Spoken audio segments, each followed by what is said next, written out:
The other side of them, depending on how they roll through. Hansi has vision. Oh, Crazy getting a little bit of a spray there, but Hansi attacking between them. Shoot to kill finds themselves between two, and that's both Purdy and Alo getting dropped off, and Crazy wanted to go ahead and get a little bit more out of it.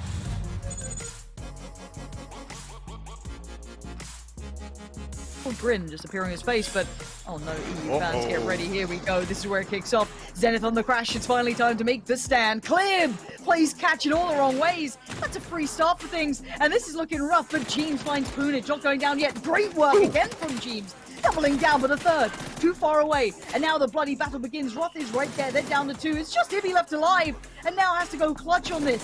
Find that last player, and he's done it.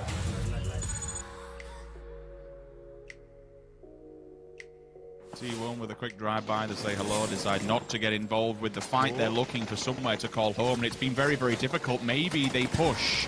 Maybe infantry feels the full force, but they are ready to rock and roll. They are ready to receive this. Dangche, Aqua 5.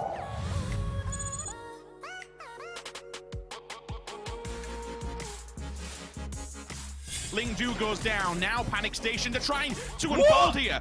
VP, they've retreated. They've got two out, but out of the smoke they come. It's time for Lingdu to step it down and shut this down once and for all. They've managed to get away with murder. If they can pick up any frag point, the transfer, that is phenomenal. Do they do this? Summer, it's a 1 versus 1. Batulin's on the bottom side, Summer. Batulins doesn't realize he's moved to his left-hand side. He's sending the sniffer dog in front of him. The downed player might be able to find it, but they've made so much of this. No, it is denied a multi-circle gaming. I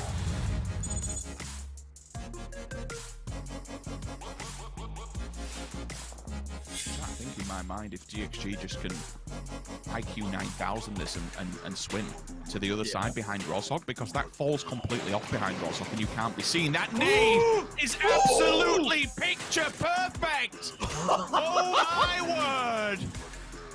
DA is just demolished instantly with no room for any response whatsoever.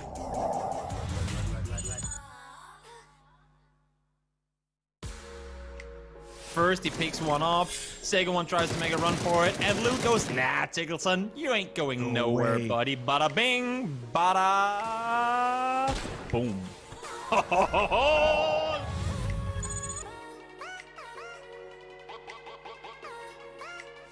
And DA from inside the circle are doing all they can to try and hold them out. We'll see now. In the meantime, Petra Courtyard is sitting in second place. They're at full of Mings. What a shot coming through from him. That is an absolute blinder of a drop shot on transition comes through. Petrichor Road is destroyed.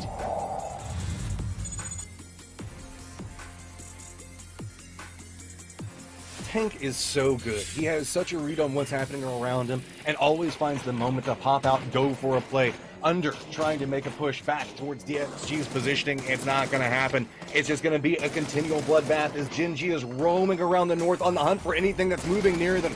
Zen is now eliminated, and it really is starting to feel like whoever wins this fight with the South is going to have to walk into a very waiting, open-armed Gen G.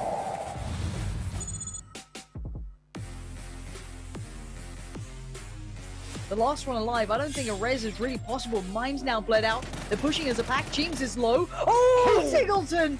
That is impeccable play from him. Finds two and just drags Liquid down with him. You do not get my squad. You do not get to wipe us. He fights back. Impeccable work.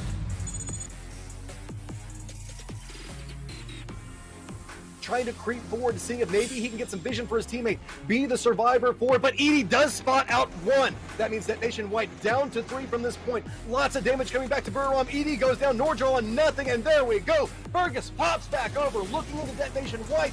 Numbers in the advantage of it, but another one goes down. DXG could have an opportunity here. Only one up for Detonation. Are they gonna spot this out? Nolofo, the last one alive, being torn to shreds by Division X Gaming out of nowhere against the odds. Hello PUBG esports fans. One of the big differences with PGI.S is that instead of receiving prize money based on your final rank is determined by how much prize money you've won. We're awarding prize money every week, and the team who has collected the most at the end will be crowned our PGI.S champion. Here's how it breaks down. The first 8 teams to win a weekly survival match each week take home an automatic cash prize, earning more the sooner they win. From there, the winners of the weekly finals tournament get an even bigger cash prize. The first place prize being $25,000 on week 1, and growing to an astounding $500,000 by week 6, giving teams lots of opportunity to catch up and claim the title. Winning isn't the only way teams are earning cash though. 30% of the total profit made from PGI.S item sales goes back to participating teams. This money will be distributed based on the percentage of money each team won in the tournament, with bigger rewards for the higher performing teams. So, not only do you get cool skins and voting coupons to earn even more cool skins, but you're also helping your favorite teams bring home more well-deserved prize money. So be sure to tune in, pick your winners, and cheer on your favorite teams across 8 weeks of intense PUBG action.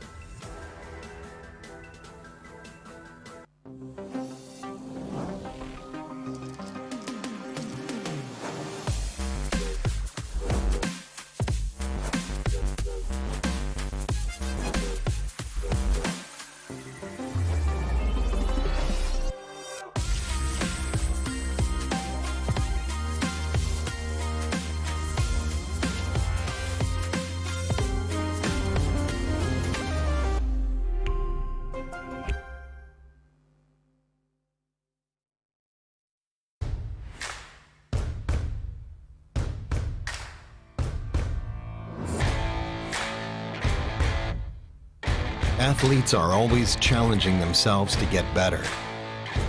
You've seen this in all sports. Esports is no exception. You can never predict the outcome. The only thing you can control is how ready you are.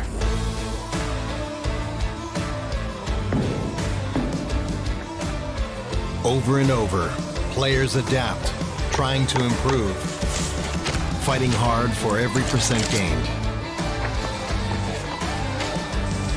Give everything you've got to the challenge and show your finest.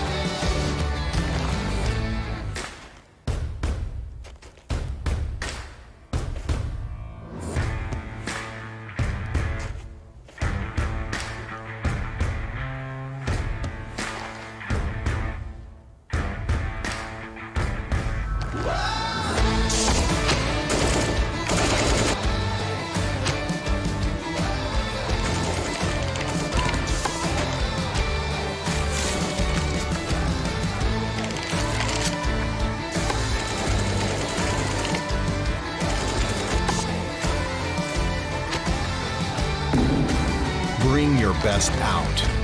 Strive for perfection. It's our goal too.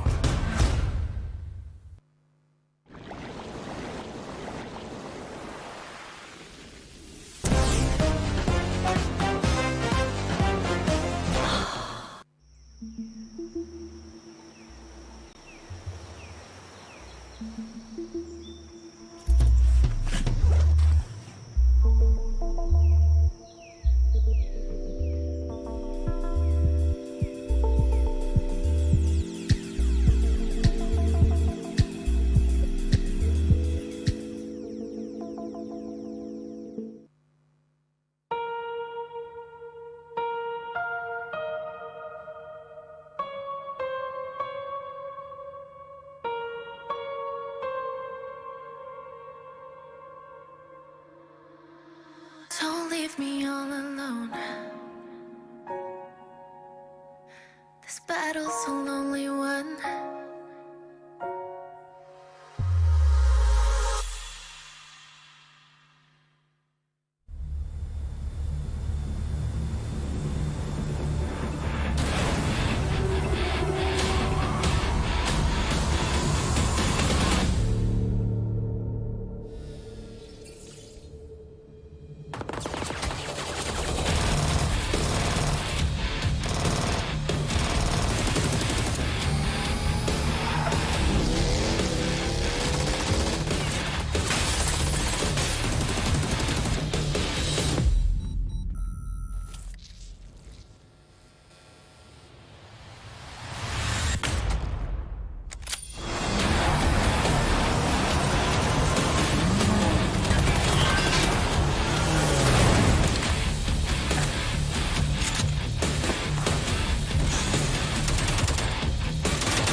this is Hyun Choi for Weekly PGI.S.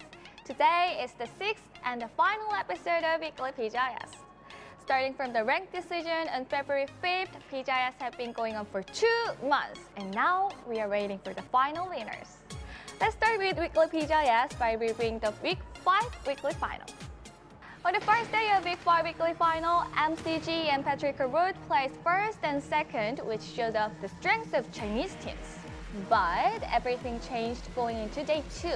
The high-ranked teams were eliminated early on, which helped the lower-ranked teams earn a lot of points.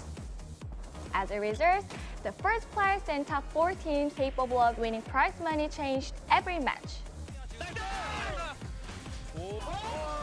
At the end of the 9th match, Genji has secured first place. However, the gap between them and Infantry in the second place was only 3 points.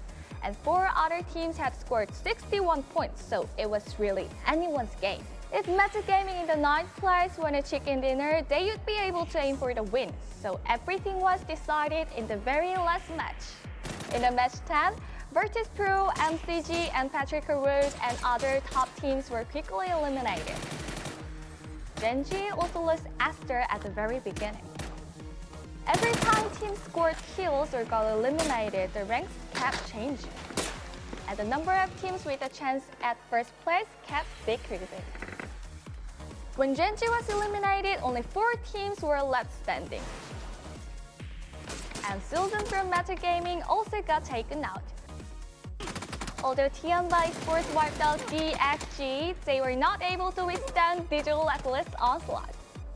When the dust settled, the most intense PGI.S weekly final ended with Genji coming out on the top. Somehow they did it without winning a single chicken dinner.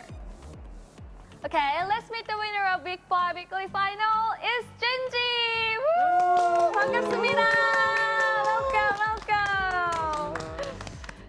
안녕하세요. 젠지 펍지 팀의 이노닉스라고 합니다. 안녕하세요. 젠지 펍지 팀의 휴입니다. 안녕하세요. 젠지 로키입니다. 안녕하세요. 젠지 펍지 팀의 알파카입니다. 안녕하세요. 젠지 펍지 팀의 광대 에스더요. 아, 정말 극적인 승리 끝에 이렇게 위클리 PGI.S까지 함께하게 됐습니다. 2위 메타게이밍과 단 3전 차의 극적인 우승이었거든요. 소감이 어떠신가요? 좋습니다. 노잼. 뭐 완전 우승은 아닌데도 기분이 굉장히 좋았어요. 국제대회가 확실히 좀 다른가요? 이게 맛이 훨씬 다르네요. 어떤 맛인가요? 약간 초콜릿 곱하기 100배 맛? 너무 달더라고요. 진짜 그 표정에서 정말 느낄 수 있었습니다. 기억에 남는 축하 받으신 분 계신가요? 믿고 있었다고 젠지라는 응원 댓글을 참 많이 봤었어요.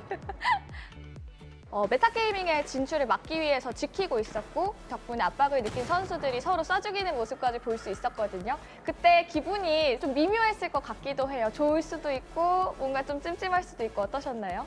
사실 메타게이밍이 도로가로 뛰쳐나올 줄 알았는데 그대로 자살하더라고요. 그래서 나중에 끝나고 야 키드야 3점 좀 주면 안 됐냐 했는데 사실 저희가 그 자리에 있었어도 자살했을 것 같거든요. 그래서 뭐 아쉽긴 한데 어쩔 수 없죠. 계속해서 이제 파이널 매치에 대한 이야기를 좀 더 해보겠습니다. 9번째 매치 같은 경우에는 2236에게 이제 라이딩 샷을 시도한 후에는 홀로 남게 됐었습니다. 그때는 좀 어떤 생각을 하셨었나요? 이거 어떻게든 살아남자밖에 생각 안 했던 것 같아요. 그냥 정보들을 최대한 많이 받았고 이제 나머지는 이제 제가 알아서 하겠다. 최대한 살아나 보겠다 해가지고. 로키 선수께 여쭤볼까요? 그 상황에서 팀원들은 어떤 이야기를 좀 많이 했나요? 그냥 뭐 할 수 있다. 저기 누구 있다. 저기 누구 싸우고 있다. 라고 브리핑하는데 표현이 그냥 조용히 하라고 해서 조용히 했습니다. 진짜 조용히 하라고 했나요? 또 볼리앙 선수를 잡아내고 난 다음에는 그 차량에 대해서 고민을 많이 하는 모습이 보였었는데요. 왜 마음을 좀 바꾸게 되신 건가요? 차량 탈 마음은 애초에 없었고요. 그냥 파밍하고 있었는데 그렇게 찍힌 것 같은데 제가 차 소리를 안 내고 총소리도 안 내면은 제가 어디 갔는지 예측도 못할 뿐더러 다시 뒤로 이제 돌아가면은 자기장 최대한 맞으면서 가면은 보통 끌라인을 많이 의심을 못해요. 그래가지고 최대한 T1 쪽에 붙으면은 안 걸리겠다 싶어서 붙은 게 있습니다. 약간. 아 저는 솔직히 인베트리 볼리앙 선수를 잡고 내려올 때 거기서 끝났구나 생각했거든요. 근데 T1이 어떻게 PO를 까먹어주면서 1등까지도 할 수 있다고 생각했는데 못한 게 조금 너무 아쉬운 것 같아요. 그렇군요. 다들 믿음은 그래도 어느 정도 있었던 것 같습니다. 10번째 매치에 대해서 이제 얘기를 해보자면 저희는 9위까지가 이제 1위를 노릴 수 있는 상황이라는 걸 알고 있었는데 거기까지는 모르고 계셨겠죠? 감독님이랑 코치님께서 그 점수 차이 신경 안 써도 된다고 그냥 하던 대로 하면은 알아서 우승이 따라올 거라고 하셔가지고 그런데도 점수를 신경을 많이 썼어요. 어떤 팀이 몇 점이고 그런 걸 약간 많이 생각을 많이 했던 것 같아요. 프리모스크에서 이제 데이트리즈 게이밍에서 벗어날 때 피오 선수와 로키 선수가 차량을 따로 출발시키는 모습을 보였습니다. 이유를 로키 선수께 여쭤보고 싶어요. 저 파밍 좀 더 하느라 이게 DMR 좋은 거는 또 못 참거든요. 또 챙겨 넣으면 또 언젠가 빛을 보기 때문에 그런 거 하나하나 챙기고 데이트레이드는 팀원들이 얘기해 줬어요. 그거 왔을 것 같았어요. 시청자들은 긴장하고 있던 순간을 굉장히 사실은 평온했던 장면이었던 거거든요.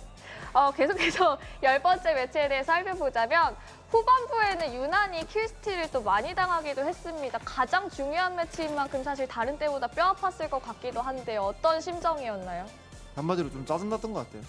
킬 하나하나가 중요하고 점수 차이가 3점밖에 안 났는데 계속 뺐으니까 왜 이렇게 뺐냐 짜증나게 약간 이런 느낌이었던 것 같습니다. 그렇게 말 안 했을 것 같은데. 아니 근데 인게임 내에서는 말을 거의 안 했어요. 그런 거 별로 안 따지고 있었는데 뭐라 해야 되지? 조용해졌을 때 약간 그때 갑자기 생각이 나더라고요. 열이 확 받더라고요. 네, 참았습니다. 10번째 경기가 끝나고 나서는 점수 상황을 어느 정도 예측하셨었는지 여쭤보고 싶어요. 아무래도 어렵긴 했었는데. 대회장을 따로 안 따라가고 연습실에서 좀 시청자분들이랑 같이 봤는데 계속 고민했거든요. 우리 1등 할 수 있냐고, 못하냐고. 그래서 고민했는데 마지막에 T1바랑 DA 남고 서로 교전할 때쯤에 이거 우리가 우승했다. 지켜보는 입장에서도 이렇게 예측하기 어려울 정도였으면 실제로 플레이한 선수들은 더 혼란스러웠을 것 같은데요. 어떠셨나요, 에스더 선수? 그래도 1등일 줄은 몰랐어요. 왜냐면 저희가 뭐 킬도 많이 뺏기기도 했고 메타 게이밍이 킬을 많이 먹으면서 순위 포인트도 많이 쌓았고 뭐 티안바도 살아 있었고 1등을 못했다 생각을 하고 있었는데 끝나자마자 뒤에 카메라 감독님들이 젠지 우승 해가지고 피우고 어리둥절한 표정으로 이렇게 하면서 그때 이제 알게 됐죠. 진짜 그 멘트로 전해 들었을 때는 순간적으로 어떤 생각이 드시던가요? 뭔 소리야 이게, 뭔 우승이야 우리가 라고 생각했던 것 같아요. 너무 말이 안 돼가지고 6점밖에 못 먹은 매치라 더 먹을 수 있었는데 못 먹은 거라서 말이 안 됐다고 생각했는데 또 다시 보기를 보니까 이노기 선수도 약간 눈이 희동그레지는 옆에서 보이더라고요. 엄청 짜릿한 승리였기 때문에 또 그런 장면 하나하나가 기억에 남을 것 같아요. 이제 6주차 일정이 곧 시작이 되죠. 가장 중요한 한 주가 될 것 같습니다. 이번 주에 임하는 각오도 들어보고 싶어요. 일단 1주차 시작할 때도 말씀드렸듯이 저희는 5주차, 6주차만 보고 왔기 때문에 5주차 우승은 이렇고 이제 6주차 우승 할 수 있도록 열심히 다하겠습니다. 저희 남은 6주차 남은 돈 저희가 다 따가겠습니다. 계속 응원해 주셔서 감사하고 6주차도 열심히 해서 우승할 테니까 계속 응원해 주시면 감사할 것 같습니다. 화이팅! This was an interview with the winner of Week 5 Weekly Final, Genji. Bye bye. The last weekly series of PGI.S is about to begin. It has the most prize money on the line, so even if a team that hasn't won any prize money yet can turn everything around with a win this week. Then let's take a look at some notable teams for this week. Among the teams who came through the bottom 16, Janice and FaZe Clan are probably the most threatening teams. Janice, the winning team of Week 4 Weekly Final, scored 53 kills in 8 matches of the Week 5 bottom 16 and shows consistent improvement by scoring more than 5 kills in 6 matches. Rose and Kickstart especially threw up over 3,000 damage and scored 36 combined kills. they really played a huge role in winning their first place in the Week 5 bottom 16. One concern is that by missing the opportunity to win a chicken dinner 3 times, Janice would not be able to finish the game strong. FaZe Clan, who won first place in the Week 3 weekly final, were not able to win a chicken dinner in the weekly survival for 2 consecutive weeks, but their performances still look pretty solid. Boss FaZe is the player who stands out the most. He scored 24 kills in 8 matches and led his team's attack by getting 21 knocks. Since Uba and Gustav also are performing well, the team's overall structure looks very good. Above all, since it's the final week, we definitely need to pay attention to FaZe Clan, you know what I mean? We should take a look at some teams who showed impressive performances in Week 5 weekly final. One of them is Division X Gaming. DXG advanced from weekly survival in 14th place, but during the Week 5 weekly final, they were always on the offensive and proved themselves by coming in at 6th place. And they made it to the top 4 6 times, which is more than any of the other 16 teams. Fergus led his team's attack by scoring 17 kills. Neil T finishes justing after joining the Victory Weekly Survival. And Long K also showed consistent performance. The fact that all players have showed at least one amazing performance could be the factor that we can highly evaluate. Although they didn't come in first place, we can leave out the most consistent team in weekly finals. It's Infantry. In the Week 5 weekly final, Infantry scored 50 kills, which is more than any of the other 16 teams. Excluding Jiu Yang, all of the players scored more than 10 kills, and Longska 9 bullying trick turns, raising their team score. Especially during their match in Week 5, Longska put up over 3,600 damage with 17 kills, proving himself as one of the most consistent players. Placing 5th in the Week 4 weekly final, Metagaming, who missed out the prize money, came in the 2nd place in Week 5. They consecutively placed themselves at the top of the table. It should be noted that Metagaming, like Genji, didn't win a single chicken dinner in Week 5 weekly final. This is the first time that Zero Chicken Dinner team had come in the 1st and 2nd place. Sparking became the #1 target by other teams. Not only his marksmanship, but also his use of grenades led him to be the player with the most damage among all participating players of Week 5 weekly final.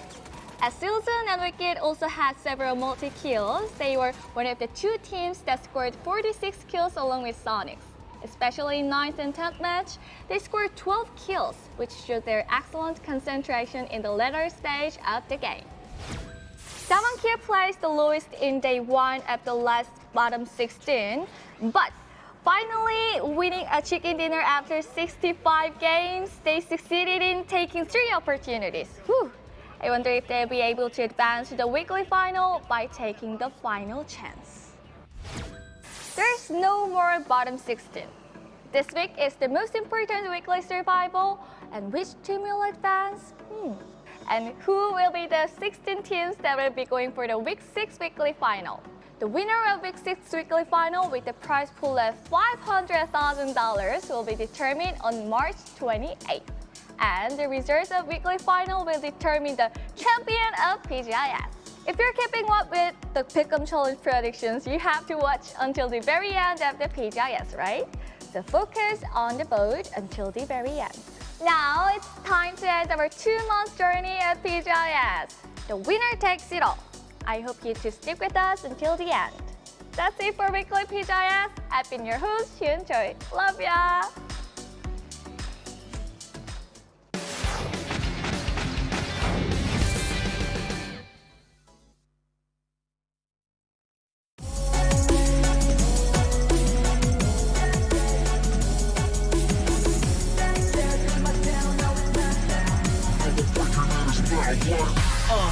Show me the gamble I wanna shot. Climbing and humble, yeah. I'm in my squad, feeling like I know I'm the greatest, I crumble, yeah.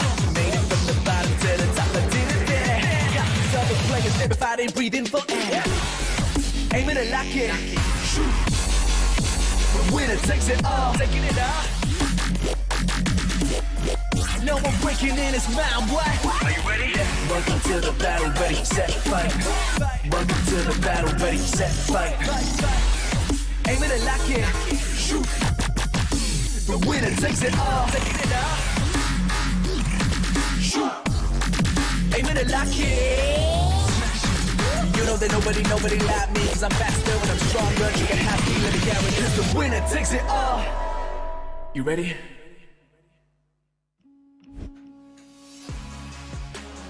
Viewer discretion is advised because this week is not going to be for the faint of heart. Welcome, ladies and gentlemen, to the PGI.S. It is week 6, which means it is our final week to determine eventually who is going to become our PGI.S. champion. My name's Kyle Harris. I've got Avenger and Matrim joining me here to talk about what's going to go down. We have 16 games to determine who is moving on into that grand final, and it is gonna get tense, it's gonna get nerve-wracking, it's gonna get exhilarating as we figure out who has a chance at the money. Avenger, it's all down to this final week.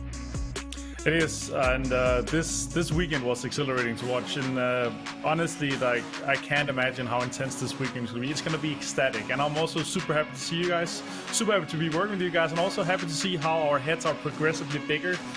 James is a very small head, my medium head, and then Matron's massive head. You're making him self-conscious. Matron's all of a sudden, well, regress into the background I here don't for a know moment. what you're talking about, Avenger. Matron, how are you doing, fella? You looking forward to it today? Oh yeah, I mean, after the best or the bottom 16, and then everything that was going on in the finals, we had a hype series, or 2 sets of series that really led us into this moment. I mean, but really, it's been weeks building to this moment. While sure, all the other weeks before this have been pivotal, they've really showcased a lot. The money is just absolutely explosive this time around. So you know that these players are going to bring some crazy strategies, maybe something that they've been kind of storing. I just can't wait to see what happens. That's right. For our first 8 chicken dinners here through the first 3 days, we will have money for those winners. So if you finish first in your first game, you're getting $10,000 cool dollars. But however, in the weekly final, that's where the big money is won. It's technically $500,000 for first place, excluding crowdfunding, and the total prize pool currently with crowdfunding, Avenger, is at about a cool 2.4 million plus. So it's a very important week for all of these teams. It's absolutely insane to be honest. Yeah, and also it's going to be a pretty nutty day today. We have obviously our week 5 weekly finals participants, and then we have Zenith, FaZe Clan, Buryam joining in, and Shoot to Kill. So it's going to be really insane for these 5 games today. It's going to be a stack lobby throughout the whole day. Yeah, definitely so. And the top 16, when you look at these teams here, Matrim, what they were able to put up in our weekly final in week 5, it was ultra close, down to the wire. Yes, that was super settings and how that works out. Now we're back to survival. Looking at this top 16 coming in, though, I have high prospects for a lot of these teams. I think a lot of these could quite easily make it through very early. What are your thoughts? Well, we had an interesting situation where our top 2 teams, neither one of them won a chicken dinner whenever we looked at the top. So whenever we're looking at Gen G and we're looking back at meta, it was just a predominant groupings of seconds and thirds. Like Gen G got 2 third places, 2 second places. Meta got 2 thirds and 2 fourths. It was mostly off of kill counts coming out from meta. But I 100% agree. Now that we're moving back into the chicken dinner system, this is going to open up the potential for a lot of teams. And a team that really did stand out to me was DXG. I thought that DXG had some phenomenal moments through the top series whenever we were looking through everything. Fergus himself, just a phenomenal player. Yeah, I feel like they have been one of the teams that has risen through the ranks throughout the weeks. But of course, here is Gen G, our current lobby leaders, our current tournament leaders, 883,000 on the board here, Avenger. And I think if anybody is looking elsewhere for effectively the tournament favorite, it's kind of a sketchy call, because right now there are a few stipulations that could mean Gen G would be the victors here at PGI.S. Yeah, for sure. There's multiple if they get second, they're guaranteed winning. If they get first, they're guaranteed winning. But if they get third, it will not be enough. Actually, there is a few teams that there's basically just too much money that has gone into the first place prize pool, and from the whole crowdfunding as well. That the first place in this weekend here will be 1.2 million. So if they don't win a big chunk of money this weekend, they will not manage to take it home. And Meta, of course, looking at these guys, managed to get a fantastic finish off to this weekend here. Super ecstatic to watch, and also in the last game, you know, getting 12 kills in a 4th place, just barely making it in, and then just popping off in the last 3 games like that with more than 30 kills, or 30 kills exactly in the last 3 games. Yeah, I mean, we've had to pay $376,659 for the entertainment that Ragnaldinho has brought to this tournament so far. But it's all serious faces, it looks like, right now here at Matchroom. No, never mind. Never mind. Oh, Ragnaldinho. Stilson is like, go on. What's going on now? That face, that's what I love right there. He had no idea how to react to what was even happening to him. I mean, does anyone know how to react to Ragnaldinho? A victim of content. There has to be a sacrifice somewhere, I think. But Meta currently, Matchroom, sat in 3rd place. I don't think anybody would have, or a very minor amount of kind of viewers would have given them the chance to get themselves as high as they have done. They've already accrued so much money, and they're looking fantastic. Well, they're just playing specifically in their own competent styles, and a lot of it hinges on sparking. Whenever we look back to everything that was going on in the weekly final, in 10 games, this man put out 4,172 damage. That is absolutely ridiculous. Now, on the other side of this, Longsker has been star performing for infantry. Whenever we look again through the weekly final, 17 kills just by himself. Managed to really string them together. And while I would say Meta is a little bit more of the underdog, we're looking at one of the teams that I think a lot of people had very high expectations for infantry, and they are definitely executing. Yeah, infantry put up the most kills in the week 5, and we're able to bag us a lot of EP Avenger. Very, very nice indeed. Yeah. But I think one thing to say off the back of that is they are extremely scary, extremely deadly when it comes to these lobbies. Yeah, so Paperthin actually said that he thinks that Longsker, when he's in form, he might be the best player in the world. Like, better than PO. Just in terms of mechanical skill, like on point. It's crazy how good he is as well. Like, he played 1 week less than PO, and in terms of kills, he has only 11 kills less. So that's really, really impressive in terms of how many like average kills per week per game. He's really outputting an insane high one here. So infantry, they actually twice won me this MVP for kills. So they're a good bet, and also a good bet to who's going to be going into the last weekend as well. All right, well, we are getting into things. We begin week 6 right now. The winner of this match gets 10,000, as well as guaranteed qualifies themselves to a chance at 500,000 for that first place in the weekly final. A huge thank you to Toomey, Perrier, Zowie, as well as Intel, where the gaming happens. As we get into our first game of week 6, we're heading over to the commentators. Oh, it has been a minute, and what a way to start this one off. Of course, the weekly survival in front of us. There really is only one person I'd want to be joined here by. Rich, how you doing, bud? Oh, thank you. You say the nicest things, Lauren. You really do. And same goes for yourself. You know what? I'm doing absolutely fantastic, because what a phenomenal ending we had to week number 5. It felt like casting the grand finals, honestly, because so much was on the line. The scores could not have been any closer. We honestly could not have asked for a better final situation to land on our hands, and now it all comes down to this. We have to find our final 16 finalists. I don't know how these next 3 days are going to go. We've seen some changes and adaptations in how people play, but now there is so much on the line. Now there is not only $500,000 or even more than that, but there's a chance of being crowned a world champion. And the stress these teams must be under. You've seen it all over social media. I mean, every single IGL is just sweating bullets. Every call, every bit of pressure has been mounting, and now this is pretty much the pinnacle. I have probably a tree problem there, I feel, for 9. He should be fine. But of course, if you're just tuning in, welcome to PGI.S here, presented by Intel, of course. So, all that said and done, we've got to start talking circle, plane path, and all the bits and pieces that will be kind of leading through this. Now, that circle, I guess what you'd say, west of Pachinki, a little north maybe is the center point. Best shot at it if we're talking center right now. Sonics are pretty happy. They've got a very good start, of course, in Pachinki for themselves. DA, VP, a couple of names around that area, and T1, of course, can't be forgotten. Now, a team who is very hard to forget for many of these teams will be Gen G. Certainly towards the top end of things, have been looking formidable through this PO. I mean, you can't stop saying that guy's name. He has just been a world above, I would say. But your expectations, I know this is a hard question to pose to you, but seeing the circle, seeing where teams are starting, with this game, what are we expecting here? Because this isn't a harsh circle to begin with. I'd say it's a pretty reasonable one. Yes, I'd say that little slice in the north may not be as playable as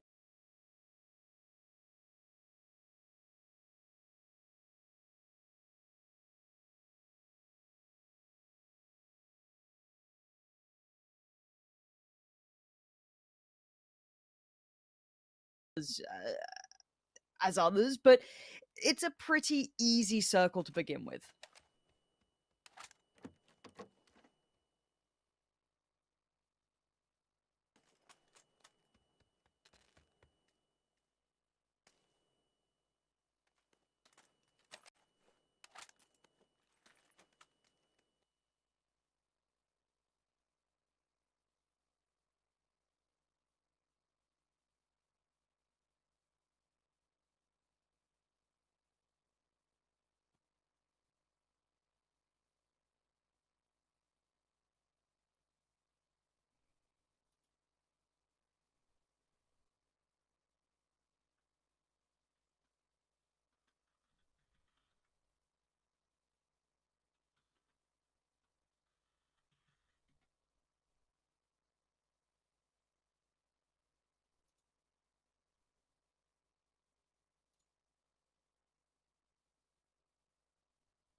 Okay, apologies for that. Thank you for your patience. Luckily for you at home, you've actually missed nothing, which is kind of surprising in a way. No one has fallen, no one's gone down. I was keeping a track of the map.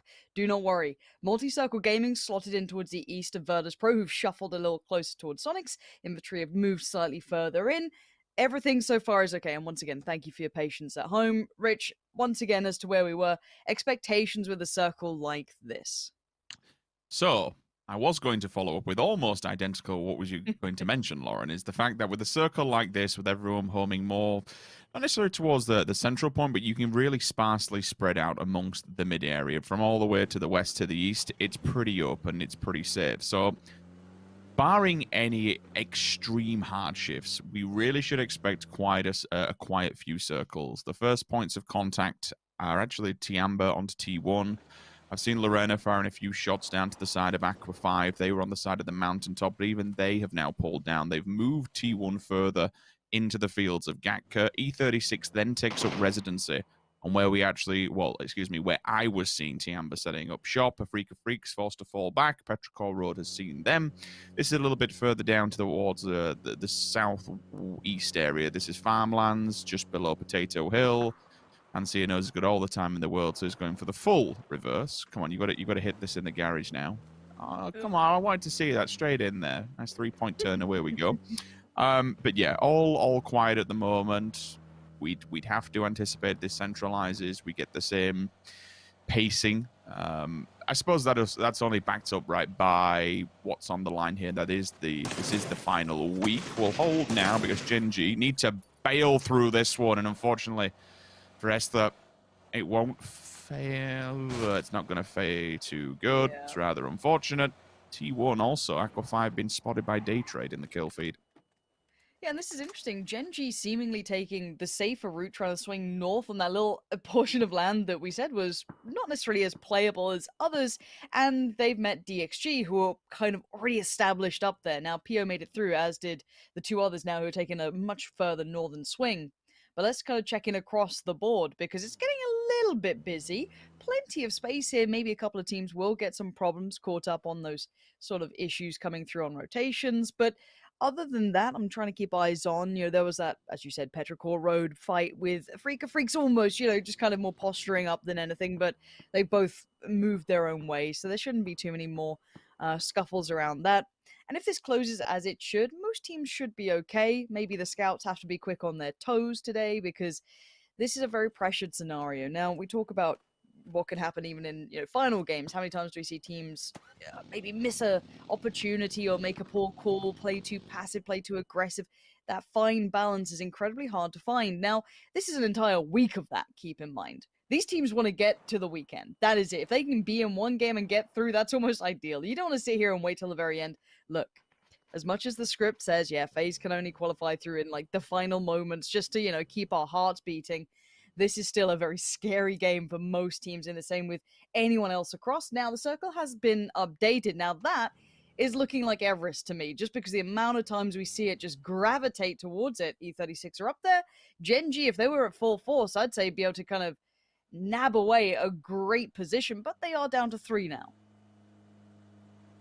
They're already up there, and they're already kind of lingering in that area. Whether or not they want to stop there is a different question. They could hold their ground, but again, as you say, losing one player, they are at a man disadvantage. Tiamba is just below that, so they'll be waiting in the wings for anyone who wants to try and run that road and make their way uphill.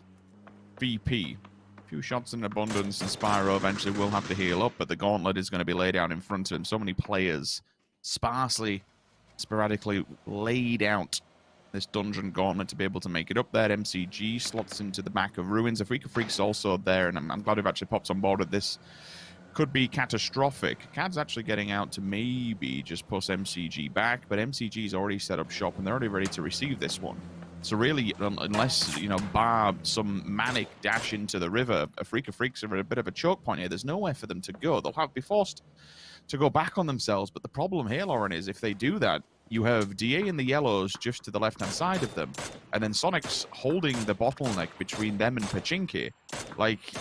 Afrika Freaks, they're kind of stuck now between a rock and a very difficult situation. There's nowhere to go. Yeah, if they had the vehicles, maybe a swing around the north, but then you're banking on the unknown. You're going into something you can't really scout too easily. And Oath are having problems of their own. They did get a bit of a shot come through from Day Trade, who was sat right towards Gatka. Now they're able to connect pretty well, but they've got their player back up, so they should be back en route pretty quick. They shouldn't be having too many problems. And Meta are also heading this way on the kind of clockwise swing around from south to west. And for now, I'd say I like to kind of talk about power positions. It's kind of hard to tell if it goes Everest, E36 and Gen G. E36 were already up there. They did have Pure Boy watching the cross from the north, making sure no one else came down unaccounted for, which they should have fair information on. DXG actually opted to take the longer route around Georgia Pole Bridge, if I'm not mistaken, so that could be something to note further down the line if E36 are caught unawares. But speaking of Oath earlier on, they did have those little bit of troubles there when they got a knock on them, but they made it to a relatively good spot to kind of build from for the future. Teams who could be having, not necessarily problems, but a tougher route would be Petrichor Road, Infantry, Sonics maybe, but this is still a very open circle. This isn't really too defining yet. It's if it shifts again towards Everest, things then get sketchy. That's a lot of teams heading to one locale. Pound for pound, any day, I'd suggest that Gen G wins out against E36, but the problem is that E36 are a three-man stack, and right now it's Loki literally left on his own to try and hold that entire Everest point. Yes, he has backup from Iononyx, but it takes time to get there. And if the team collapses on him of E36, then he's in real dire straits. Over by PO, he's on his own. But again, he's trying to at least find some ground they need to be able to move towards.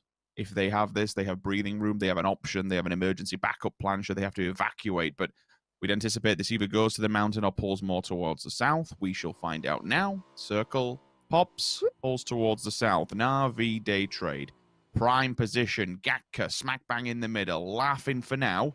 Everyone else, well, it's a bit of a Hail Mary send. We have a lot of teams that have unfortunately been held back over by the Eastern Embankment. For a freak of freaks, they were at the tail end of all of this. A bit of a lifeline, I suppose, because everyone has to move away from them. But as soon as we say that, the second they make their entry point to the circle, they're the last ones who are going to be here. Ground control now is going to be very, very difficult. VP will have to share up against the edge. MCG are directly behind them. Sonics.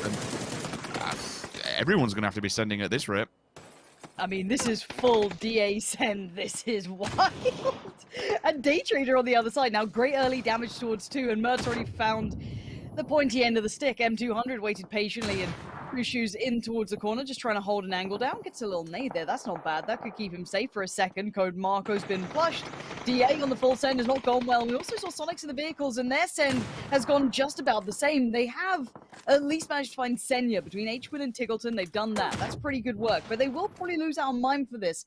Now, can they stick the rest of it? Not really a shareable compound in my mind. It looks like Tab wants to reaffirm that opinion. Kind of sitting quite close to the forefront. He has the support of his teammates behind him. Besto on Overwatch, so keeping that one in track. But while this happens, I'm seeing a Freak of Freaks slot in just southwest of them. Not sure if they'll get full vision on this. They've got their own problems in the form of Oath, so Sonic's here in a bit of a precarious spot. Na'Vi just waiting on the other side, and yes, Na'Vi haven't been the most intimidating, but overall a deadly side. But there it is, Shrimsy to find Orange. Gorgeous work from that. Opens up an opportunity to potentially wrap through this compound, but Tab, he wants to get back in now. The more he could force him forward, but it is Tiggleton on the other side who's already proven to be a huge influence in Sonics. Another impact we need to be aware of. Pio is lurking in the distance. You'll be able to see it on the map feed down in the bottom corner, just towards the north. He's still scouting, and even as a lone ranger, just 1 or 2 knocks, hell, even 1.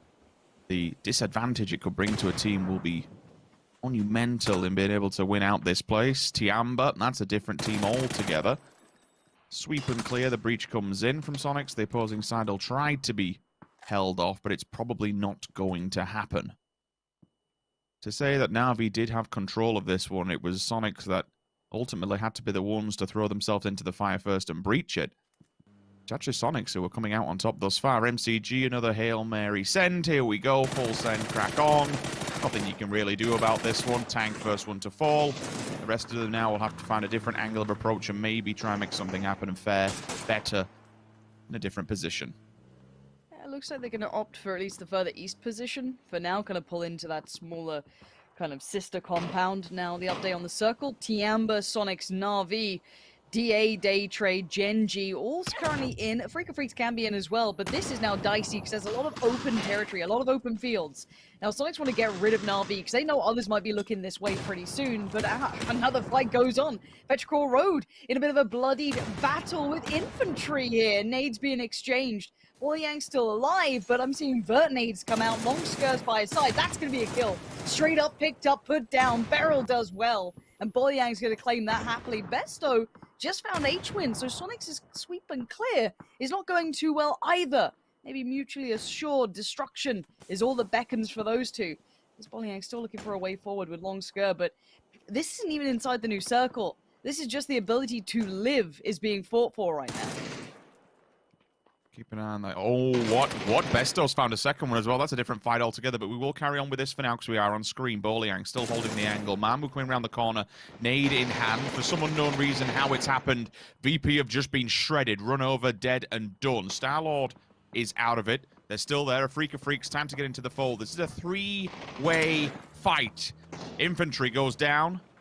Third coming out of the finals a few days ago, so to see them fall early does not really set a decent standard, as we might have to see how this goes forward, but for now it's about this battle. Besto, he knows his time is done. Gen G's looking in the distance. A Freak of Freaks have turned up, and really it's just a matter of kind of holding down. Tiggleton can't do anything. This has turned into two solos playing off against a Freak of Freaks. And I'm glad we switched on to meta at this moment because Tiamba currently are the kings of the castle. They probably have one of the best positions that hasn't actually been pressured that much compared to some of the other spots like that. A Freak of Freaks, Sonics, once upon a time, Na'Vi compound. So that's something to keep in mind. But Loki's found Balefrost. This might force the fight. Loki's found another. Doubles down. And now this is Gen G still looking strong with 3. But make it 2 as PO is already knocked here. E36 could be forced into this battle. Maybe they can clear from the top side. Oath playing on the more southern ridge. You've got Gen G on the northern ridge and E36 towards the pinnacle. And then DXG somewhere in between. They're not far off this either. This is a rough circle for a lot of teams. Most of them already left in scraps. At full force is Meta, Tiamba, DXG, E36, Day Trade, and a Freak of Freaks. Keep your mind towards them, towards late game. Having all 4 alive in these scenarios is vital. He's going to stick the res and damage is done. Loki from the back lines, at least tickle him for now to draw the attention. He's also down, and then all of a sudden, finally, enter Force 36, enter the fray. We were wondering when it was going to happen. That is a belter of an aid. Lands at Loki's feet, and down he goes. Inonix is back over on the opposing side to try and get something done, but a great response from Snakers. Instant on the confirmation. Now it leaves one standing. It's PO. We did say they're a little bit broken. Unfortunately, that slow start towards the top side where they were thrown completely off course has cost them dearly in this round. Certainly has. Gen G down in 15th. Not something I expected to say here. E36 still trying to build on through, but the circle did update in the meantime. Remember where Tiamba was, where Meta was. That's where the circle's closing towards. Another nade gets sent. Now Snakers did go down to 1. So position truly noted. Packcap's going to be called upon to deliver something magnificent if he wishes to survive. And I don't know if he's even going to have the chance at this. There's so many eyes on him. If he goes around towards this side of Freak of Freaks are going to see him, and they do. Oath go down in 14th. And once again, I have to say, DXG holding a very good position here if they somehow manage to stay unnoted. I don't know how Code Marco and DA are still alive. This was a mad pull-up quite some time ago. Living somewhat comfortably, I guess, with Day Trade here. The Molly's still burned, but both of them will have to move if they wish to survive. Vehicles still dotted around, but options becoming limited. Norins, Venotica, Pushoes, and Flash all trying to find a way into this. DA are going to be the ones to hold them back, but Multi-Circle Gaming and Petrichor Road having a battle in the east, trying to find their way in towards Tiamba, it looks like. So this is another 3-way fight going on. Code Marco gets his head ripped off, might have to hit that heel. Norin still looking to do more work, but this is all about timing. Marco's found Flash. Petrichor Road goes down in the meantime. That's over again towards a more center point of the circle. These two just fighting for a way forward. There it is. Venotica gets one, but it's not without a trade. Smash comes round back through, and DXG suffering towards the north, but holding. They do not allow E36 to make it off that ridge yet. Metralis has been flushed, and it kind of comes down to Smash to really hold. Shoes at the back. Klein's belter of a headshot. Round the corner, rips it from him. Job done. Marco onto Venotica. confirmation of the kill, and Nurins has to stand the test of time, which he does for now. This is so bloody. This is so messy. Both of these teams getting pumped from the blue. The smoke, Nurins has a bit of a crack of a shot, doesn't work this time round. Batulans gets run over in the meantime, and VP go down. But a little bit unfortunate for E36. They lost players on the hillside coming down from the mountain. Blue tickled them, and, well, at this stage, it is going to do a fair amount of damage, and nothing is going easy for E36. They're in a prime position, and you can just see from the kill feed, they're losing players simultaneously. The final one falls, and they go out in 11th place. 1 versus 1. Does continue through, and it comes down really to the healing game. Nurins baits him with the vehicle, taps him in the head, and Smash is gone. No heals left, though. This is going to be the mad dash of hope. 1 HP! Didn't quite make it. Devastating. A centimeter away, but that's the best he could do. I can't help but keep looking towards Meta here, sitting in such a good position. They are in prime spot. Tiamba are still doing just fine. They've opted to share this compound. Let's see where the circle goes. Is it going to punish either of these teams? No, actually still both safe in this, but this does put pressure towards the Freaka Freaks, towards Sonics. Already Hickory is going to be knocked. You can see Tiggleton is down as well. This is a bit of a rough time for both sides. Shrimsy is probably the only one who could maybe keep this together. A quick res could save them, and maybe Division X could save them. From just up on that hillside, they can get the shots through, and they are keeping a Freaka Freaks' head down. They can't make the push they'd want to try and sweep past Sonics. A Freaka Freaks can be held back here as much as they'd love to get into that circle, maybe look towards that next step. The one right in front of them, maybe the biggest problem yet. I mean, that's it, right? It's just buying a bit of time inadvertently. DXG with that knock slows them down, allows Sonics to get the res and bring them back to a 2-man squad. Still peeking and hoping. Some amount of damage done on the side of EJ for now. Gotta get going soon because this will begin to hurt, and DXG could have a field day from up top side of it, but they don't need the frags. That's the thing. It'll be nice to clear this side of it, but you're not looking for fragging points at this point. You're just looking for survival. You have to get away from this as clean as possible. Damage done. A CAD. Instant swing to the window. Besto, he's been an absolute pain in the backside for a few teams thus far, but that nade is on point and he's dead. That's slowed down DXG's rotation, though. They want to get their player back on their feet, and this looks like the end, at least, for maybe Sonics here. The tags are coming in, the Blues on the move, and that's them gone. Down in 7th, and Meta getting ready to deal with Tiamba. It looks like Tiamba kind of lent out a little from their compound, maybe kind of poked the Hornet's nest, but you don't be doing that too often. Now, there is an Orm in play. That's something to keep your mind towards later game, potentially. That thing becomes even scarier. Now, DXG and Freaka Freaks, the pull-up! Oh! The knock from the vehicle as well. The trade-out comes in. Now, DXG just kind of in a ditch here. They don't have much cover to play with. These nades coming back in, though, are keeping a Freaka Freaks at least pinned to this ridgeline for now. There's Neil T on the trade-out, finds Hansia as soon as he tried to peek over. And now the nade comes right on back in. No one's making it out of here alive. This looks like they're both going to die to this. Every other team now watching. Meta starting to flex out of the compound as well. Look at this play. Keeping track of everyone, keeping everyone else humbled in this. I'm enjoying Meta's play. Let's hope they're not going to stretch it too far and get caught up here, because they've got problems on their own front. Tiamba still over there. Multi-circle gaming as well towards the south side. A bit of a divide by that road now beginning.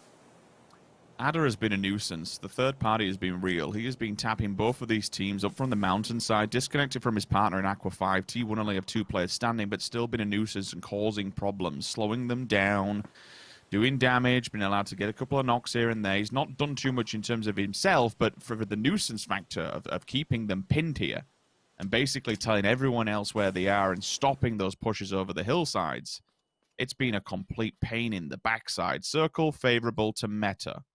But a bit of a crossroads here. We'll have to see if Freaka Freaks try and get to that point, and I don't think, at least in my mind, there is no real defilade, a huge defilade, certainly to be able to support T1 and Freaka Freaks on the opposing side.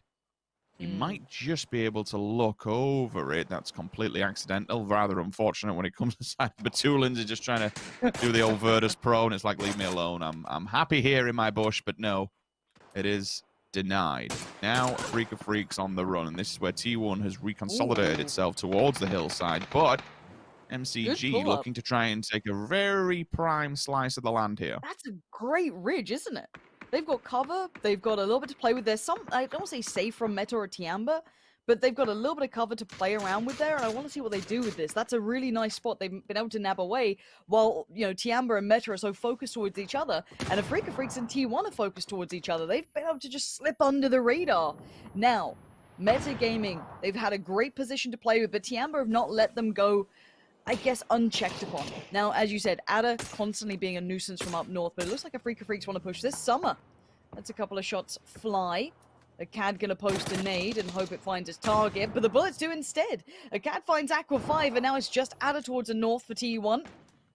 Kept safe by at least the smoke and a bit of a ridgeline for now, but I am seeing Meta and Tiamba getting exceedingly close by. This might be the fight that was brewing for some time now. Lurena and Ming's all here, but Wicked's gonna find Lurena, and here we go. M200 from the back lines finds Wicked. Bit of a trade out there. Now Sparking, truly an exceptional player, but this is getting a little sketchy. Already Multicircle Gaming once again reaffirming position, moving around kind of every bit of cover they've got, playing with the vehicles, and these two just taking chunks out of each other. M200 cycling the nade. If that lands, if that just finds the middle 3-pack and takes away the health, Wicked's back on his feet so they can at least deal with this hap-handedly at a full force.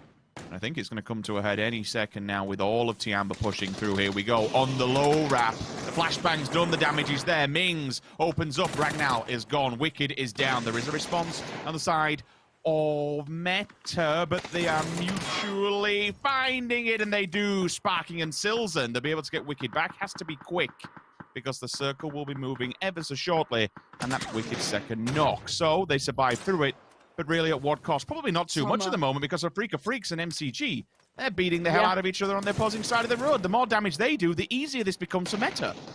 It does, but I want to say Summer just hit a bailout nade for them as well. Afrika Freaks might have had them dead to rights, but Summer's nade kept them in this one, and now EJ's in trouble. You can see the desperation in the hit coming out. He's desperate for this to work. EJ's found Summer. Oh no, the combination of all of them, everyone looking this way. Now it's looking rough. Multicircle Gaming just on Evil Lee right now. The others are knocked. Maybe he can get a res off? Yes. Okay, teammate back with him.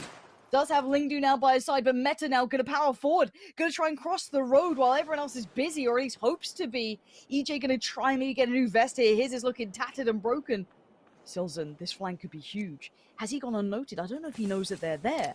Now around the side, Evil Lee, nade to hand. He's got a few to play with, 3'd up, geared up. Res coming out. How have they been able to stabilize in this? Meta, focused towards Afrika Freaks, have left Multicircle Gaming unchecked on. That's going to be a nade kill, it is. We're down to 2. Meta Gaming and Multicircle Gaming left in a 3v3. Now we have 2 players committed towards the northern side of the road for Meta. They kept Wicked further back on the southern side. But Multicircle Gaming have all their players playing together in this. The reses have come back out. They're healed up, Rich. They're looking good to go. Now the nades start to build out. This is looking scary. Meta! Oh, that nade's good. It found a big chunk of damage on both of them, but no knocks.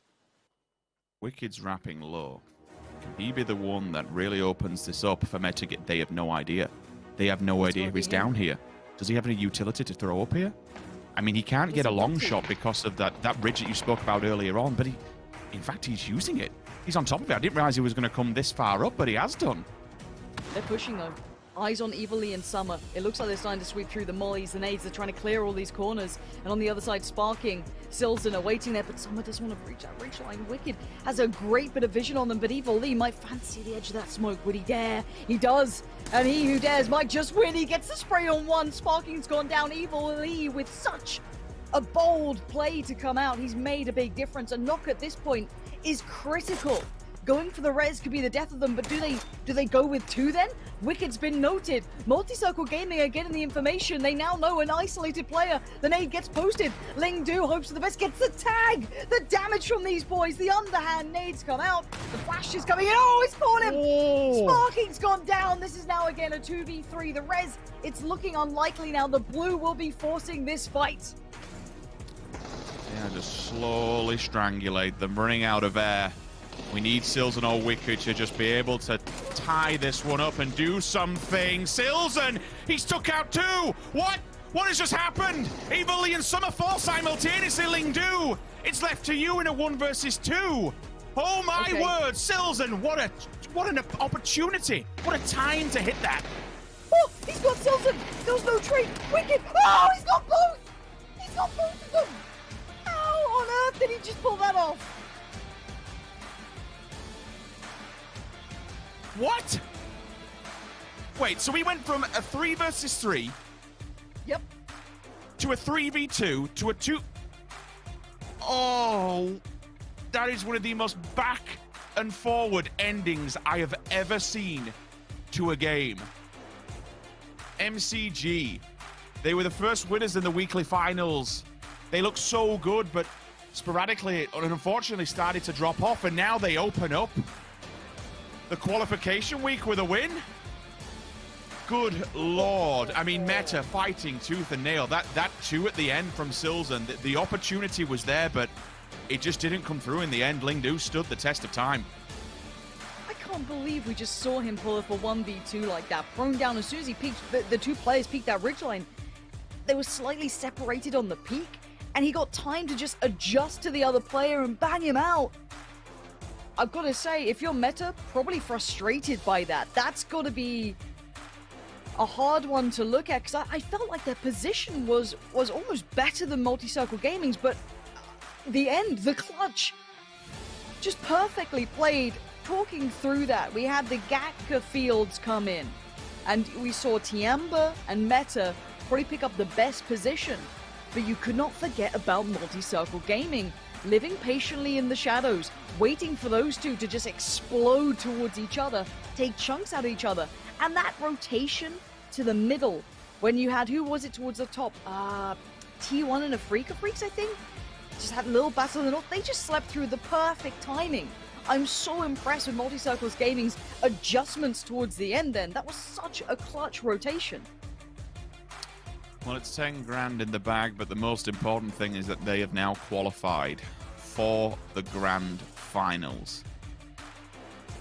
There was an opportunity and they took it with both hands, but still, like, clutch moments in abundance. A 2v1 on the side of Meta, a 2v1, well, I say a 2v1, it's a 2v2, but still, to be able to clutch a double kill in that very precarious moment. What a wild set of events for an ending. That's how we want to win a game out, and that's how, I mean, even for us, it was a bit of a shock, to be fair. Keep up with the kill feed. I'm thoroughly impressed. As much as I just need a second to catch my thoughts, and while I do, let's head to an interview and hear how that went down. PUBG Global Invitational S Weekly Survival Week 6. 120만 달러 상금 이상을 넘어서 PGI.S 챔피언이라는 명예에 도전하게 됐습니다. Now we are close to our PGI.S championship, 선수 만나보도록 하겠습니다. and we are here with Musli, the first team, the winners of this week. 네, 마지막 교전에서 메타 게이밍과 정말 치열했는데 그 당시 Things got really intense when you guys were up against Meta Gaming. What was the situation like, and what do you think led to your win? 我想问一下当时的情况是怎么样的，然后最后你们能成功吃鸡的秘诀是什么？我们当时交战是3打3嘛，我在右侧击倒一个人的时候，当时没往前那边压，选择稳住了一下。然后后面又炸倒了一个的时候，夏天就往前顶了嘛，我就跟他一起往前顶。然后那一波是有点失误的，导致2个人都倒了，变成了1打2。然后我们选手0度顶住了，他1打2成功吃鸡，牛逼！ 저희가 마지막 3대 3으로 남았을 때 When we were left 3 against 3, 우측에서 이제 한 명을 눕히고 이렇게 but once I knocked out one from the right, 도와주는 역할을 해서 저희가 Summer was able to help out 부분도 있었지만 from the back, and even if there were a few mistakes, we were able to make that up for each other. 멀티서클 게이밍은 지난 파이널에서 첫째 날 1위를 했던 팀인데요. So Multi-Circle Gaming, in the finals, you guys came first on the first day of the weekly finals, but you eventually only came 8th. Do you have a plan on working on anything specific for this week? 就是第8名，然后但是在之前周中赛的时候是第8名，然后周中赛是在第1名，在周决赛是第8名。然后你们可能时间比较充裕吧，然后因为你们今天第1场比赛就吃鸡了嘛，然后我想问一下，你接下来要怎么进行训练？我们接下来就是把之前一些不足的地方全部弥补一下，然后争取在最后一周冲击一下冠军嘛。 저희는 그 전에 저희가 했던 실수를 많이 보완하는 부분으로 갈 것 같습니다. We really worked on the mistakes that we've been making until now, and we will try our best to make it to the final championships. So you guys are going to be looking ahead at the final weekly finals. Are you feeling confident? 毕竟这么久了。 打下来的话，肯定要对自己有信心，也对我的队友们也有信心。 저희가 비교적 이제 긴 시간 동안 PGI.S를 참가한 만큼 그만큼 자신도 많이 As long as we've been in this part of this tournament for the last 6 weeks, we are definitely feeling comfortable and also confident towards my teammates. Thank you for your interview and congratulations once again. 네, 이렇게 해서 위클리 서바이벌 6주차 첫 번째로 파이널로 직행한 팀은 바로 Multi-Circle Gaming bags their ticket to the final circle here at PGI.S as they get themselves the first victory on the board and $10,000. Not too bad in the slice. However, it was a little bit scary towards the end. Meta showing on up. I've got Avenger and Matrim here to break things down. Avenger from Multi-Circle Gaming. They get on advancing, but it was close. It was close indeed, and also a few mistakes made from Metagaming. Actually, there was a fight breaking out between African Freaks and MCG, and they were down to a 1 versus 1 with the Nox. There was 2 Nox on MCG side and 1 on the Freak side. And at that point, Meta has 3 guys live. I do not understand why they didn't push that faster. Maybe they didn't have the information.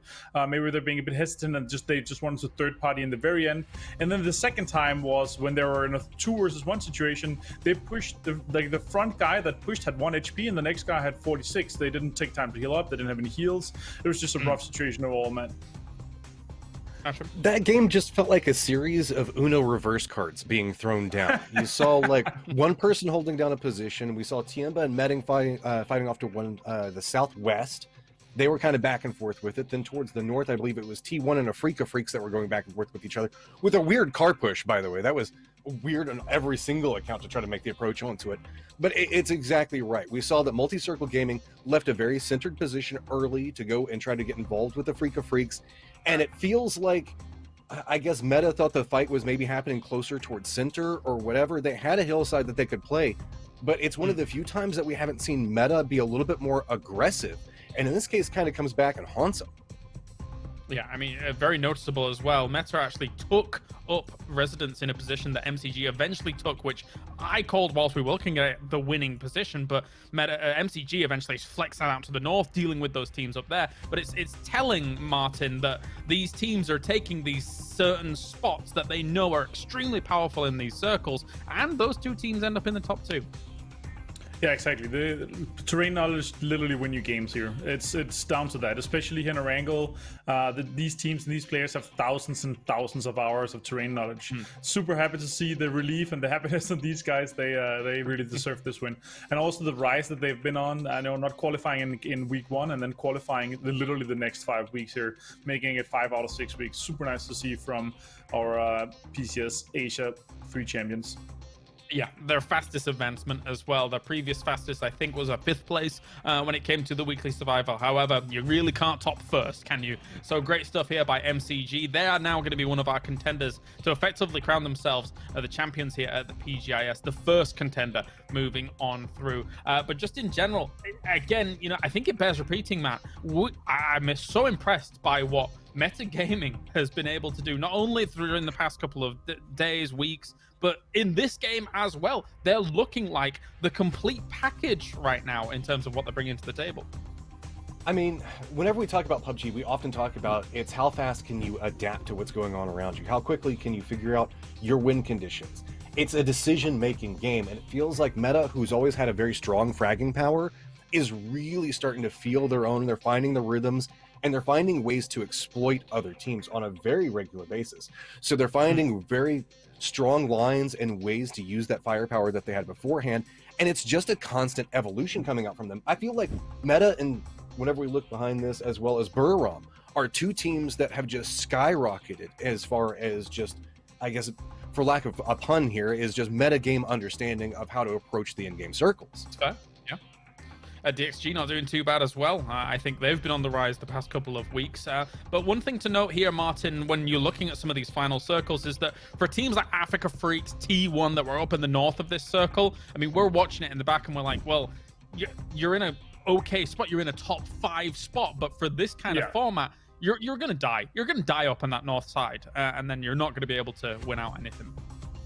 No, in general, these endings here that we have where the road literally just cuts up on the middle is super rough to play in general. You know, it's and you need to know what side of the road is best and what area, if they have to cross, what area is best to cross in. If T1 had a bit more guys alive, they could potentially help back MCG, but I'm not sure how that would kind of pan out. MCG just took a complete superior position in that kind of rotation that they made. So and you called it yourself, like this is a game-winning spot, and it really was. Yeah, definitely. So for Tiamber, I think they probably thought that they had a game-winning spot in regards to that compound as well, Matrim. However, not to be. They had to deal with meta off the back of that. Did you see anything from Tiamber that you liked, or what are you thinking? They had the right idea, but they never really harassed any of the movement coming in. Whenever meta repositioned and got into the compound that was just a little bit to the north of them, they just kind of let it happen. We didn't see any form of firefight or strong defense come in. And that's kind of the beginning of their doom, because then after that, they tried to take a hillside fight. And whenever you have to take a hillside fight against like players, whenever we're looking at like sparking and stuff like that, these guys know how to play that. And they managed to find ways to exploit it. Like whenever you're looking at one of those ridge sight lines, it's about how fast can you flick and get attention and communication between your team. And Tiemba felt like they were the ones that were wanting to aggress. We saw them push the top of the hillside, looking down onto meta gaming, but it was just firepower. That's all meta leaned into to how to win that. And it came up spades for them. Yeah, across the divided compounds, I want to call them there, Martin. Of course, Tiamba, I think they had a 2-2 split. Again, it's pretty close to one another. But when meta is pushing onto you, I guess you do have to provide some kind of resistance and then fall back. What are your thoughts?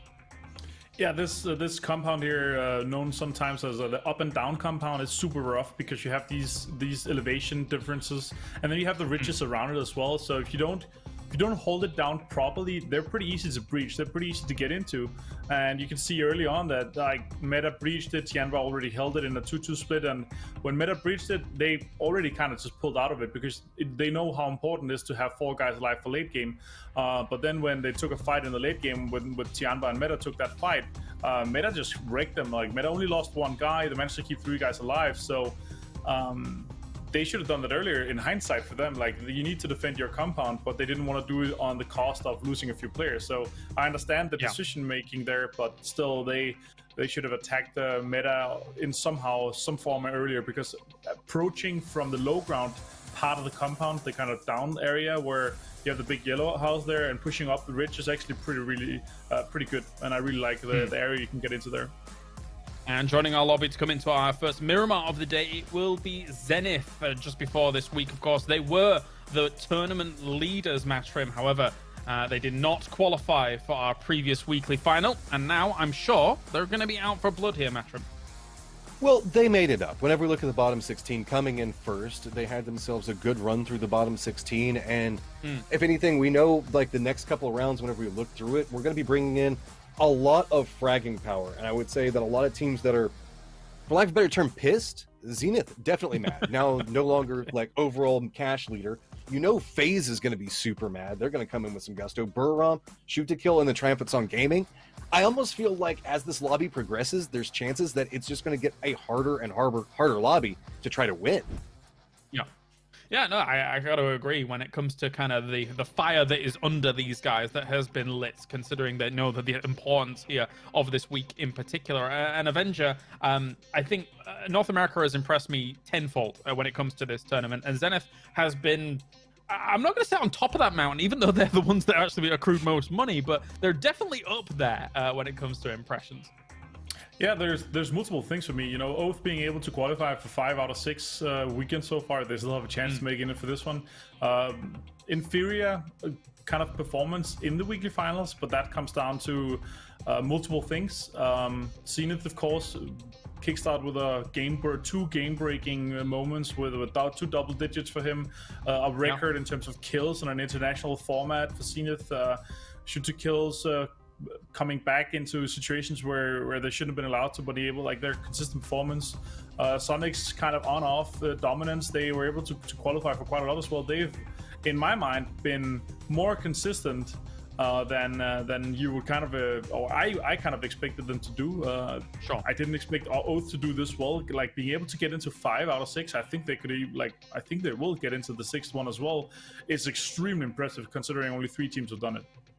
Yeah, no, you can throw me in that hat as well, Martin. I know you were saying that, you know, maybe me, and then you took it on yourself, but I have to agree. I mean, we're EU, we're North America, we have this thing, it's fine, don't worry about it, but we tip our hats to what has been done. And Matrim, your region is only seemingly going to get stronger because LATAM is going to be joining, and you've got Meta joining you. That is going to be exciting, to say the least. Woo! I mean, it's about to get spicy. Let's be real. We're going to see a massive increase in firepower coming in. And if anything, I think it'll just help grow the region entirely. Whenever you get to play against strong fraggers, it's just going to continue to escalate. And just to jump in on the Zenith Oath thing, yeah, I mean, these guys are, again, another team that's just kind of rising and becoming one of the cream of the crops. Whenever you look towards North America, everybody was talking Sonics. Everybody was talking shoot to kill. These guys have managed to carve out their own winning strategies, and Oath to that same degree. It almost feels like every single time you're going to count out Oath is the moment that they're going to find a way to make something work. Yeah, exactly. Shape their own destiny, I think, is what we're going down here. And we are going to find out as we move into game number 2 now to find out another team joining our weekly final here in the final week of PGI.S. A huge thank you to our sponsors, especially Intel, for joining us here. It's $6,000 on the line for match number 2 as we head over to the desert. Miramar time, baby, as we've got Sims and Pansy to bring you all the action. We'll do our very, very best for you, James. And yeah, starting off into the northeast, heading to the southwest. Mount Rich, I don't know if you saw it. I assume you did. I almost had a prison island circle. Did you see it? It's never going to happen, though. I don't know why you're still clinging on to it. You've got to let this go, Lauren. We've spoke about it.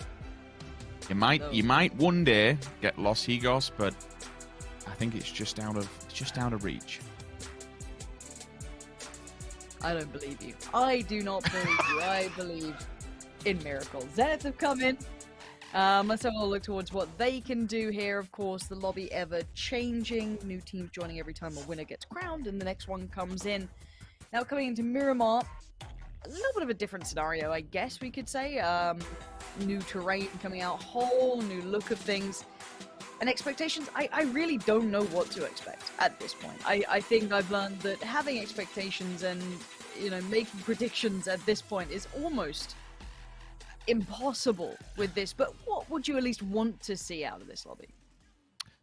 I mean, for this one, it's probably as much of an explosive ending as the previous one. Usually we like to kind of say, you know what, we'll start the day, we'll warm up through, and we'll get to us like fourth, fifth game, then we're all starting to warm up and stuff. But no, I wasn't even allowed to let the caffeine take effect. It was that ending was absolutely something. And there was something you kind of mentioned, Lauren. I want to touch on it ever so briefly. Like, it does have to be a heartbreaker when it comes to metagaming, because against all odds, they managed to make it to that final engagement of 1 versus 1. But more so, Silzen just hits the world and gets that 2 double kill knock. And it's like, okay, now they're going to win this. Now they're going to do it. And the second we see that, it's ripped away from them as the 2v1 is answered back instantaneously. Like, to be so close, and I will say this is one of the things that is probably the worst and best attribute about this, but certainly for the players, the one that drags them down more than likely the most, is to come so close and not qualify. There's so many teams that have been down in the bottom 16, and they've just been like, if we're playing esports rules, or super settings, excuse me, quote unquote, super settings, you'd be to the top of the table, you'd be bagging money, you'd be bagging points, but that doesn't mean anything for these weekly qualifications. You have to get a win, and if you don't, well, everything else before it is done for naught. Very good point. Ding dong, it is 12 in the afternoon here. I'm going to go shut my windows in a sec. Hold on. Okay, and while the bell tolls, we are looking at a very southern circle. Los Leones is kind of in on this one, Rich. I'm going to shut my window. You can have a little chat about this circle. I mean, to be fair, I think we should just kind of leave it. It feels like I'm more immersed. If we go somewhere like church or something like that, move over to the graveyard and really get into the game and really immersify ourselves within them. Right, okay, but we'll talk about the circle. It is all the way down towards the south. We've got a fair amount of water in play, maybe 30%. Coastline, ironically, is still completely clear. I'm anticipating a team slots themselves in there. You can have Tiamba over by the west who could run that coastal road.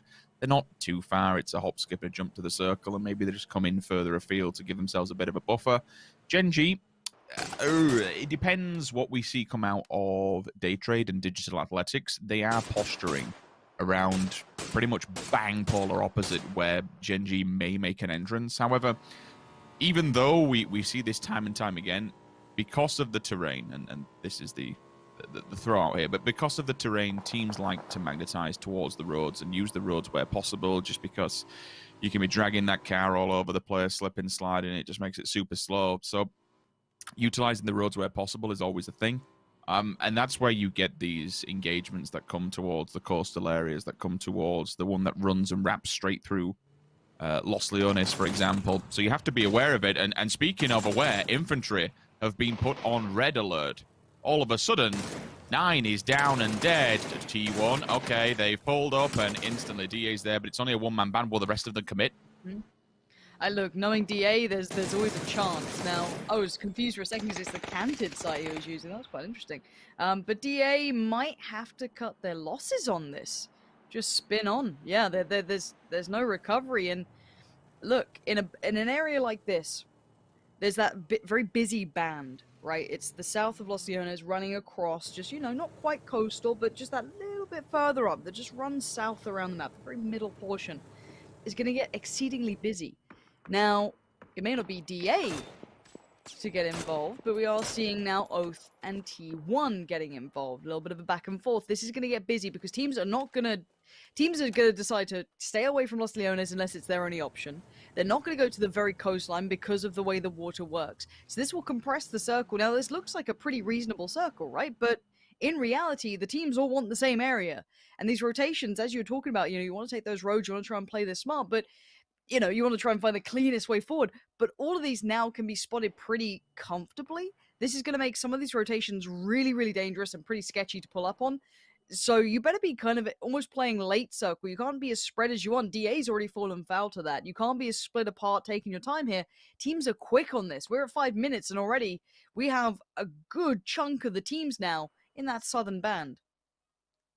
That's because a lot of them will want to kind of push out of Los Leones and be away from it, and more importantly, the coastline. We know that land ratio settings do come into play, and once that does come into play, it's going to bop its way towards the north, at which point that will be. I mean, we know it's Circle 4, but in terms of where the circle will be perpendicular when we get to that point, I mean, we could have a hard shift straight up towards the north. We've seen, in this competition, we've seen 2 back-to-back Los Leones city endings. Like, anything can happen, and that's been the telltale sign of this competition thus far. Anything can happen. Lots of ups, lots of downs. In the circle, it's kind of free reign to do whatever the hell it wants until we get to those points. But for now, it's just finding a good position. Navi is completely in the middle of nowhere, just to let you all know. They are nowhere near. They're still up by Tierra Bronca. They'll be ahead of the blue, don't get me wrong, but certainly in terms of coming down towards this, unless they're banking on an extreme hardship towards the north just to give them a fair amount of luck and a really decent place, I think they'll be clutching at straws to be able to get inside this middle pack, because it's going to be like, in terms of decent compounds now, priority positions, they're going to be taken away. Yeah. Okay, Rich, let's play a game. Pick one team to make it to the let's say top 5. Pick one team. Who do you reckon is going to make it? Dude, that was my choice. How dare you? How dare you? Why? This is some nonsense. Why would I pick them? Land ratio, the chance I mean, it's VP, right? Like, Virtus.pro are damn good on this map as well. They didn't have a bad shot at it last time either. Batulans did getting run over, and they kind of got crashed and didn't deal with it too well. But Virtus.pro, I'd still say, have impressed me probably most on Miramar. The Erangel games are perfectly fine. I would say, though, they're in a bit of a tricky spot considering who their new neighbors are. You have Meta very close by, who've already proven to be exceedingly fiery, right? They've got some great form on this. You know what? At least E36 bring me some joy by showing me what fun could be. So yeah, of course, to the east for Virtus.pro, you have Meta.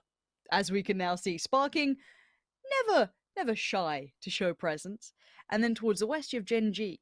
So if they make it out of this, why couldn't they go and win it? But I think they've been able to get a pretty good spot. We'll have to see, as you said, where that circle goes. This is going to be very defining. If it keeps closing in towards the southern side, then it could be any one of that pack, right? Like that whole pack down there, pick your name.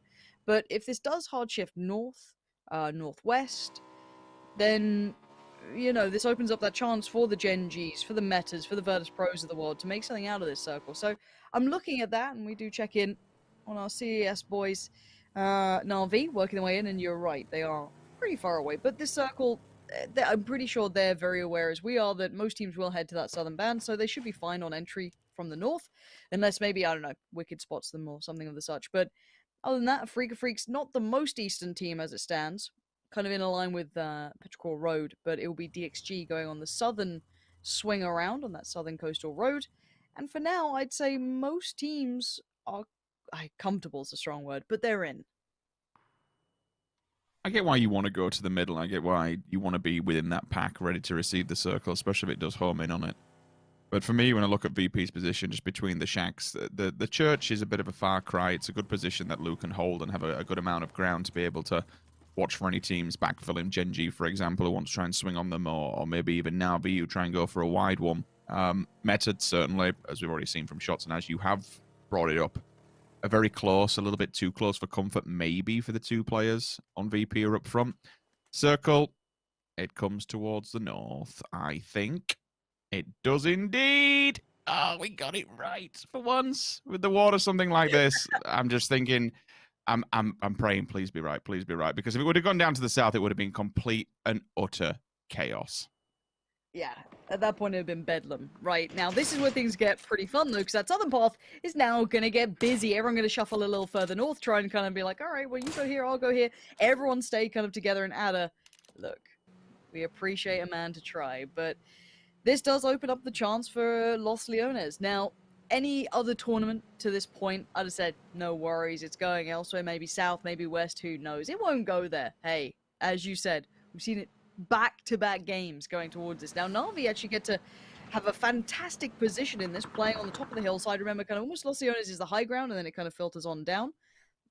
DA going to be going past a couple of teams, one being infantry here. They've managed to pull up at this point, southern side of Los Leones, kept their heads down and took one on the other side. Infantry just looking a little lost on this. I'm looking at Boyang and Longskirt. Do they just back away now? Maybe a little unaware of all the teams moving up from the south. I'm surprised they got caught off guard by this, but DA managing to get a decent enough spot to work from now. Hard transitions will follow up. DA will kind of stay at the ground, given that infantry's on the opposing side at least. They have a decent open compound, but it depends if infantry want to try and challenge it. You wouldn't anticipate it, given that they're in a very open field. They can't fall back towards the oil cylinders. Also can't really cross that road without being spotted by anybody else. Petrichor Road down towards the south. Gen G knocking on the door. Sonics, and if they realize this is PO out on a limb, maybe they push the advantage. Maybe they try and cut the head off the snake, so to speak. PO is in a vehicle, just so you are aware, and is on the way back to the rest of the roster. VPL have day trade within arm's reach. They can see them across the roadside, so it'll just be a matter of a bit of a stalemate. Metro have gone for a very aggressive four-man split, all wound up, all in different compounds, all in different buildings towards the north. West, it's not too dissimilar from where they were previously. If a team does pull up on them, it could be catastrophic. They'll instantly lose a player because they're going to be, unless you can pull the 1 versus 4, they won't be able to get a revive on that. I suppose the interesting, or most interesting throw into all this one is, Lauren, is where do Sonics pull in? Do they just try and pull the Na'Vi and go directly towards the north, or are they going to inadvertently hit Meta and Gen G? Well, this is the question, isn't it? Now, Pio obviously very aware of where they were. He was keeping track of them. He was one who fell behind earlier. They should be able to see this potentially, unless the timing is missed and they start their rotation or their movement just as Sonics are kind of working their way around. Meta, I like the Wicked's kind of a little isolated from the others because he can see the entirety of that swing in from that western side. I think it's a very smart play from them. Normally I'm a little hesitant, but they should have great information on the northern side of this circle, considering they were a little further away from most of the other teams, so they can and will have kept track of everyone coming through, should be well aware of where Na'Vi are. Now, Sonics have gone for a pull-up on the road that leads out of Los Leones, the more kind of northwestern road, and it's pretty free as it stands. We have to wait for the circle. We're about 8 seconds out from it, so we'll see if that pays off for now, and it looks like most teams looking south and west here. The west side more VP day trade. Zenith, what a prime spot this is now. I love this area. That used to be my little drop spot where Zenith is on Miramar. It's been a minute since I've had to be thinking about that. But Zenith, yeah, picking up a good enough spot here. Now the problem is they can be visible from that high ground of Los Leones. You can receive those shots from the kind of apartment buildings up there. That's when it gets a bit dicey. Beyond that, though, Oath, not a bad spot either. They're the ones across the road here. Now, I wonder what's going to happen on the outskirts, though. Gen G, Sonics, all these teams now need to compress a little further. E36, for example. Where do they take themselves? One of my concerns, and I'm keeping an eye on the kill feed here, is DA, even though they have that rather open garage, and they are not too far from Oath and really Zenith. They decided to go looking for something better. I personally would have preferred them to have stayed their ground and maybe held on to it. Maybe they thought, you know what, because we've lost players already, we can't hold such a vital spot of land, so we'll take a ridgeline somewhere else. Meta decides to regroup itself as a roster. Sparking can't hold that against all 4 members of Sonics, and I honestly do not blame him. Needs to be aware that we will see Na'Vi traversing into their backyard shortly. That's an M24 shot coming through in the kill feed straight onto Orange as we talk about Na'Vi. Unfortunately, we see them in the kill feed, but not the right reasons. Not everyone's inside this circle just yet. E36 have got that little bit of a bottleneck they have to traverse down. You've got the oil cylinders below them coming off the back of the mountainside. So if Petrichor Road does have any kind of eye line, which they should because it's a hillside, right? They might be able to see them on a very plain, open, barren background. Gen G. Okay, this ain't great. When you think you've got VP, then we see Daytrade, T1, T-Amber. Everybody is scattered on the edge of the circle. The only real true entry point to this is to try and take roads. Just full-blown send it. This is unknown. I don't know. All of this is unknown territory. Now, Lou's going to make a mad dash back to his team just in case they went for a crash or something of such. He wants to be on the go. PO going to have to try and turn this one around. And this is the day trade, I guess, road encampment. It's not really on the road, but it's close enough they should be able to hear these vehicles go past. Vision now granted and garnered by Nurins. And Gen G kind of thread the needle, I guess, between T1, between day trade. And they've made it to this, but they're in. Look, at this point, they'll take it. They've not had a home. They will take this little shack, put up, some nice furnishings, make their own nice little candle in the corner, make it feel a little homey, Lovely. Now, Virtus Pro, not one to go without maybe keeping track on people, have taken upon themselves to take that ridgeline. Now, that gives them good vision on Gen G, a little towards day trade, and the vehicle stays safe. Now, the next circle update, about 9 seconds, 8 seconds away, is going to be the bigger. Now, day trade have just sent a couple of shots through towards Virtus Pro saying, keep your head down, boys. Don't get too ahead of yourselves. Let's see where this goes. Ooh. Gen G. Now, that ain't bad, is it? I want to see what they do with this now, because this is going to get busy. Now, Virtus Pro need to move forward, as does Meta, Sonics, all the teams on that northwest slice that rolls around. They're going to have to compress and look at the territory that's in front of them. An open field, Rich. Where do they go with this? I really like what Esther's doing, though. He's giving them some opportunity to maybe try and make something happen. It's a very, very open, barren landscape, and it's not workable terrain at the end of the day. You just, wherever you go, you're going to be staying your feet. Same can be said for Sparking. He goes down to Senya. That's him knocked and confirmed instantly. Infantry. It's a 2-man band still looking for a place to call home. They'll take this ditch for now. They can't really advance forward too much because everyone else is in the compounds and batten down the hatches. But to really, fall back on what Gen G has done, Loki and Esther have pushed out towards an opposing ridgeline. They can now actually fight VP and Daytrade at the door if they want to try and look down upon them. That ridgeline is what basically keeps them safe for now. If they can deny anybody getting to it, then they may just be able to crawl up into that top 10, top 5 upper echelons. But we shall see. For everyone else who needs to really make something work, DXG, possible fight against Zenith. They are working their way over on the east. Petrichor Road has to come through Tiamba down on the road. All the way down towards the bottom of the south. Wicked has fallen. Rather unfortunate for Meta. We knew this was going to be a very, very rough transfer, and it certainly is. Sonic's VP. This is a couple of sketchy, trying times for these two teams towards the north because, again, not really much workable terrain. Yeah, I suppose they've got to come out as well, even though they can play it late. Eventually, they will come into the fold of that one. So, yeah, it's the north's a bit messy. It is, and we said it, playable area, Rich. There ain't much of it. There's a couple of ridges, yes, and the terrain might give you a touch of a mound to work with, but my eyes are trained on Virtus Pro, so it's the vehicles. This is now the tough call for Batulins. The IGL, the man that's kind of won hearts and minds, where does he say to go? Because Gen G now, they know where they are. They know where Day Trade are. That's not accessible. They should have a beat maybe on Meta. I don't know how much so away from the ridgeline, and let's see where they take themselves here. This is gonna be the mad dash for it. Try and find some safety. Na'Vi are the ones that also moved up. They kind of shuffle forward. It looks like Sonic's gonna go towards Na'Vi. Those two might clash, and Virtus Pro, you gotta find somewhere to call home for now, and it's just continue forward. Wait, where are they going on this? Okay, so they've gone past the northern pack here. They're about to hit the main road that divides this and go towards the southern side of the road here.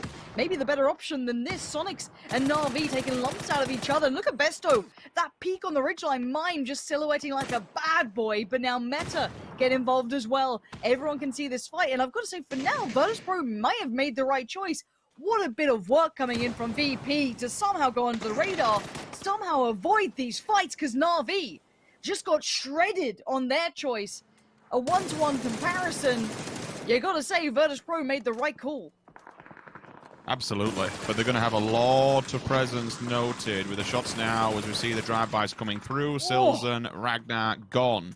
So they defended. And this is... Oh, wait! A random nade thrown from Snakers on the opposing side. So Oath made note of their presence. They get one in now that knocks there. The question is, do they advance forward? Do they have more? Do they have utility to try and commit towards that? Drive-bys in abundance. Tiamba and a Freak of Freaks, they've gone for the same position. Lou and Spyro falling the kill feed, so Oath did continue the hammer down, but for now it's Tiamba. And all of a sudden, a Freak of Freaks are just falling at the wayside. Is that just one player? It is, of Tiamba left standing out of that. Same can be said for VP. They have not fared any better. Hyruzen needs to bail on this. Because, my word, a bombardment. Mortar shells have been flying towards the side of VP, and I don't think it's going to get much better. Now, where do you go? It may have been safety for all but a moment, but all but a moment is exactly what it was. Like, wow, okay, so two teams just like that at the same time, simultaneous. Kind of wacky. And here comes the desperation plays. There's nowhere left. The circle is brutal for anyone that was on that northern side, which is still a great deal. I'm still looking towards Gen G, looking to stick out in the north. Oath are keeping everyone somewhat kept down here. Pressure on a wild vehicle comes down, almost punishes Inonix. That was going to be sent from Nurins, but Loki's got his back. Keeps him covered, and Gen G still staying alive. VP do get found, and that is them down in 12th. But I don't think anyone from the north is particularly faring any better. Gen G still under the gun. Zenith looking to pressure them. But Day Trade down in pieces and down altogether. Down bad at this point. As 10 teams now remain. Zenith and Gen G trying to share the north. And I don't think these two want to share much. And now it really comes into view how good Gen G's player was to be able to push on that ridgeline and hold it. That gave them some sort of an anchor point to be able to fight anyone else who wanted to try and take up position on them. PO will fall, and the instant confirmation should come through from Kickstart, but you can see Inonix is very quick off the draw to try and block line of sight and maybe getting back on his feet, maybe just put some aggression his way. Kickstart says no, denies it, Nate comes over. And I like this coming out of Zenith to force the scenario while you know they're damaged and get involved with it. It's perfect. You don't get an advantage on someone like Gen G often. So when you do, you take that. You take that every day of the week. About 8 seconds out from circle update now. Keep that in mind. Things are about to get dicey. The southeastern side, the very edge of the circle, is getting the pressure. E36 trying to deal with Petrichor Road, but they are not going down easily. Finally, Pure Boy gets the shot he was desperate for and maybe buys a bit of time, but then look at DXG sweeping on through. Fergus to find one. They want another though. Mamu from further afield. Does find Pure Boy. That's going to be E36 gone, kind of left in a pinch. And DXG do take good territory here. This ain't bad, all things considered, that circle update. But Oath, now they have been making an impression so far. Not quiet on the kill feed either. They've been taking names. They took VP out of this one with a couple of nades and a good bit of positioning. Now Zenith going to start working their way across as well, it looks like, towards the vehicles they get in, and might be heading down towards the south because the circle has moved away. It's gone towards the southern side here.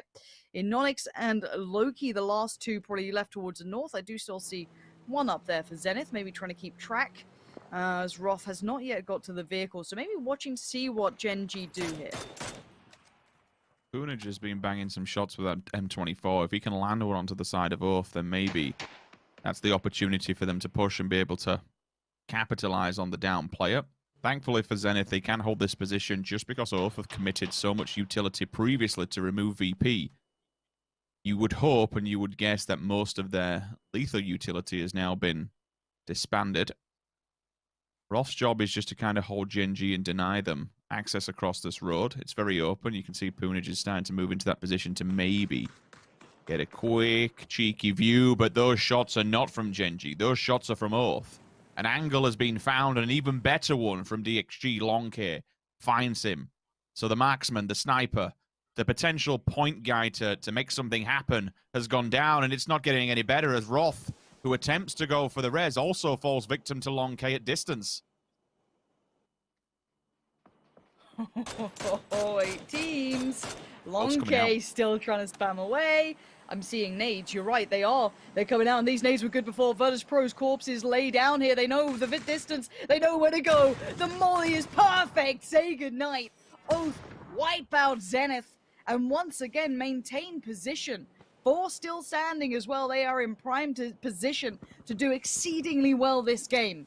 Make their way through to the weekend, but there's still Gen G. There's still T1. There's still DA. There's still plenty of problems, and Gen G proving how much of a problem they can be.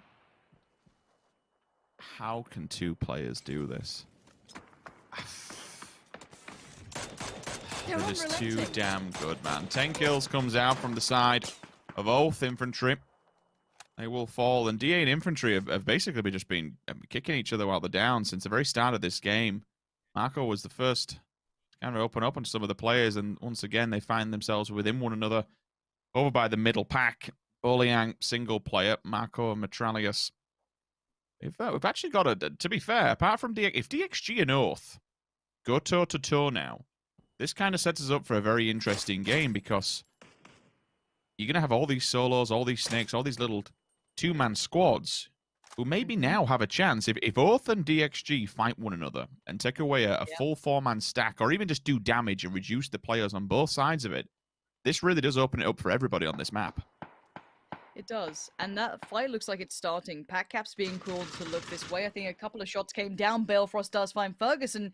You might be spot on. If these two just start taking lumps out of each other, it means that it does open up to those, 2-men squads, the snakes still around here, because, as I said, there's no big 4-man team.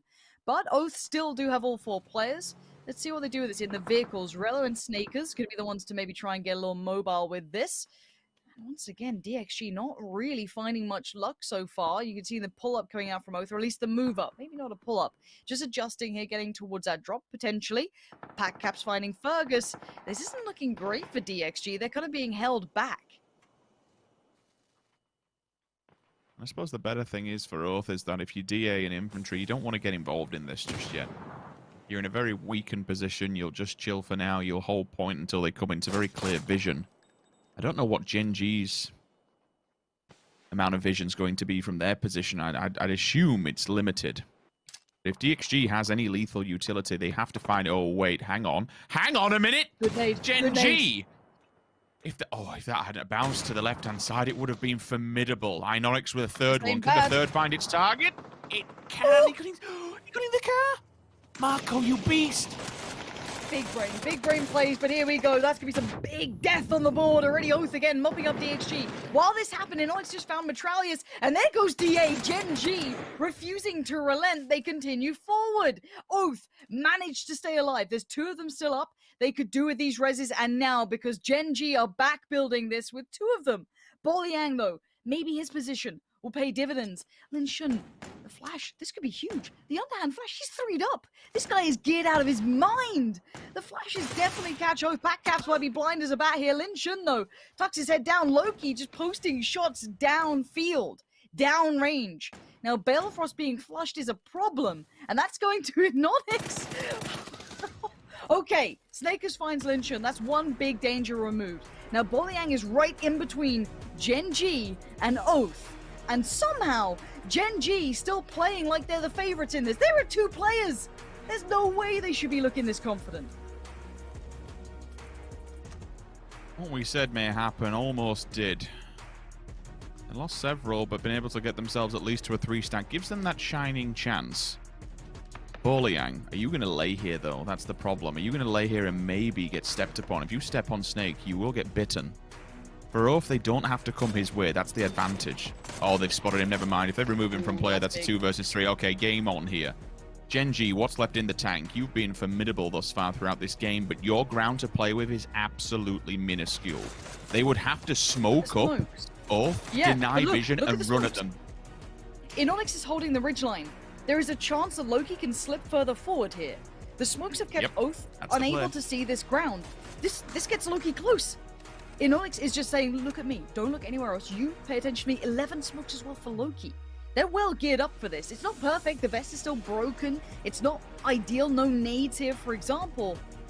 But Loki's position is slap bang center, and Oath are unaware of this. They may have an inkling, but they have not seen him yet. Can't believe it's worked. They threw the smoke down and they denied their vision, and Loki just belted it. Like, this is the perfect thing. They're working in tandem with one another. And now it's time to creep and peek. Do they know he's here, though? That's the question, Lauren. Now, Inonix is a little tagged up, has to back away for a second. Now he gives away the game. He made enough noise there that they should be on red alert. Now there's a problem. They've got Inonix holding the ridgeline and the back lines. Oath knows where he is, but there's that man missing, Loki. Now his helmet is broken, his vest is broken. The flash comes out, and Loki is keeping them back.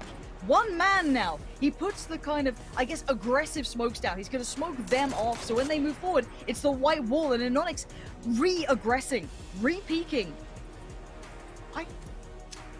I think Gen G are playing this better. Oath look a little lost for an answer. Inonix now on the push-up as well. He's going to get towards Loki on this. Snakers, Pack Caps, Rello. They have been doing well so far.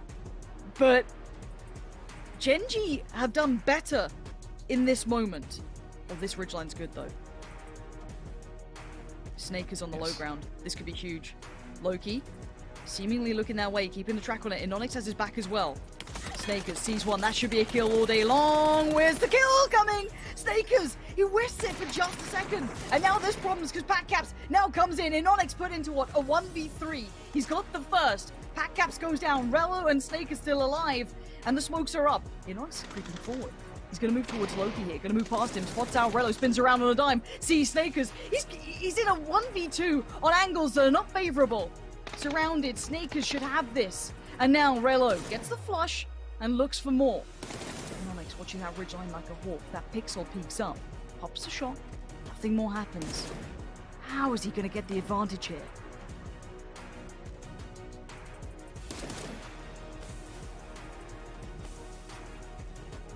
Looks again.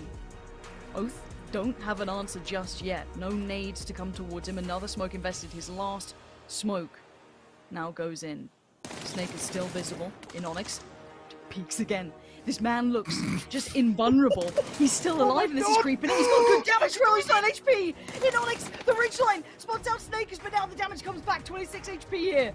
He's still looking. He's still trying to find Rello. He knows there's still someone close to him. He's looking at that smoke. He knows there's a problem still. And on the ridgeline, he finds Rello. He's looking at Snakers. He's 1 HP. He's putting everything into this. Snakers is yet to move. He's hit the deck. He's not surrendering. He's pushing forward on 1 HP. I cannot believe it. He never stopped. He never surrendered. And Gen G against the odds. There is never a time, there is never a place that you would need to clutch a 3 versus 1. 1 HP hold. You absolute madman. You have just got your team into the grand finals in a 1 versus 3 dream. What are you doing? This isn't supposed to happen. That is one of the clutchest things we have ever seen in PUBG esports. That is just complete and utter bonkers.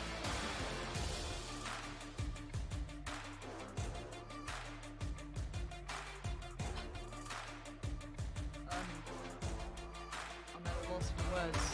The audacity, the confidence. They had 2 players. They were stuck in the north. I didn't think they were going to make it out of the north. Remember, they barely had a way in. They had to dive past Day Trade, VP, all these teams, and they made this mad spot out of nowhere. And to clutch it out in that, and I've got to say on the other side, Oath looked like a deer in the headlights. They looked scared, and they had every right to be scared. Look what was against them. Gen G proved they truly are one of the best in the world, and they make it through to the weekend. And I would face anything other than them right now. Where do you dig? Like, where do you pull the nerves to hold the 1 versus 1 when you've got 1 HP? I mean, he must have just thought, you know what, this guy is going to completely fall and go for the res. Excuse me, go for the heal. I'm just going to go for it. He holds it, he hits him. Like, there's so many scenarios in which that should not have happened.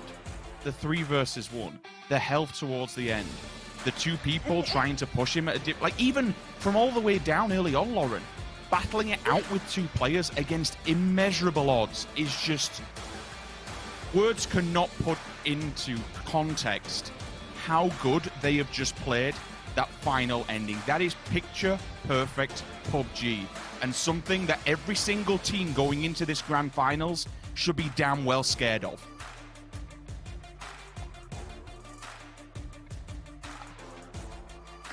Oath had everything. Genji had no right there. They had 2 positions on him in that final moment that were like 180 angles. He had to just spin on a dime to even be able to keep that in mind. I am truly blown away by this.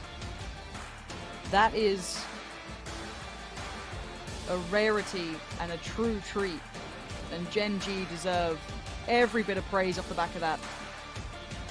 I'm sure Oath are in pieces, and I have nothing left to say. Let's hear from the players themselves. PGI.S Weekly Survival 6주차 PGI.S Weekly Survival Week 6, and our second winners were Genji. I'm here with player Inonix. Congratulations. 정말 아직도 믿기지가 않습니다. It's really hard to believe still. 불구하고 결국 로키 선수와 이노닉스 선수가 판을 만들어냈고, So even if you guys lost players, you managed to utilize your smoke. And it was amazing seeing you eliminating each player. How did you feel in that moment?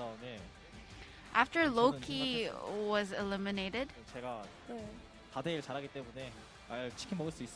I honestly felt quite confident that I was going to win the chicken dinner. Were you not nervous? During the game, no, not really. But once the match was over, my hands started shaking. If you were to express how you're feeling right now in one word, what would that be? I'm not sure. So looking ahead at the upcoming weekly finals, and you were the winners of last week's weekly finals, what did you guys talk about amongst your team? We talked about how it wasn't over yet, and because this week's weekly finals is the main game, we said that we would maintain our energy. So now the weekly survivals are behind you, and you have the last weekly finals coming up. What kind of team do you want to be remembered as? We want to be remembered as the strongest team ever. I'm sure your fans are going crazy right now. Do you want to give a shout out to them? So as I told you in the first week, I said that we were going to nail the 5th and 6th week, and we are still going to be doing our best. Thank you so much. Congratulations again. We'll see you at the weekly finals. 이렇게 해서 두 번째 매치에서 승리한 팀은 바로 젠지였습니다. 120만 달러.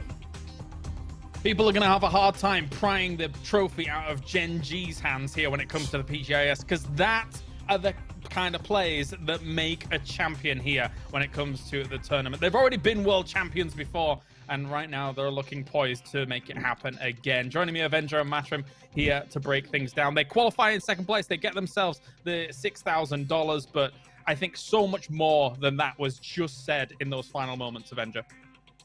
Yeah, that was this is the kind of stuff that makes champions, right? As you said, Gen G coming in third circle. They're still in their cars. When fourth circle popped and third, it's crazy how well they're able to rotate around. Their movement is fantastic.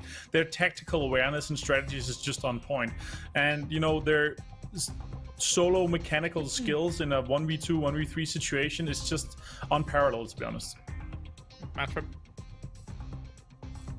That's legendary status. That's all you can say in that situation. You could tell there was a moment that he just found, I guess, the groove, I guess the zone, whatever you want to call it, and Oath almost felt it. You saw them step back and give him so much space for having a 2v1 situation. Sure, he was going to have to move, but just the absolute confidence in himself, the way he was making those peaks back and forth, and he was spinning between the two of them, it was beautiful to watch. That's the type of PUBG you want to see when you get into these in-game circles. I mean, that was probably one of the best clutches I think that I've ever seen.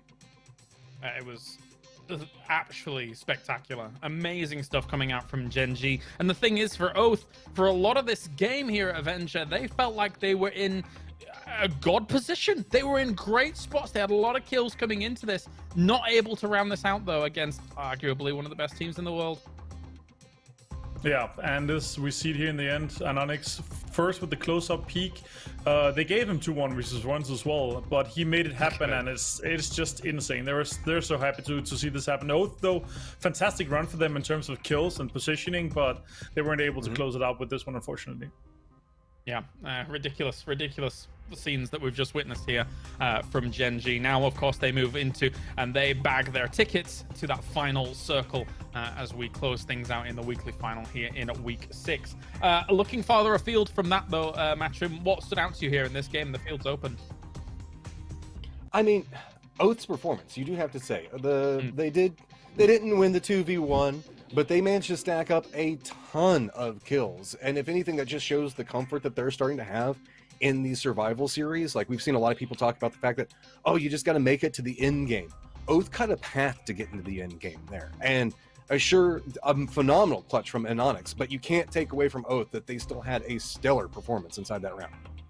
Yeah, definitely so. And actually, I was taking a look over at social media for a moment before we got into our segment here, and Purdy from STK was tweeting that he felt the second places in his soul Avenger when it comes to Oath and Meta being so close yet so far from just having the weight lifted off their shoulders here in this final week.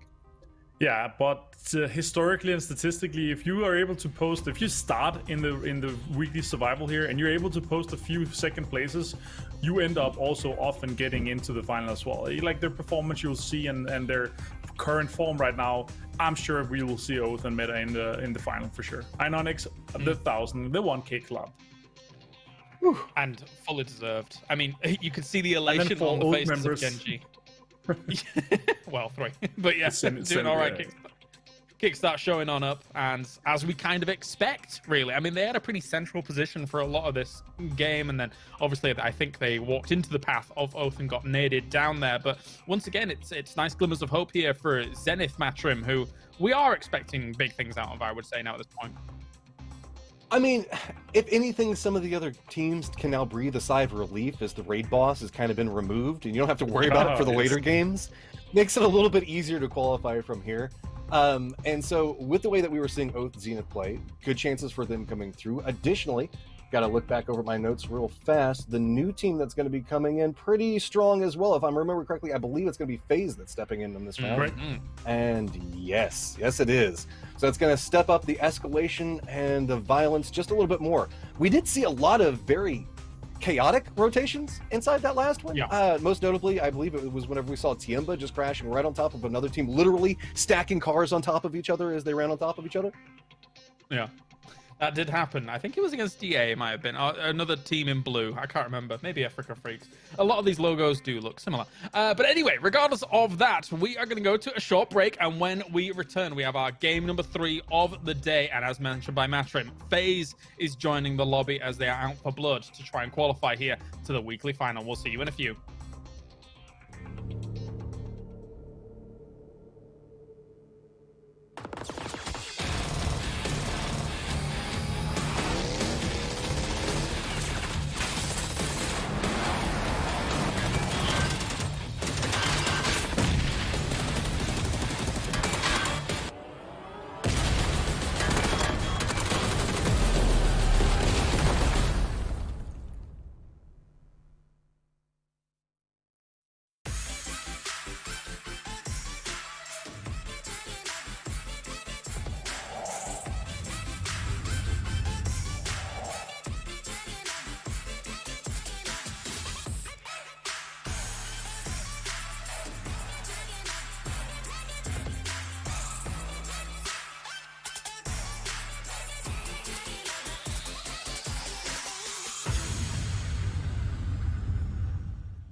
Hello and welcome to Richest Survivor, a program not only interesting to PUBG fans but also to the local tax collectors. As you know, teams bank money through the entire tournament until we find a grand finalist winner. So let's take a look and a breakdown of how much teams have won thus far. And our wealthy list starts with Infantry. After 2 weeks of almost nothing, they're back with a vengeance. They have pushed 4EM out of Richest Survivor, and they've managed to garner quite a lot of money in the process while doing so. Let's take a look at some of their highlights back throughout the course of this weekend. Shrimsy kicking off. That's one player down. They've now been battered away into the open arms of infantry vehicles there. Marco gets the run over, but unfortunately it's going to be on the wrong side of the player. Within the last man standing, 9 is damaged. They're looking in top of the cap. One with a quick drive-by to say hello, decide not to get involved with the fight. They're looking for somewhere to call home, and it's been very, very difficult. Maybe they push. Maybe infantry feels the full force, but they are ready to rock and roll. Let anyone sit on the shack should the next circle force them to make a move. This is absolutely ridiculous. Infantry have come out from the safety net of their building, and it's time to clean it. Infantry ended this week on $286,000. Now, it's not quite the Gen G levels just yet, but still, 286,000, what could that do? Well, it could develop 2 games. Yes, 2 games like PUBG, for example. It would definitely be early stages as such, and, you know, with all the ups and downs of it, but still, 2 games development nonetheless. Next on the list, we have Zenith Gaming. Now, last time we checked in with Zenith, they were topping the tables. Although Week 5 hasn't been the best of weeks for them, they are still standing strong at the top. Let's take a look at some of their clips and highlights throughout the tournament thus far. It is a quick exchange between both teams going down, while Zenith is just providing overwatch on everything that's moving below them. With this contained fight, Zenith has the high ground advantage.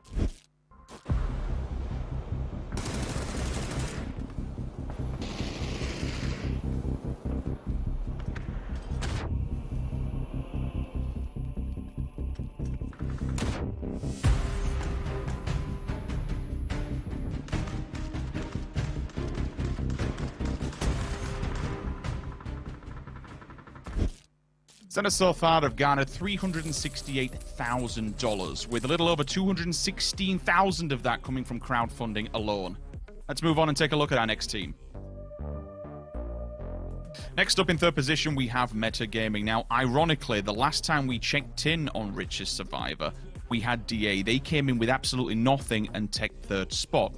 Now, Meta Gaming do exactly the same thing. They jump into third and go from nothing to absolutely everything in the blink of one weekend. And it just goes to show what a wonderful change and set of circumstances one weekend's work can do in Richest Survivor.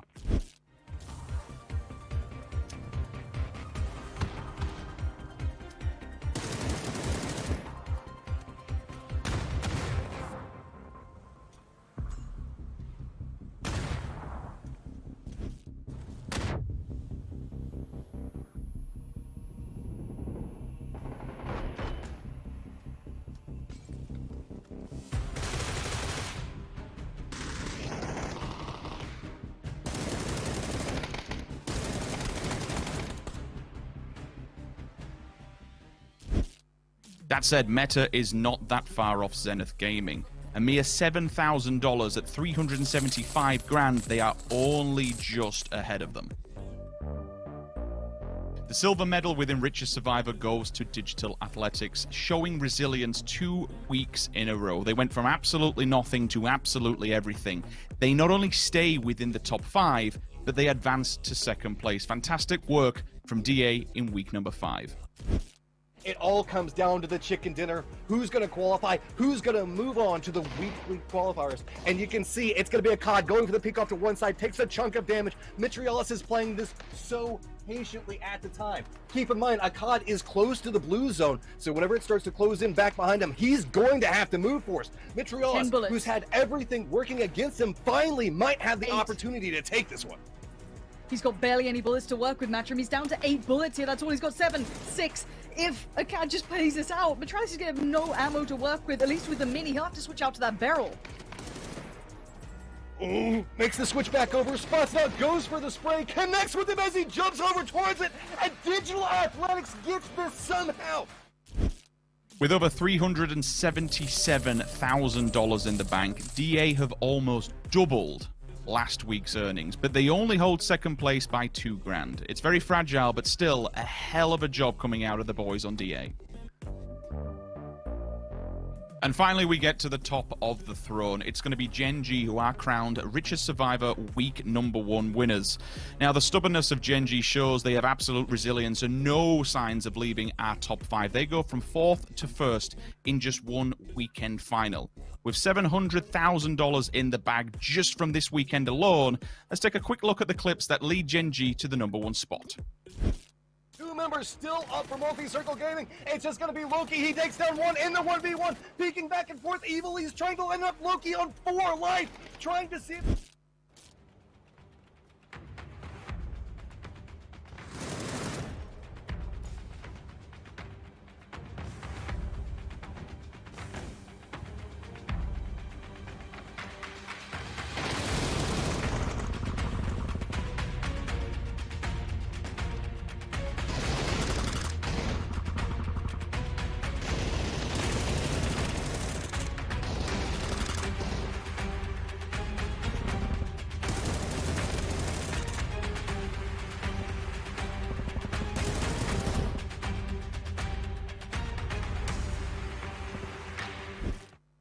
here we are, some of the craziest money we have seen to date within PUBG, not just PGI, with $500,000 coming from crowdfunding alone. They now possess a whopping $880,000 in the bank.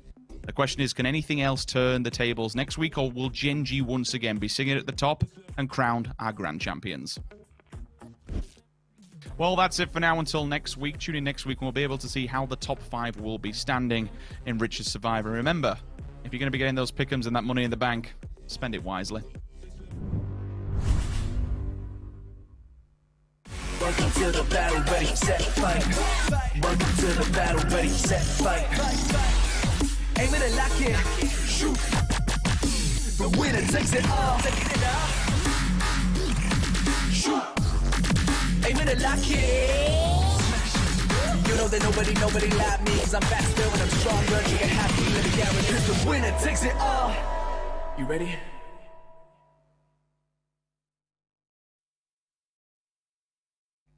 Welcome back here to PGI.S, and thank you very much, Rich, for breaking down those numbers for us. You didn't give us an example of what Gen G could have bought with that 880,000, which is a bit of a shame. But just to put that into perspective, you could pay for Rich to do the entire event with 880,000. That's amazing stuff. Yeah, brilliant. So good job by Rich so far. Joining me, Avenger and Matrim here for the breakdowns, and we are going into game number 3 in a moment. And FaZe will be joining the lobby. Matrim already alluded to it earlier. And Avenger, looking at FaZe coming into this, what are your thoughts? What are your prospects? What are your hopes and dreams? Hopes and dreams and thoughts and prospects is 2 complete different alleys for me. They've had some rough times. They've only been in 2 out of the 5 weekends that we have so far, so they need to qualify for this one. Also, to have a remote chance, of course, to making it. They won week 3, sure. They had a fantastic performance, actually netting themselves the most points in any week so far, 96.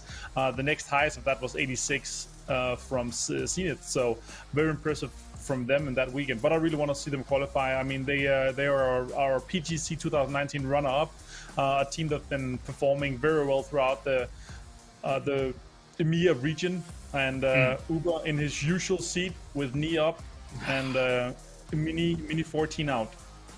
Yeah, I don't know how he sits like that. It's crazy. But Matrim, for a team like FaZe, you were talking about them before. Anything other than the win is almost just kind of not important. They've got 100,000 in the bank right now in terms of the base money that they've earned. But beyond that, if they don't qualify for this coming weekend, it's a disaster for them. And if they don't go far in that weekend, it's a disaster for them, surely. Oh, it's just a disaster for so many fans, too. Let's be real. FaZe is one of the fan favorites moving into here. And really what I've got my eye on is Fuzzface. Fuzzface had a phenomenal week last week. I mean, he stepped up. He was even bringing bolts at different times. He was just diverse and all over the place. I want to see more of that, because that seems to be their secrets for success. Definitely so. Here's DA as well. Well up on the leaderboards right now, currently in 2nd place. Avenger, before we go in, any thoughts regarding DA? Yeah, DA has had an amazing run. I hope to see them continue this, and I actually hope to see them in the weekend final here, so I hope they do well in this weekly survival.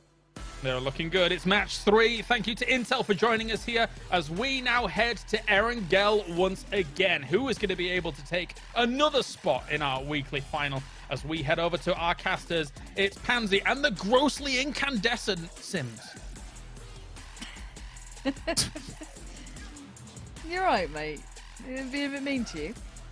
I'm more confused that he thinks I get paid for this. That's apparently quite a decent sum. Apparently so. Oh, you. Yeah. Doing quite well, Lamborghini outside, 10-bedroom house out front. Not bad. Yeah, not bad, not bad. And some of the money on the line, you could probably get pretty close to that for some of these players. Same for us. Starting out towards the west, heading over towards the east. Pretty much slap bang across the middle, Rich. This is pretty fair for most players. Look, it's another game. We brought FaZe Clan in as well, so we've got another massive one ahead of us. I just want to take a really brief moment just to really appreciate, and something you said as well. Again, don't want to focus too much on it, but still, it's worth saying, we very rarely, as a treat, ever get to see something as technically playable compared to what we've just witnessed. Because of the genre of Battle Royale, how many players are involved with it, the nuances, the level of unknownness and uncertainty that comes through, It's very rare we get those moments where a player is allowed to do what they have just done. Don't get me wrong, it comes down to an insane amount of individual skill. But still, to see what we have just witnessed categorically is possibly one of the greatest moments in PUBG history. That is one of the best things I have ever witnessed in terms of individual player capabilities. It was an absolute treat to watch. Yeah, my throat's not such a fan of it after that. Might have to reel it back in. This is the house like game 2 or something. You know what I mean? Like, we've got a lot of games today. I'm already spent. I mean, God only knows how, you know, we were saying meta, but add Oath to the list of teams that have had heartbreak. I think meta is slightly less so, but just being clutched out on the elevation of play here, it's unreal. You know, we look at these teams and they operate at such a high level consistently, and it's wildly impressive. Of course, they're incredible at what they do. But the fact that they can step up further than that there is still more that some of these players can bring, is unbelievably exciting and incredible to watch. And as you said, it is rare that we get to see it because most of these teams play to the safe percentages, right? You know, you're sat in a 1v2, a 1v3, whatever it is. You play the smartest you can in that scenario, and more often than not, it'll work out for you, especially with everyone being on such a high level in these lobbies. You know, in your general pub game, sure, you might be able to, you know, clutch it out once in a while, but these players don't often make mistakes. That's the thing. And at their very worst, they're still incredible. So the fact that that happened against Oath, who are on like a 15 kill game, is wild to me. And I think it's a bar set in exceedingly high now. That's the scary fact, is that it's not just been one game. We saw it in the first game as well, that 1v2 clutch coming out that then instantly got responded with another 1v2 clutch. And then we had that, obviously, the Gen G moment. This is the bar, and it's exceedingly high. Into this, though, we do look towards Circle. It is a western circle. It's kind of center point, probably somewhere between Everest and Gatka as it stands. A little bit further north and west than the previous one we had that kind of did end over this way. So once again, T1, T-Amber will have probably the fairest shot at a center point to begin with. Gather our thoughts, gather our voices, get a drink as well. I sit back because if this is the telltale sign of what's to come, like this weekend's grand finals, even this week for the qualification, it's going to be absolute madness. And to round out Gen G as we move on, that is they have now qualified for initial rank decision, and every single week thus far been in this competition, every single team now needs to be scared. Every single team now knows the lay of the land. The lay of the land currently, as we speak, we will see the mountain play a very prominent role. It's in the center of the circle here. DA on rotation through ruins. They'll have VP to their left-hand side on a bit of a parallel transfer, so they need to be very, very careful. Hyruzen and Batulins are disconnected from the head of the pack. They are back by school, while Lou and his partner are a little bit more forward, holding forward. Sonics are in a two-man 2-2 split, so they need to be certainly aware of that. H-Win you'll see in Shrimzip just behind this. Mime and Co will be in the distance, different compound altogether. Oath up towards Savernit. Later team to arrive from this one. Actually, it's going to be still quite a fair few out. Petrichor, Road, Stalber, Yasnaya will hold Na'Vi. DXG, a Freak of Freaks. FaZe also still within Milta, still looting up, only just getting inside the vehicles. Whether or not a Freak of Freaks inadvertently bump into them or transfer, or even if someone like Zenith or Metagaming sit on the edge of the circle and, again, accidentally trip over one another, it could be quite difficult for FaZe, given the angle of approach. You look towards where the water is, you look to where the circle most likely won't be going up towards that northern side of Georgia Pole. And yeah, there's only a minimal amount of room that FaZe is going to have to move into this, and certainly that goes hand in hand with the compounds that will be available. And the total prize money in this just continues to blow my mind. You guys at home, the crowdfunding is incredible. Metralius rocking a very unique gun as well. I like that. But shout out to you guys. Every week you tune in, you're in this with us. It has been a marathon of an event. The players feeling it, all of us are involved, and as I said, the support has been unfathomable by you at home. Now, looking at this, Freak of Freaks and FaZe get across paths early on. Nothing too wild. They're all en route now. Yeah, you've got to be a little bit aware of it, but look, the drive-by meta is terrifying. We know it, but neither really have any will to do this at this point. Just try and carry on. It looks like FaZe are going to adjust to more of a northern route potentially. Have to see how they go about this. If they go maybe Rozhok sort of entryway, they'll be kind of trailing the lights of Zenith, whereas the Freak Freaks get to go over kind of towards Potato Mountain and, you know, like the little hillside and work their way forward.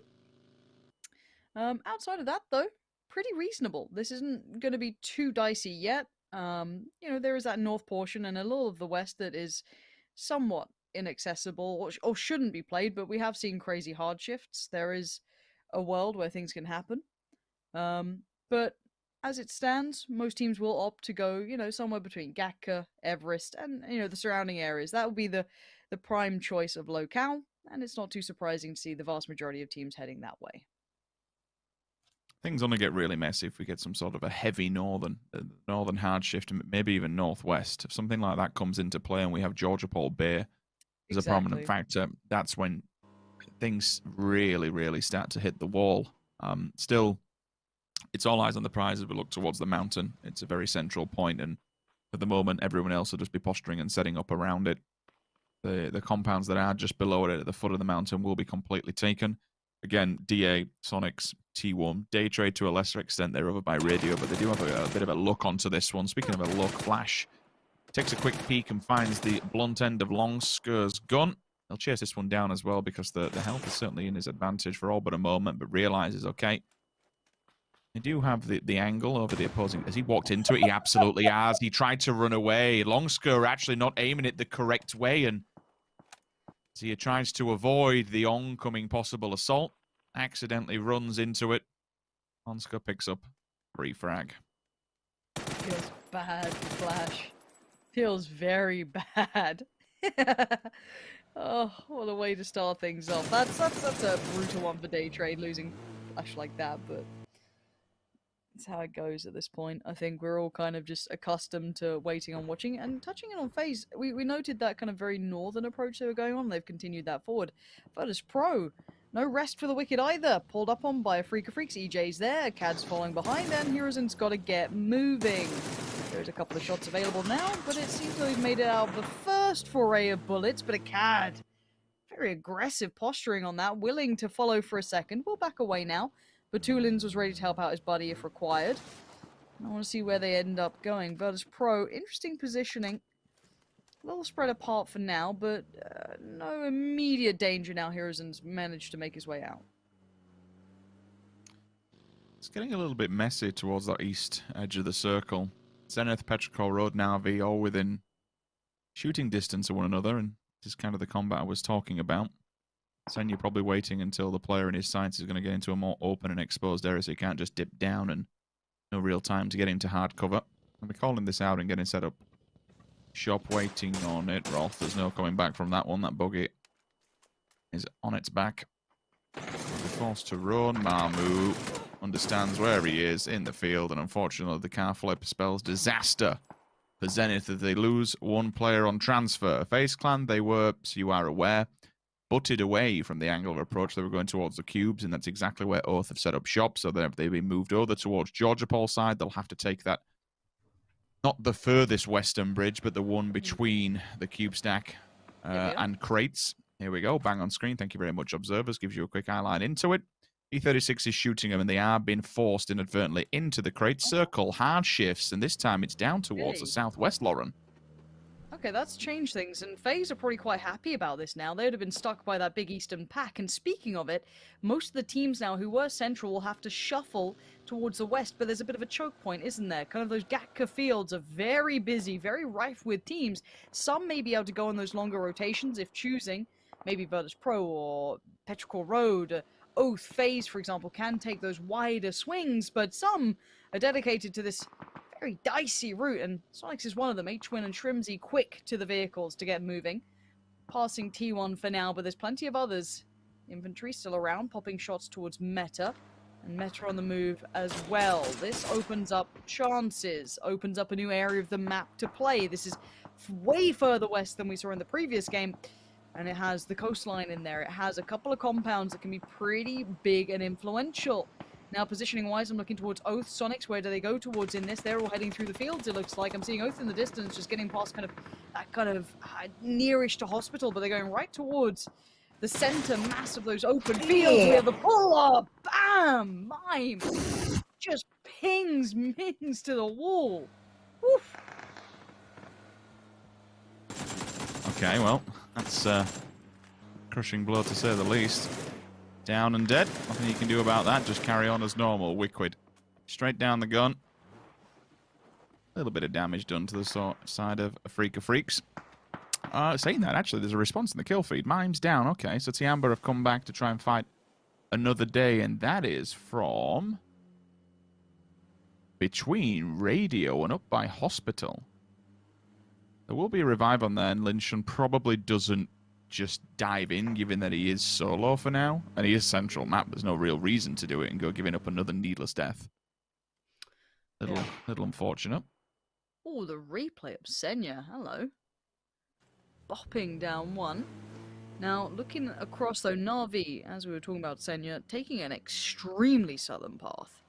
Now, they can go around. It's one of those days, isn't it? I've had it as well. Yeah. Oh, go around Quarry. I decided to just combine those words. But because of my slip up, we will decide to give you a promo code. You're welcome. I'll try and do it more often, maybe once a game. So make sure you get it right now. Get it in the game, get your goodies, and get yourself locked in. Let's get back to the action, though, because most teams have made this through, apart from Na'Vi, of course. Na'Vi are the ones who are living out in the blue life. Most people have got position. Now, I'm looking towards Virtus Pro, who are quite sporadic in approach, quite split apart. A little, not sketchy, but just a little dicey. Got to be very, very careful with how they play this. Meta, Day Trade close by, Sonic's quite close by. Again, most teams trying to keep their heads down. This is still early enough. That shift towards the west definitely threw things in the air a little bit.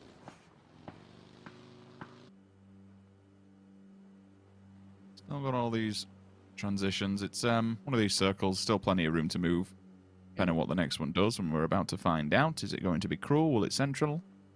It near enough does. The water's pulled out of it, and all the main priority positions that have been taken residency within do come into play. Now, the only real issue I see with this kind of circle is that, bar that, every single area around it, it's like a castle and a moat. Everywhere is just a field. There are these odd little cabins and shacks here, there, and everywhere dotted about, but it's just very, very open and very, very barren if you're not within that main pack. Like T1, for example, they might just opt to go for this ditch. Yes, you are going to have a little bit of a residency and share it.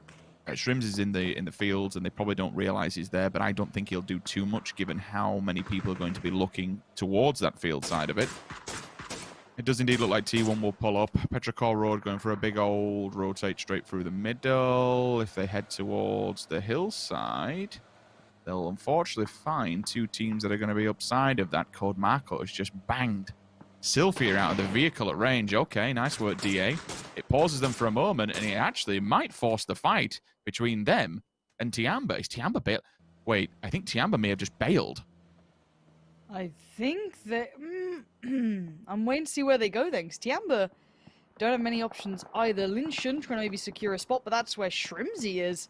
And Shrimsy is in full snake mode. Now, he does have teammates, but they ain't with him. So his life is based on a bush for now. He's seen another car pull up. He's counting. That'd be two. What does he do with this? When does he show his hand? E36 are peppering Tiamba. But they don't know about Shrimsy either. Oh, this is scary times for Shrimsy. Surrounded by so many, but they don't know he's there. He's well enough camouflaged for now to keep his head down as best he can. He's just hoping people turn away from Tiamba. Ignore them. It's just a barrel in a bush. Don't worry about it. He can't do anything, can he? He's looking at all this damage that's been done to these players in front of him. If he does that, he's in that exact same scenario. Kunij has arrived, at least for the revival. Be able to keep 3 on the battlefield, losing Roth early on. It certainly has a knock-on effect. Neil opts to disengage from the oncome of Na'Vi. Na'Vi will take the God compounds. Good old compound, but not really too much you can do with it given its position at the circle unless you get this very strong southern hard shift, and then maybe you can actually go toe-to-toe versus Na'Vi, and it'll give you a nice fortification to battle them back. Everyone's in, and again, it's one of those circles where it's just kind of wait it out and see what happens. Long in the kill feed. Where's that? Let's take a quick peek across. Freak of Freaks. Okay, it's not too far. It's just on the opposing side of it. They'll have a little bit of a height advantage. So inside the building, easy revive. Circle updates. Where do we go? A little bit more towards the north, but now things really start to get difficult, Lauren, because everybody who's outside of it, well, they're probably going to have to fight for position. They'll have to remove a team from a certain place and take residency. You have to fight for your money. It's as simple as that. Okay, this is where it gets dicey. Here we go. Code Marco sending on up. It's going to be E36 on the other side. Now, DA already made this tricky for E36, so Amanot better be on point with this. Better be ready to see what's coming his way. Code Marco trying to clear through a couple of obstacles, a couple of ditches and divots to try and clear through, but Code Marco's going to get the drop on Pure Boy and Amanot for at least a fair second here. There it is, vision garnered, granted. Gets one little bit of a tag back, but substantially more dealt than received. Utility will be committed here. And let's not forget that you can't overstep your boundaries too much. This is an elevated angle. And regardless which team has control of it, every single team that is looking onwards of this, thankfully it has moved down, so it's more towards the north, so you at least have one angle that you can work with. Metralius, first victim to fall, and do not forget about that snake in the grass. It's going to be Shrimsy still holding point. Transfer as DA have got a knock and an instant flush. Metralius, the revive will be coming through in the back lines. And it's getting to that point with E36, and we never like to be BM about it, but I do just like to be, you know, it's fairly obvious. They're not the, oh, wait, never mind, we won't touch on it because VP's just pulling up on Tiamba. Out of the vehicles we go, and this isn't the greatest pull-up I have ever seen in my life. VP have just been mullered. Yep, Shrimsy did get knocked there, it looked like, and flushed by Spyro, and I think it's just Spyro, and not for long. Yeah, okay, not the best work from Verse Pro there. Little rough on the pull-up. Now E36, I think we're down to 2 standing, I believe, and now they've got DA kind of lingering right next to them, not overly committing either, but speaking of danger, look at the south side. Na'Vi, DXG, very close by. Besto going to provide at least a step forward. There is still Neil T here, who's been a pretty clutch player for Division X in the past, but Orange is the better angle on him, so now Na'Vi, 3 players up to the good. This should be time to move forward. I think Fergus is already on the run, so he's going to get out of there as best he can, but where does he go then? This is those mad dashes and Pure Boy. The last one alive, I do believe, as Sato's just been picked up. Down he goes, and there they are, eliminated in 15th. Yeah, it's a little bit unfortunate for E36. They're getting in these certain positions. It's like I just don't think they have the confidence to be able to push out and fight them. There's a lot of aggressive teams within this, and DA specifically is, you know, you can meme on DA as much as you want. They're up there with the best of them at the moment when it comes to money, and they will happily fight you if they know they have. And that's one of the biggest things. Sometimes they can be extremely scary in those very unpredictable, circumstances. It's like, well, you shouldn't be here, you shouldn't be doing this, but the shock tactic comes in, and you know what? Sometimes it just gets the job done. With the circle shift more towards the eastern side, Zenith, FaZe Clan, Oath, a Freak of Freaks, DA slightly. And then the remnants of this fight that's on your screen all forced to move and shift forward a little bit. Metagaming, I can also see on our maps that we have, is stepping forward to maybe third party that one kickstart with a straight run through. 1-2, thank you. They fall simultaneously. M200 gets the job done, hammers the nail into the coffin for Zenith as they go down in 14th. We fall back to this fight, and I still want to keep track that there is potential that a Freak of Freaks wipe out with this, both of these teams in front of us with a third-party experience. I mean, look at Oath, look at a Freak of Freaks. This is going to get so dicey down on the south side. Meta are holding a good position here, kind of using the radio tower itself, that kind of satellite dish up there looking thing. And for now, no pressure yet. You can see everyone just slowly trying to edge a little closer using the smokes, that little bit of terrain cover, and it's going to be Oath working up towards Meta themselves. I don't know if Meta are really keeping track of this angle, but they should be, because knocking on their door is going to be Oath, who seem preoccupied at the moment. Nades in hand, here we go. Both teams, the Freak of Freaks trying to breach towards Petrichor Road. Long's gone down, Oath! Sharp with those nades today, they are working. A Freak of Freaks like, wait, we naded there. Why that? What? Where have they come from? And while this happens, Meta have kept their heads down, but they are in a prime position to punish this hillside. They're actually going to go in for it, and Oath are not looking this way. You can see the smokes have been thrown, so it gives them that wall to work off of. Now V goes down. Snakers, first one to fall. They'll have seen that, they'll have heard it, and for Freak of Freaks, this is the prime time to get involved. When there's a team that shows weakness, you strike while the iron is hot, but we cannot forget that Metagaming has little satellite tower in the back, the radar tower. And they got some hard cover. Reload onto Silzen. There is a response. I am seeing a sniper amongst all that, so if Pack Caps can find the angle of approach with that Mosin, it'll stop a Freak of Freaks in their tracks.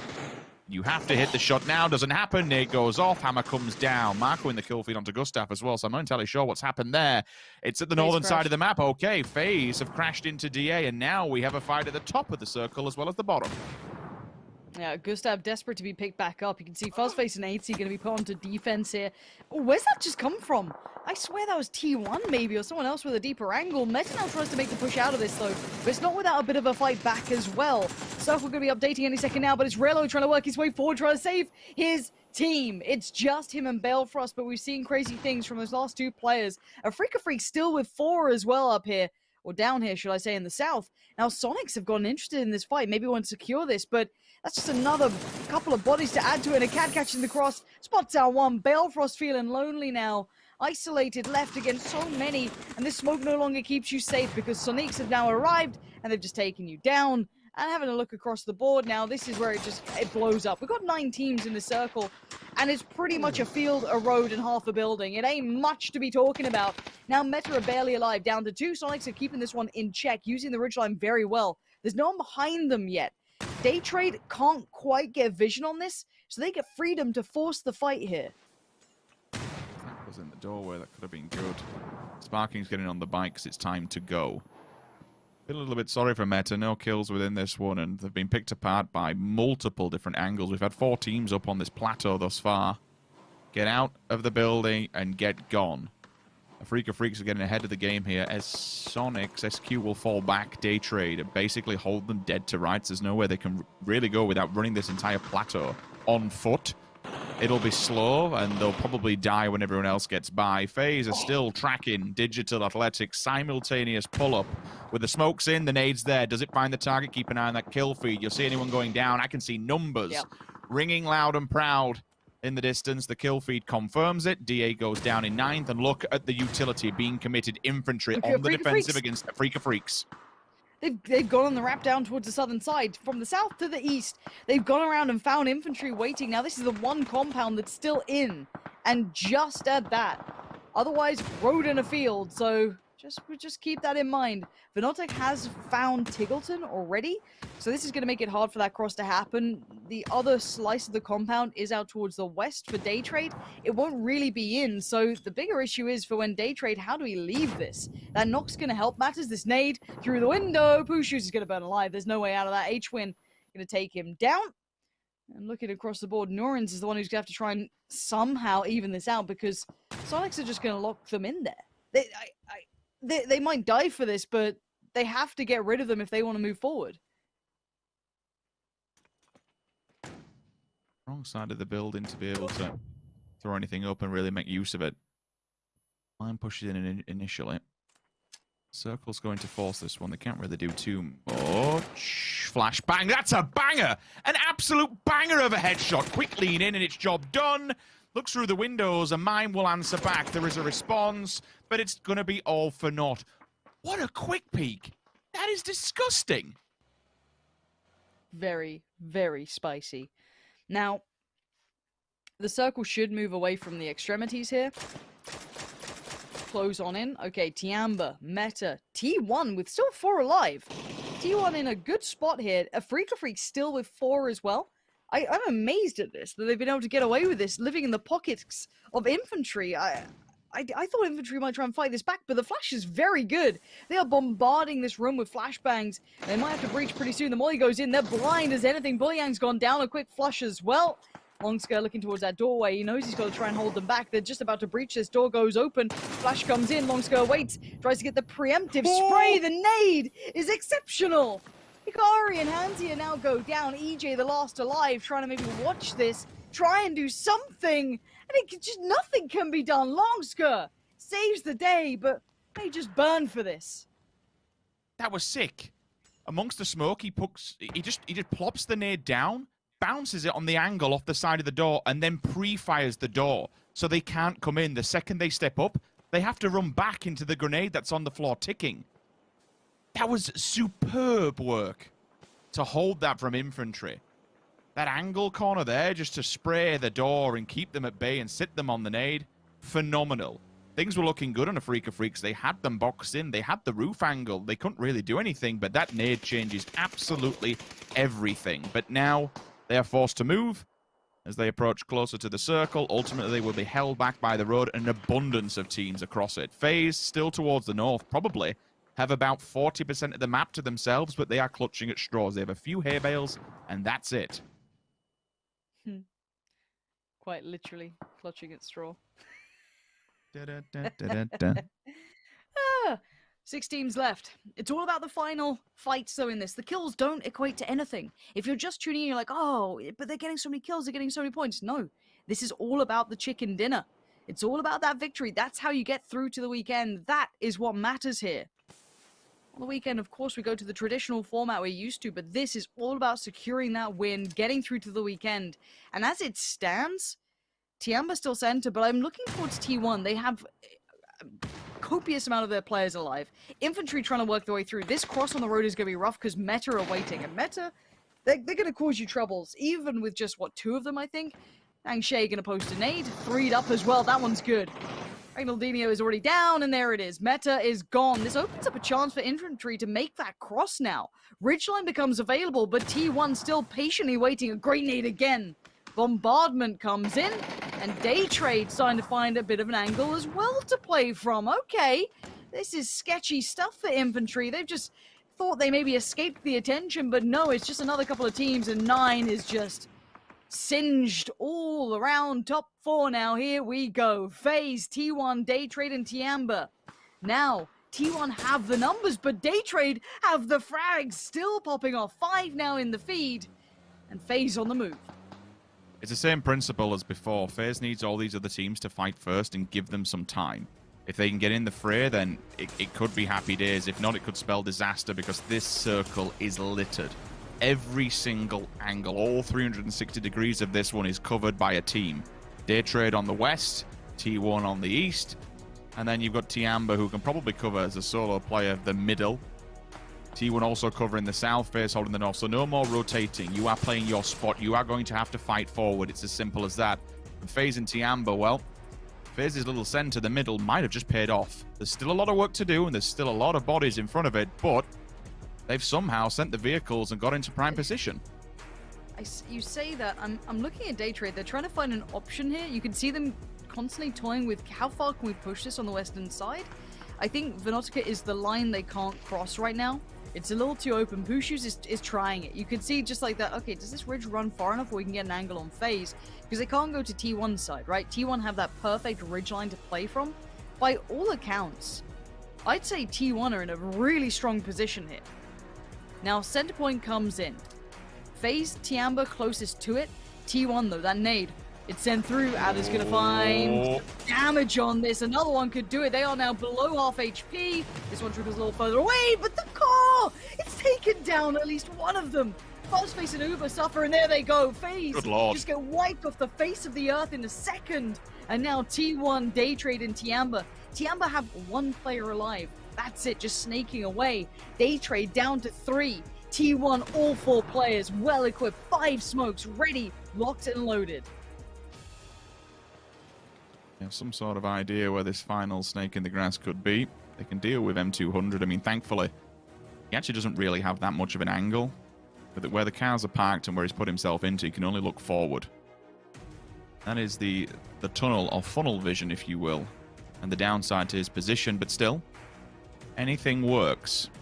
Day Trade, slowly but surely, they encroach on their position, and that's just because T1 is very cautious and very aware that there is a player in the middle, so they've been held back.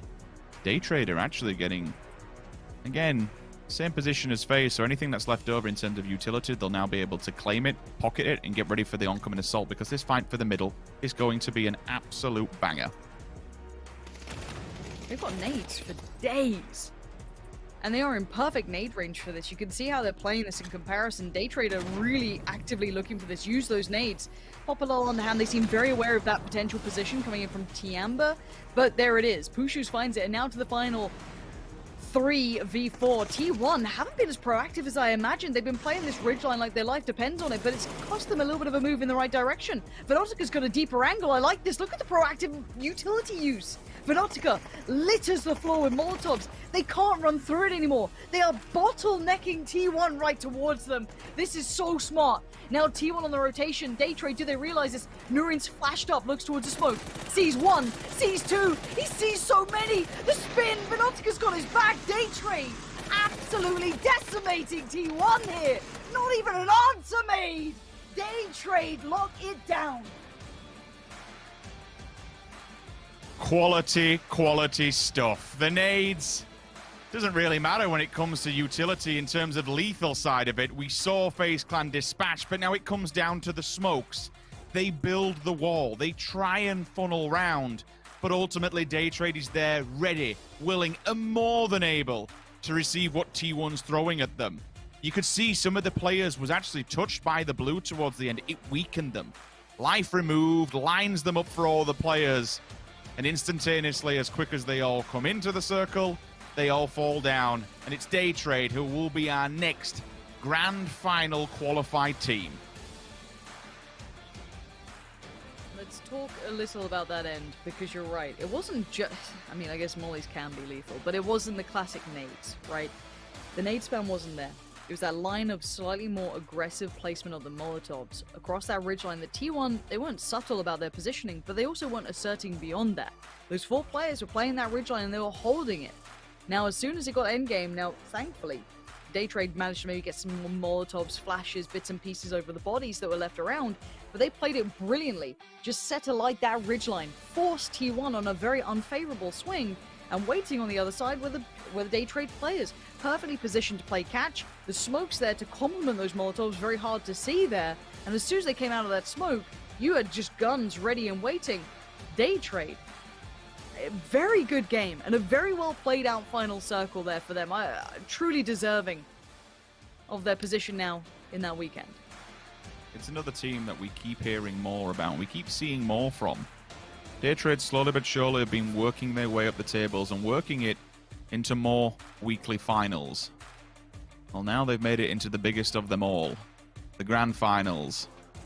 Few more games, simple as this, Forehead, and it's quite easy for me to say. $5 grand still in the bag, but it really is all about the money when it moves to the next stage. $500,000 will be on the line this weekend. And we found a third team who will be entering the fray as we enter that absolute gauntlet to see who comes out on top.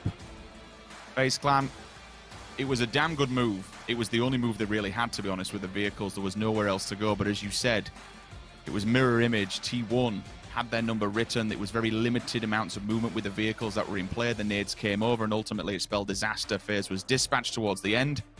Daytrade set up, and they answered T1 back, and they get the win. Great game coming out there, and a little surprised that T1 didn't try and capitalize on maybe an advantage they had during that. That ridgeline could have been a little bit more playable. They didn't take space particularly proactively. But again, this is pressure. I truly think that these teams are under such pressure now. Some of those choices look so easy to us, watching, or, players at home, the viewers at home. Things seem simple when we have the full information, but they did the best they could with what they had, and simply wasn't enough. But someone who was enough was Daytrade. Let's have her and hear from them now. PGI.S Weekly Survival 6주차 PGI.S Weekly Survival Week 6, and the winners of our third match was Daytrade Gaming. I'm here with player Nurns. Congratulations. 정말 사실 수적으로 부족한 상황에서 T1과의 대치 So you guys were at a disadvantage with the number of players that you had left. What kind of orders did you have at the end there? คนที่ยืนอยู่น้อยกว่าอีกทีมนึงแต่นูรินได้แสดงการเล่นเกมที่ยอดเยี่ยมมากอยากจะรู้ว่าตอนนั้นเนี่ยได้คิดเกี่ยวได้มีการตัดสินใจเกี่ยวกับอะไรบ้างในการเล่นเกมครับก็จังหวะสุดท้ายก็คือพยายามไม่เปิดจุดนะครับให้เพื่อนรอหมดแล้วก็รอตบเขาครับ 마지막 순간에서 최대한 위치를 노출하지 않는 상태에서 At the end, we really focused on not revealing our positions and eliminating the other team. So your team has proven to be strongest in Erangel.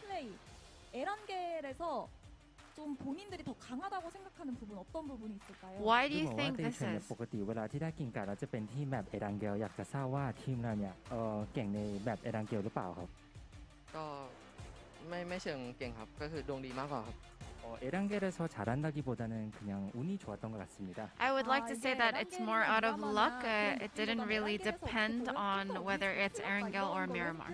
할수 있을까요? 자 그리고 사실 데이트레이드 게이밍은 파이널 성적이 4위였다가 13위로 다소 아쉬운 모습을 보여주기도 Last 했는데요. week, Daytrade Gaming 마지막인 만큼 정말 ranked 각오가 number 4 on the first day and dropped down to 14 on the second day. I'm pretty sure that you guys are going to be preparing for this upcoming weekly finals with a lot more focus. Is there something that you guys are going to be strategizing more specifically? เพราะว่ามันเป็นสัปดาห์สุดท้ายแล้วที่โอกาสมาถึงเราต้องคว้ามันให้ได้ครับ 마지막 위클리 파이널인 만큼 자신감을 더 회복하고 Since it is the weekly finals, we're going to maintain confident about it and do our best. 그런 경기 보여주시길 기대해 보도록 하겠습니다. We look forward to seeing you at the weekly finals and congratulations once again. 네, 이렇게 해서 세 번째 매치에서 승리한 팀은 바로 데이트레이드 게이밍이었습니다. 계속해서 Day Trade with the big plays. They secure themselves a spot in the final circle, falling here in PGI.S, our weekly final here at the end of the week. We have them getting themselves the third place here, advancing forwards, as well as the $5,000 for them. For the win, Avenger and Matrim joining me. Matrim, Day Trade, looking like Dave Trade all day long. It was just so well played on their part. They managed to maneuver into the late game, shift into position, and really it was Norin's. While we saw a couple of very, I guess, intelligent plays coming out from T1, most notably throwing the smoke wall down and shifting to the west, trying to flank back behind them, T1 just didn't check the angle well enough, and Nurin's just got to watch multiple people walk in front of him and spray him down. I mean, that was such a back and forth fight at the end of it, but Daytrade just played it so well. Well, it feels like T1 just kind of like dropped the ball. Yeah, Day Trade here, Avenger, they had what I would consider to be the priority compound near these fields, but then their rotations up on that west side to be able to get into decent spots later on, I think were superb. Yeah, and you know what, the reason why they're able to do that is because no one pressured them. They were down to one guy, and there was no one playing the northwestern side. It was Faceland that made a rotation to play on the east side. The northwestern side is actually kind of viable as well, but everybody just tried to, the remainder of the teams that was alive on the west side, tried to get into Daytrade's position. They tried to take over. We saw, of course, the fight with Sonics and the whole play around it in general. I would have loved to see Sonics play on the northwest rather than try to push this compound here. But yeah, of course, Daytrade, they managed to play it extremely well, especially here in the end, taking on a 3 versus 4 versus T1 and absolutely banging them out.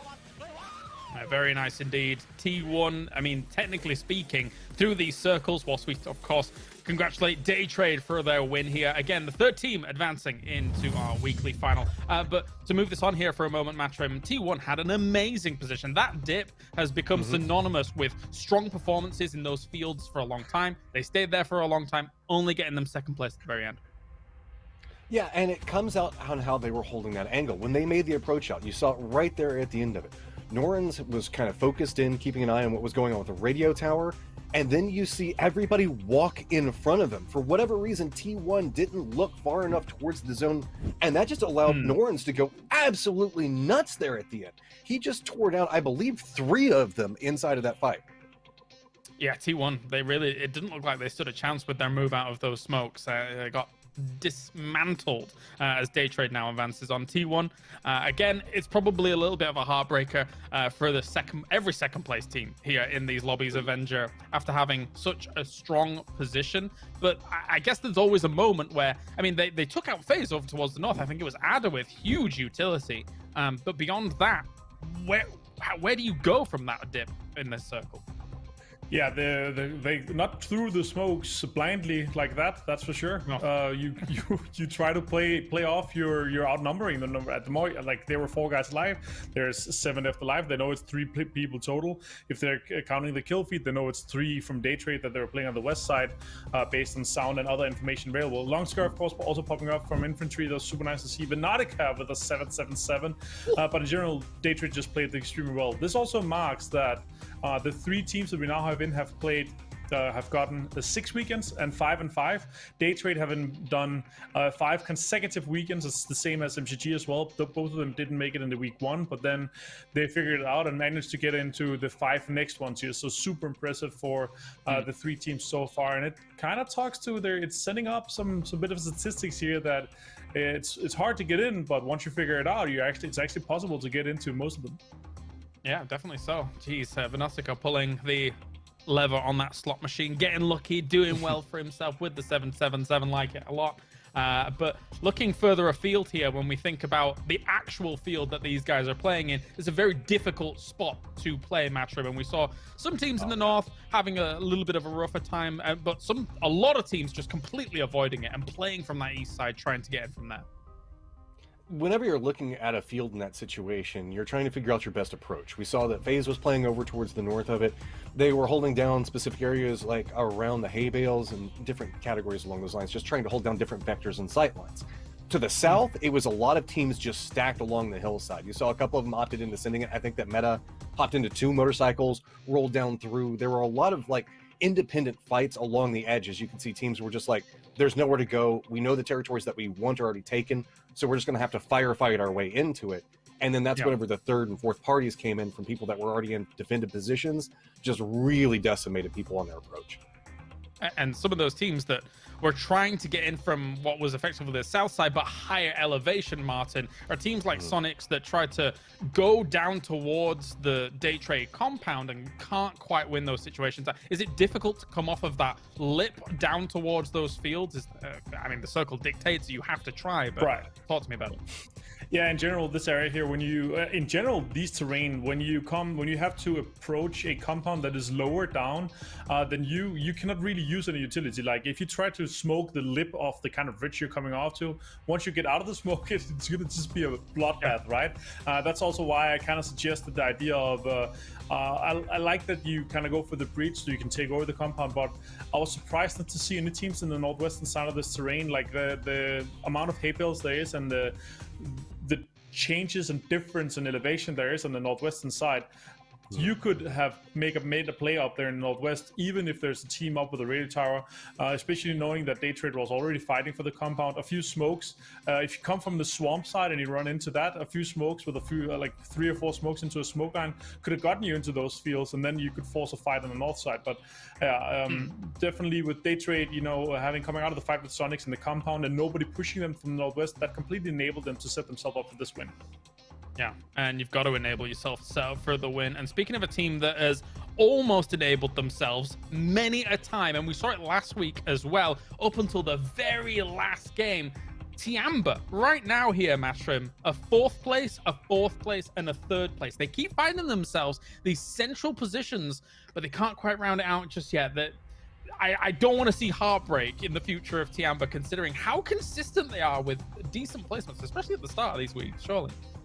They are so great at navigating and getting into centralized positions, but it feels like a lot of times there's a cost that comes with it. They'll lose a member or 2 inside their rotations to try to get those firm positions, and that's kind of what causes them to go out in that 3rd or 4th position. Like we saw that time.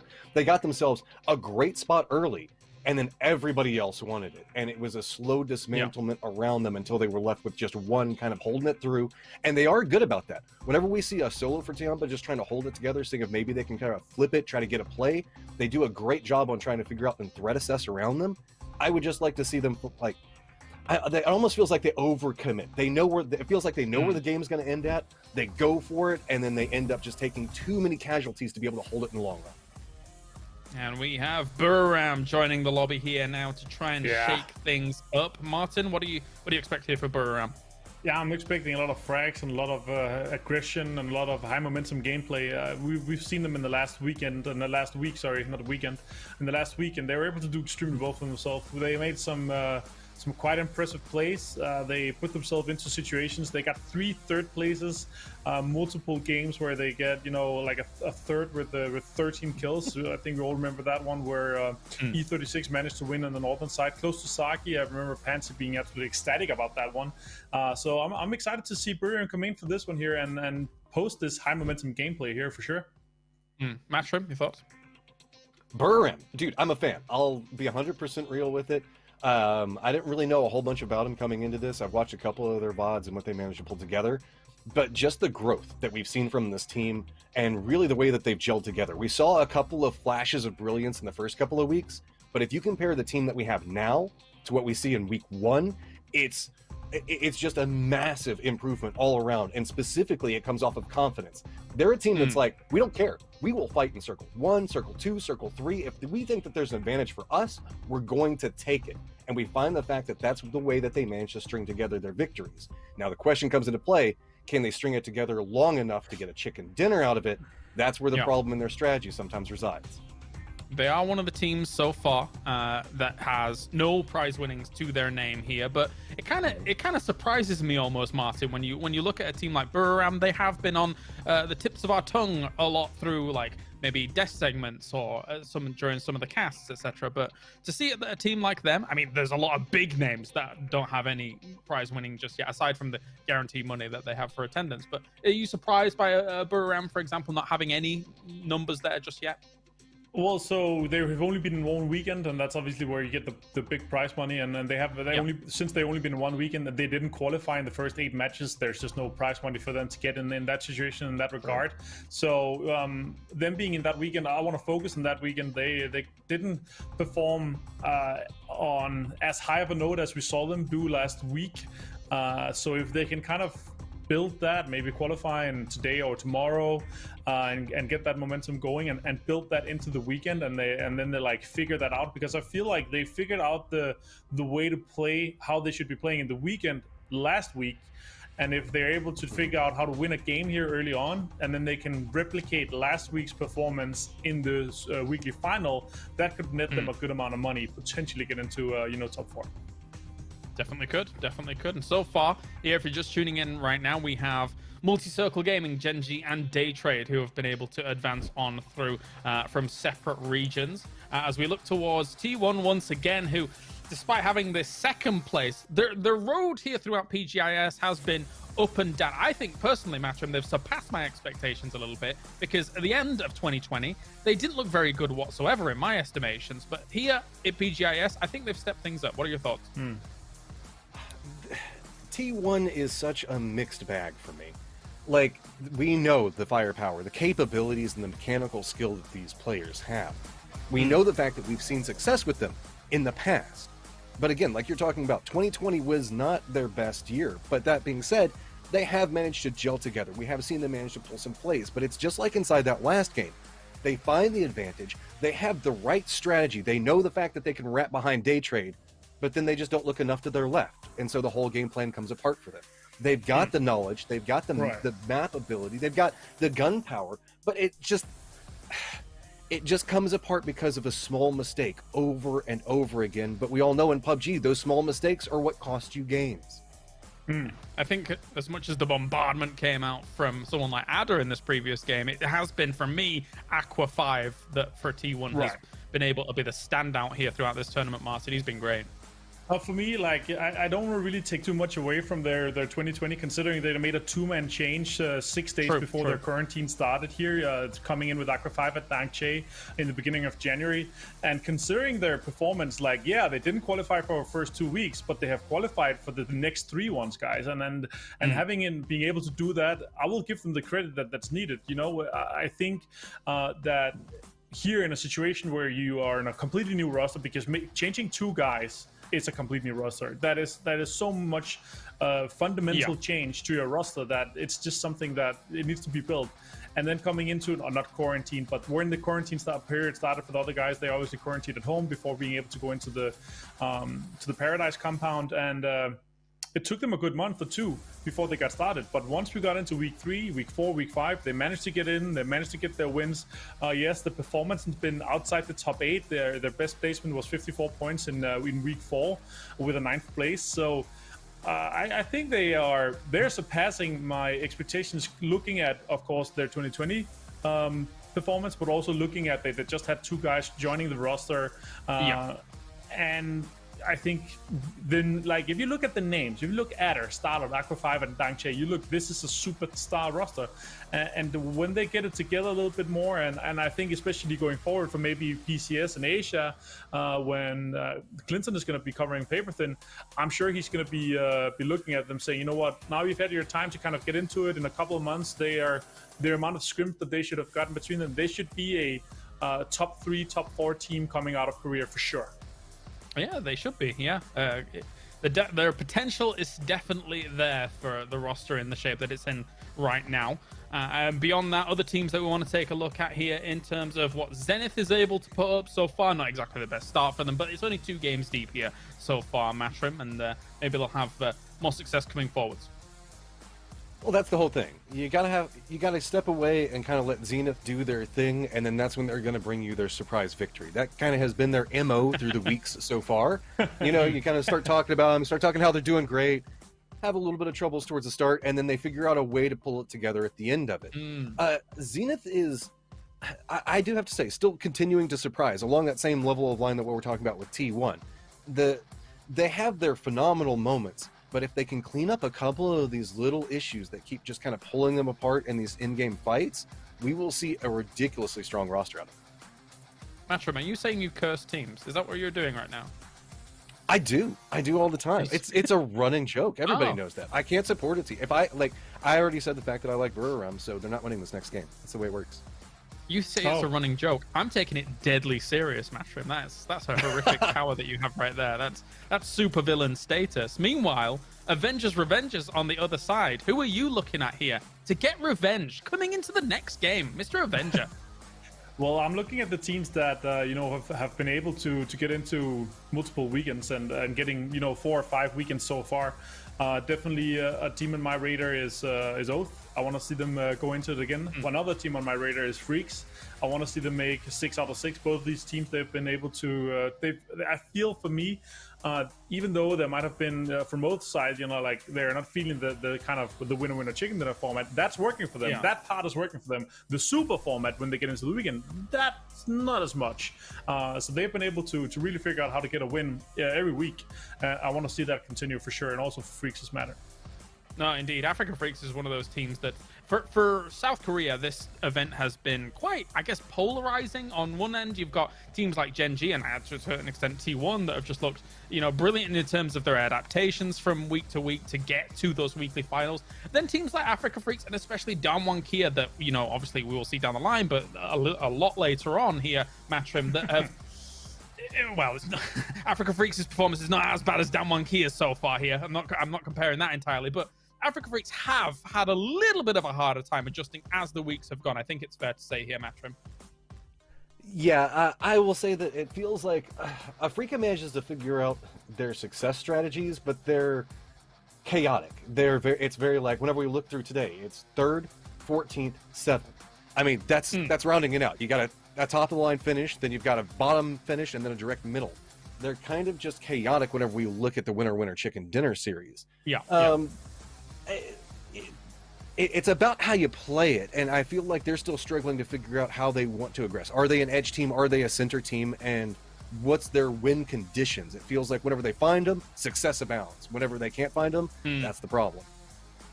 Yeah, how are you going to play it out? Or how are you going to be battle-hardened? And a team like Sonics is very battle-hardened right now, as they are also looking to stare down the barrel of a first place in advance on. They've got a lot of pride behind them, especially when it comes to North America. We shall see how that is going to play out. Well, thank you very much, ladies and gentlemen, for your patience. Before we get into our next game, we just one or two things to solve, and now we will be jumping on in. So it is time. We only have 2 more spots remaining for the day, and we are now moving on once again. A huge thank you to Intel for joining us here at PGI.S. $4,000 is on the line for match number 4, and we're about to have a bombardment of words and verbiage as we go to Sims and Pansy. I feel pressured now. Gotta step up. Oh no, now I know how the teams feel. Clearly exactly the same. Starting off in the south, heading up towards the north, and yeah, we go again. So far so good. We've seen some incredible endings, and this, you know what, I'm gonna be honest, some of the endings where, you know, as a viewer, you sit there, you go, oh, they were just kind of set in a position that doesn't feel as, you know, as high octane as it should be. I can't say that about a single game today. Some people had better circle position, sure, but every single fight so far has been arguably against odds. You've had, you know, 1v2s galore, you've had madness, and even in that last game, a 3v4 scenario. You know, it's been wild so far. And I think this just proves the elevation of gameplay coming out from some of these players that can truly turn the tables a fair amount. But what are your expectations now we come into this? Back onto Miramar. You know, I believe I don't know, the Genji name should just be carved into this map after what just happened. But what are your thoughts and expectations now? I think my thoughts and expectations are so far is that I have no idea what's going to happen. Like, it's awful to just instantly kind of shut that down, but I have seen some of the wildest. Bail me out. Yeah, it's honestly been some of the wildest and most fast-paced games that we've seen for quite some time. These end games where we anticipate teams can kind of just chill down, slow down, get ready. We've seen a 3v1. We've seen an abundance of clutch 2v1s. We've seen the 3 versus 4 where Daytrade's just literally battered T1 coming through the smoke. Like, these end games for this, there is so much pressure riding. If you're in that final 3, that final 4 when the music kicks in, it's like, good lord, I'm within at least a reaching distance. I'm putting myself into a position where $500,000 could be on the end of this gun and a few more kills down the bag, you know? So, I don't know. I suppose the overarching thing here is that with this circle, if we're looking at the flight path perpendicular to it, it cuts straight through the middle. We've barely got any teams outside of it. It's going to be a very, very comfortable circle and something that we're more reminiscent with. There's no water in play. There's no excessively very hard landscapes to traverse. And most importantly, we don't have too many inaccessible terrains. You're still going to get them up by Minas Generalis, for example, which we would anticipate if we don't get the... if we get a northern push or maybe even a eastern push, that would then come into play down the line. But certainly, prospects-wise, all right, power grid around there. You've only got power grid, and it doesn't go to the rocks on the outskirts. So it's quite a more manageable initial circle, I will say, for teams. So they're probably going to feel comfortable with it. Yeah. Now, this does generally slow the pace of the game. So we'll have to wait and see how teams approach this, see if anyone makes, you know, mad land grabs. Now, I say it slows the pace of the game because it's, as you said, it's not as cutting when it comes to it. It's not as harsh. There's plenty of area. But we have noted that circle position is really quite imperative in this. So if there is a potential to crash, I wouldn't put it past teams now if it's a high value position. I wait and see if that happens. And let's talk about the power position teams. I will take note of them now and see how it kind of unfolds. Center point is kind of what, east of Picardo, right? So you'd say what? Afrika Freaks, right? Put them on the list. Virtus Pro, put VP up there. Sonics, they're up there. Would you? I don't know if I'd Meta. Would we say Meta and T1? Let's go as far as that. Meta and T1.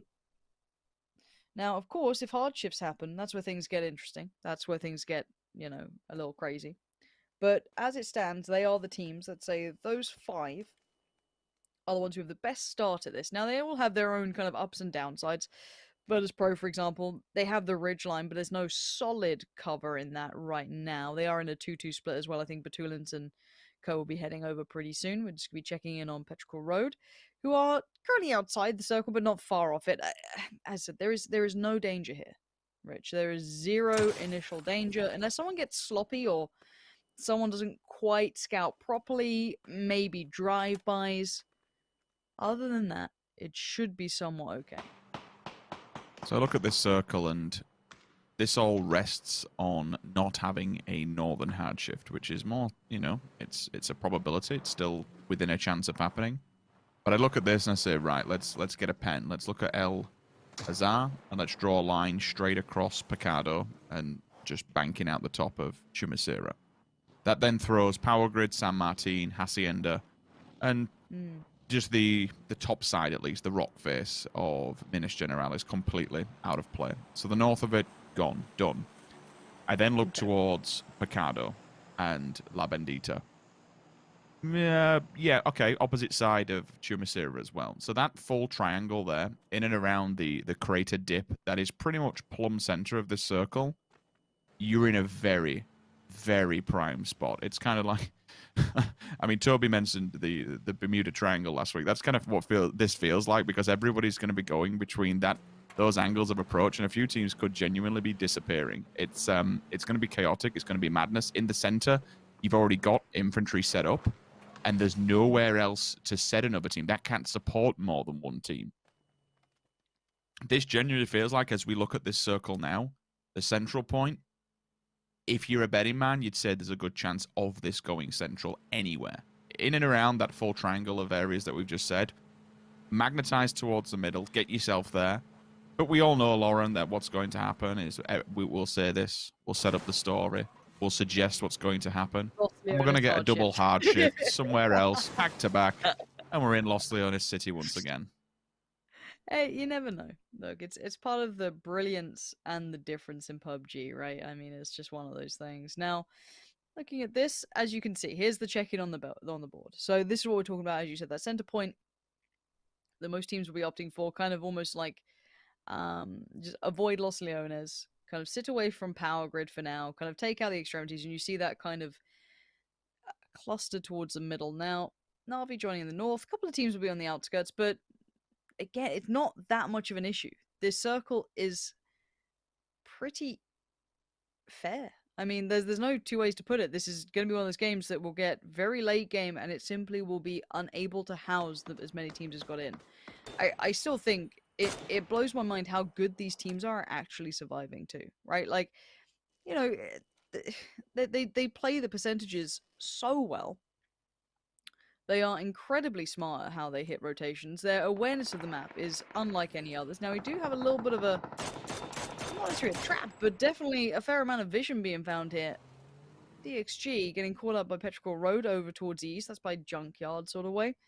And again, no one's really sticking around. There probably won't be a loss of life until, you know, unless someone gets caught on rotation, quite late potentially. So lock yourself in for a long one. Hopefully, you know, you already popped the kettle on the break. You got yourself ready for this, because now it's all going to be nice and fun for now. Very calm. We can have a nice conversation about it. But I promise you, one of these circles will set this entire lobby alight. And there's nothing to be really said about it. So, what is it? 1 minute and 45? How's your day going? It's not bad. It's not bad, actually. Nice. We've had a lot of... I can't believe how much, like, excitement we've seen for now and again. We'll say, you know what, it's day one. We're getting all ready and we're getting set up. We've possibly seen one of the greatest things in competitive PUBG history to date. Like, yeah, it's fun, but it wouldn't be without that. Look, these teams are vying to get into a grand finals at the end of the day. This is the level of play that we would expect now from them. So it's while it can be a bit of a shocker to us, it certainly sets a statement of how this thing is going to unfold at the weekend. And to back up what you've just said and to emphasize it even further, Lauren, like, if this does centralize this circle and it gives us the donut, this just becomes one of those waiting games where we'll just see it all unfold, see teams set up, and then bam, we go circle 3, 5 teams dead, just like that, because it can't support them. Exactly. It's as simple as that. It's not... Because the best case scenario is you make a good gamble of a call to crash a compound that you win, but then you'll have to take out the other team in there regardless. So there is, as you said, it physically gets to the point where they simply cannot stay alive. So for now, we're heading towards the 10-minute marker. 0 casualties. Had a little bit of a fight towards the east, but that's about it. shots being made, but this is all the calm before the storm. And maybe we need this. Maybe I need a little bit of a mental kind of like, okay, had a couple of wild games. Let's kind of calm it down a bit. Let's chill it out. And let's see where that circle goes. 8 seconds now. If it centralizes or somewhat close to, this should be not necessarily a quiet game, but it will be a longer form game until it cannot house them. Okay, it's pretty close. Now, okay, let's talk about it though. Again, the kind of hillside east of Picado isn't hyper playable. You can have a couple of teams there, sure, but it's not like hard compounds, hard cover. And a lot of these teams are spread out right now, so they're going to have to kind of fold away from that kind of 1-1 split that's, you know, trying to puff out the chest and keep as much territory. You're going to have to give that up and kind of fall back to compounds, but this can house every single team here. Unless someone makes a grave error. That's what we're looking for, is does someone crash? Does someone make a haphazard choice, a quick consideration? It looks like it's going to be DA on the mad pull-up here. Now, infantry aren't in full force on this. They are now going to be pulling other players over. Longskirt on the way, Bolyang on the way. If I'm not mistaken, no, Bolyang's already there. Okay, here we go. There's the pull-up, the drive-by. Is code Marco to take him down. And this is what I mean. Some of these compounds, they want them. They may be prime enough territory, willing to put their life on the line for it. But who dies for this now? Looks like Sonics are going to get involved in the third party and try and steal a few away from them, with 2 bleeding out the wayside. Mert's in the vehicle. Recuperation on the side of infantry. The last few players and the remnants of DA know they need to get inside. They need to get their fallen comrades back on their feet so they can try and battle this one out. Thankfully at the back of the building, but the question is, can Smash hold on his own all this time? You saw T1 also get involved within the fray. They took a quick peek. We'll see how this goes and see how this heads out before talking a bit more about this, because it is rather interesting, especially from an IGL's perspective. You can make a few decisions here based on what you're seeing now and the information that you have from this circle and the lay of the land more appropriately, the power grid ridgeline that runs from it, and still the Minas Generales hillsides. Those will play a prominent role on where this circle goes. You can see in the kill feed Spyro onto Roth, and that is because VP are banking, absolutely banking on a western shift. They have committed to the bottom side of the hillside, and that road and those compounds, we do get circle endings there, but it makes you're limiting what you can actually do. You need every single circle to be going your way to commit yourself to that. So they're going for it. They're going to hit it and hope. We shall see. Longskirt still holding point. All 8 players here within this back on their feet, alive and kicking. Both teams allowing time to stabilize. And E36 are really under the gun here. They're already down 1 man. They have managed to answer back towards Wicked, but this is Smash still. He was the one kind of furthest forward to try and buy time. Now this is going to be Meta just sweeping through. I don't think E36 are ready for this. The positions are so overwhelming. Meta just take this position from them. Now that's going to be 1 team down. Now, if anything, I'm seeing Na'Vi look over this way. So I wonder if that will kind of prod Na'Vi to start making moves towards Meta, as they were living harmoniously with 1 before. But now you can see, look, yeah, the change up. Na'Vi were definitely looking this way, but Meta actually came over here. That's a little too much territory to be walking in towards. I don't know if you're walking into a blind, but you're just coming off the back of 1 fight. Now there is sparking up on top. Can he do some serious damage from up here? No, Tab's got his absolutely got his number every day of the week. And now he walks up towards the hillside looking for the rest of them. And I think maybe just a misjudge of positioning from Meta there to kind of lean into Na'Vi like this. That was a poor choice. Infantry's pushing. You can see a molly in the hands of one of the players down low, moving towards the side of the building. Metralius also falls. First one will go as well. Burnt away at the wayside. There's only 1 person standing. Mert left to try and hold the mantle. Cat on a hot tin roof could very much be the scenario. Still looking around. Polyang's actually showing his teammates, getting a little bit panicky. They've no idea where he is. Metagaming, meanwhile, is committed to the grave when it comes from the side of Na'Vi. All 4 players down and dead. A little bit of a questionable play, to say the least, but here we are. They've had a good competition thus far. It's just one of those you have to brush off and crack on with it. Now, will Mert try and get in the vehicle and run? No, he will not. Position has been noted with a drop down. And at the moment, he's just playing Ring Around the Roses with them, trying to get out of it, keep as much hard cover. You can't run from this. The Death Squad is sweeping, and now position has been noted, and DA is down in 14th.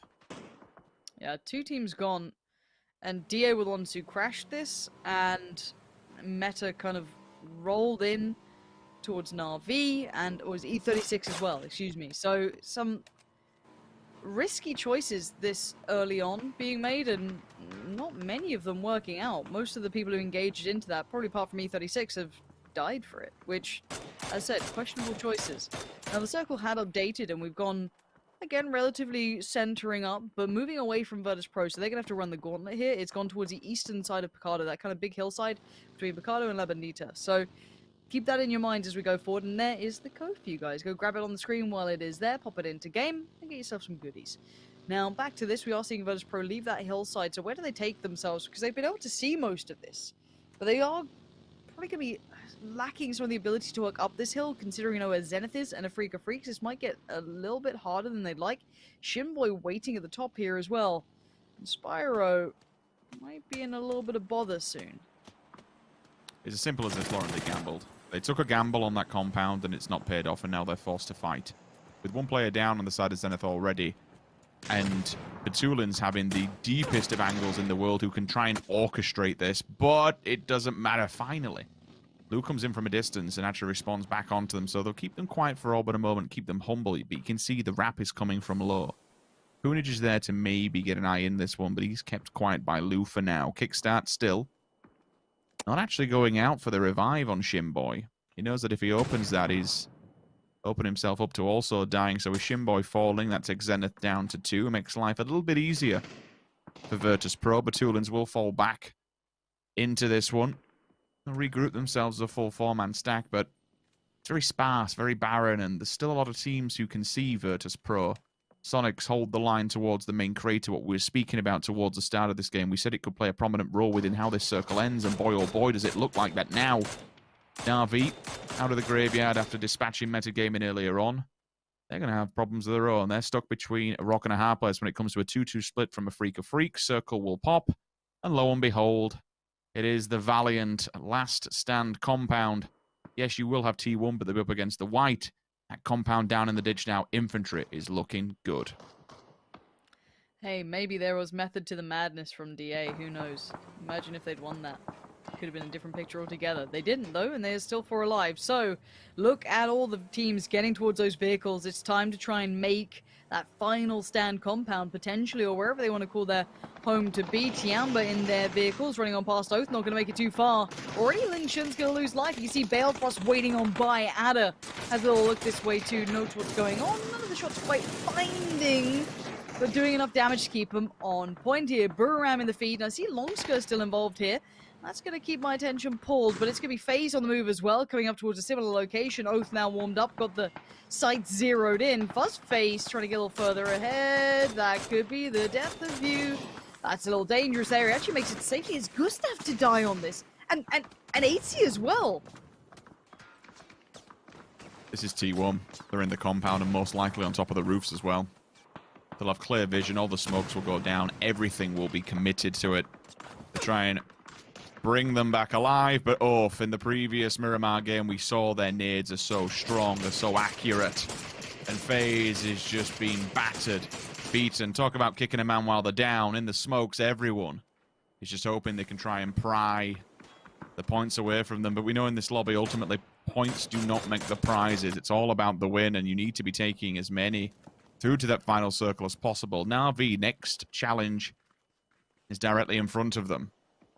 For a Freak of Freaks, they hold the line. They hold the keys, ultimately, to Na'Vi's success or downfall. They have to get through this border patrol that's been set up by a Freak of Freaks. Can't overstep too much, because then all of a sudden VP gets a quick few shots in here and there, but the molly, the pre-molly, actually has been good towards Senya. That quiets him for all but a moment, and same could be said, different side of the map. Boomerang, they work their way forward of this circle, but DXG is there to hold them. Look, Buram still scare the life out of me as a team because they don't play by the rules that have been somewhat defined. And there we go. You can see as to why. Canaxi finds the LT. And now I think it's just one left for DXG. But here comes that push. The timing's excellent from Orange. Maybe just hearing the pin pull or something. But whatever the indicator was, he works it very well. And now there's a step towards this compound. Na'Vi, yes, Tab's potentially bleeding out here, but a Freak of Freaks in a worse state. Oh, but the nade, the grand equalizer here, and the angle working well for a CAD, making this incredibly difficult for Na'Vi. You'd have to anticipate that a Freak of Freaks makes some kind of a push on this now. Maybe get the revive first, or just go for the 2-1 flush. Both teams will go into medic mode here. That molly, the preemptive one, straight through the door. It bangs Senya back on his backside. Peppered away from a distance, and we spoke about the third-party Besto. No rest for the Wicked whatsoever. Now they can push on this. Now they can capitalize on the advantage. It's a 3 versus 1 in favor of a Freak of Freaks. But Besto, well, there's one thing we know about Besto Lock. He can hap-handedly take these engagements single-handedly. Certainly not somebody who's, you know, pushed over rather easily, so you have to be careful. Zenith, again, a bit of a mixed bag. Plenty of different angles upon them. Finally, they do go down. They leave the lobby. Quite a few important fights for this, just mainly because there's very... I mean, apart from if you're not inside that center circle now, there's nothing really you can do about it getting on the edge. They are all fights for the edge. Sonics is going for it, by the way, in the background. I'm glad we popped on for this, because this will be one of those... Yeah, they've kind of got to hope that VP fights against somebody and removes them. Otherwise, VP could have clear vision into this. It wouldn't be completely open altogether. But certainly if they've got nades, and the one thing that we know from VP they can throw very, very well, if they land them in those little ridge lines, that could spell disaster for Sonics. We'll see how they fare in this. I'm seeing FaZe looking for their option. Buram still doing Buram things out in the east. They'll be just fine, just fragging away, playing deathmatch against everybody, just trying to survive. Now, it's not without a reply. God Meow has been knocked. Now, again, they do suffer casualty, but they play such a high-octane game. It's, again, it may not get them to the end, but God, is it exciting to watch on the way there. So FaZe, Fuzzface just silhouetting on the top of that ridgeline makes it quite light work for infantry. Holding that compound still, quite comfortable in this. Virtus Pro kind of shuffling away. You can see FaZe almost going, you know, that clockwise rotation around this. Virtus Pro now do have a Freak of Freaks to handle. Now, I don't know how much vision they've got in this, and Besto a mile behind, still being a bit of an issue, but there you are. Batulin's finding Hansia, and Hiruzen finding a CAD. This looks like EJ might be a last man alive, and he's still very preoccupied with the idea of Besto in that blue. Now, I wonder if he's going to be able to do anything about this. Buram's attention, though, gets drawn towards potentially T1. They seem aware of the player towards the top of this ridge. I may be receiving some shots. Yeah, they definitely have been receiving shots, because look at that insta-flush from Aqua 5. Going to take down Kanaxi, and now that's going to be Buram. Kind of reminded, no, people are definitely playing an elevated game here. Welcome to the lobby. This is a bit trickier today. See one of them lingering in the form of Mamu, or certainly I did within the map. I was wondering if he was going to try and just cause somebody to fall on their sword.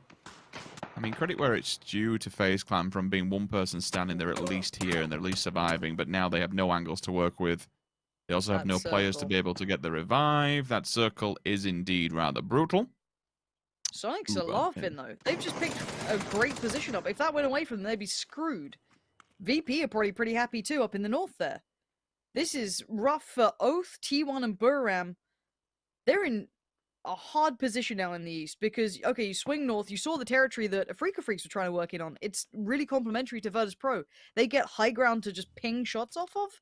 Now, somehow Besto's made it in. You know, I have no idea how, but he'll be living in the shadows as long as he can, unless he has to fight. Buram have a literal uphill battle. T1, they can shuffle the ridgeline, but then they're still all open to Oath, so it's like, I don't see a team cleanly making it out of the east right now. Infantry and Sonics kind of left to their own devices a little. Tiamba as well, keeping quiet. But Virtus Pro could really pop off here. I feel like this opportunity on the eastern side could be theirs. We'll wait and see who goes where now.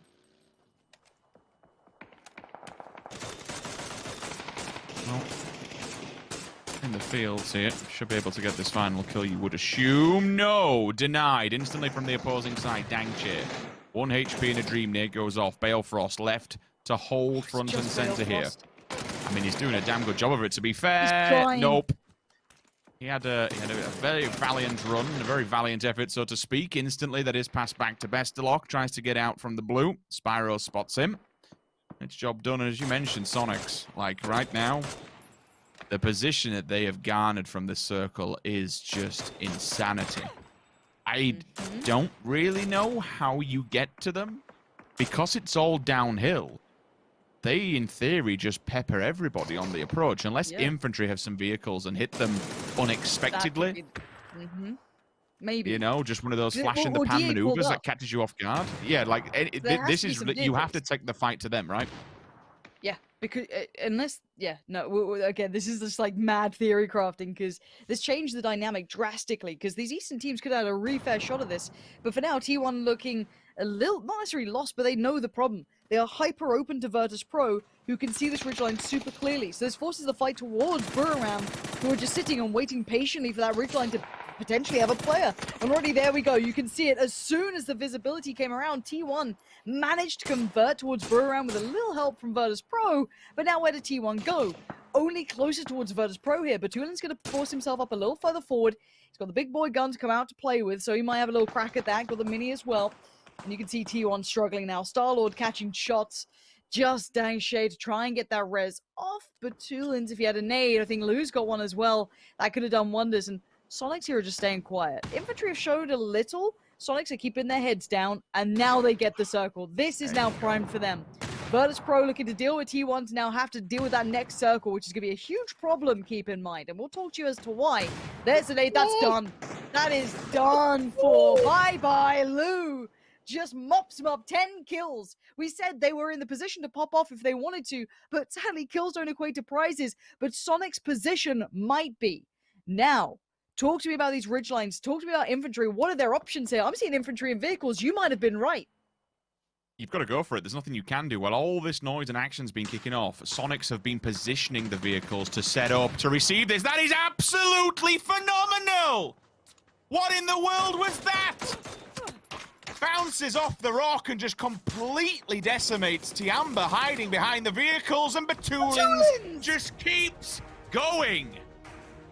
12 kills now for the collective of Virtus Pro, playing the ridgeline like their life depends on it, which it might just do.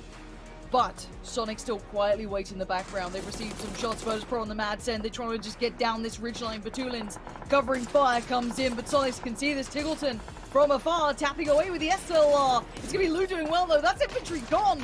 And now looking rough around the edges. Just how are Virtus Pro making this work? They are suffering casualties, though. Sonic's using their cover very well. Nice smoke positioning to keep them somewhat safe.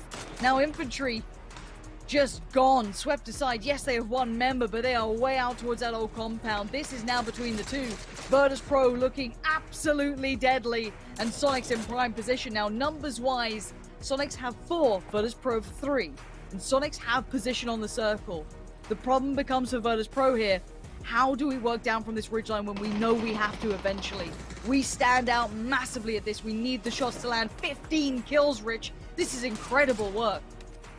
And look at Mime applying the pressure just a little bit more. He's worked his way up to the most northern ridgeline possible to deny any quick... No, there is nowhere for them to go whatsoever. Even if they use the vehicles, they are open. If they walk across, they are open. They need some kind of ranger, some kind of marksman now just to bang out one of the Sonics players and give them that small window of opportunity. You can't do anything else in this scenario. You need your marksman to step up to the plate. Look at all those DMRs. They're just lined up. Sonics are ready, willing, and able to win this. This is Sonics' game to win. This is it. This is their exact moment to win this. They have the circle, they have the positioning, and they have Mime in a wonderful angle. Now, yes, he's outside of the new circle, but he is holding back the entirety of Virtus Pro, who've destroyed a huge amount of this lobby. 15 kills is wildly impressive. So now this is Sonics on the verge of victory.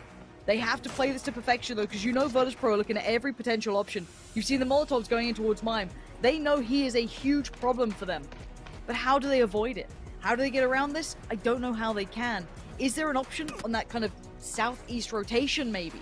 I don't know. I don't know what they've got left, and the terrain is horrible. 6 smokes, though. They could commit some to this, but it's still very hard to make this work. Now, Mime might be left to kind of rot in the blue, but he's going to force his way up here. They've committed everything to him because, again, this was the only real way off this mountainside, and now he can let rip with the nades that he has. Be a nuisance. Be a complete pain in the backside. They're in the vehicles. They know it's time to go. The blue's here, and it will kill them. Full send. This is the last chance to dance for VP in this match.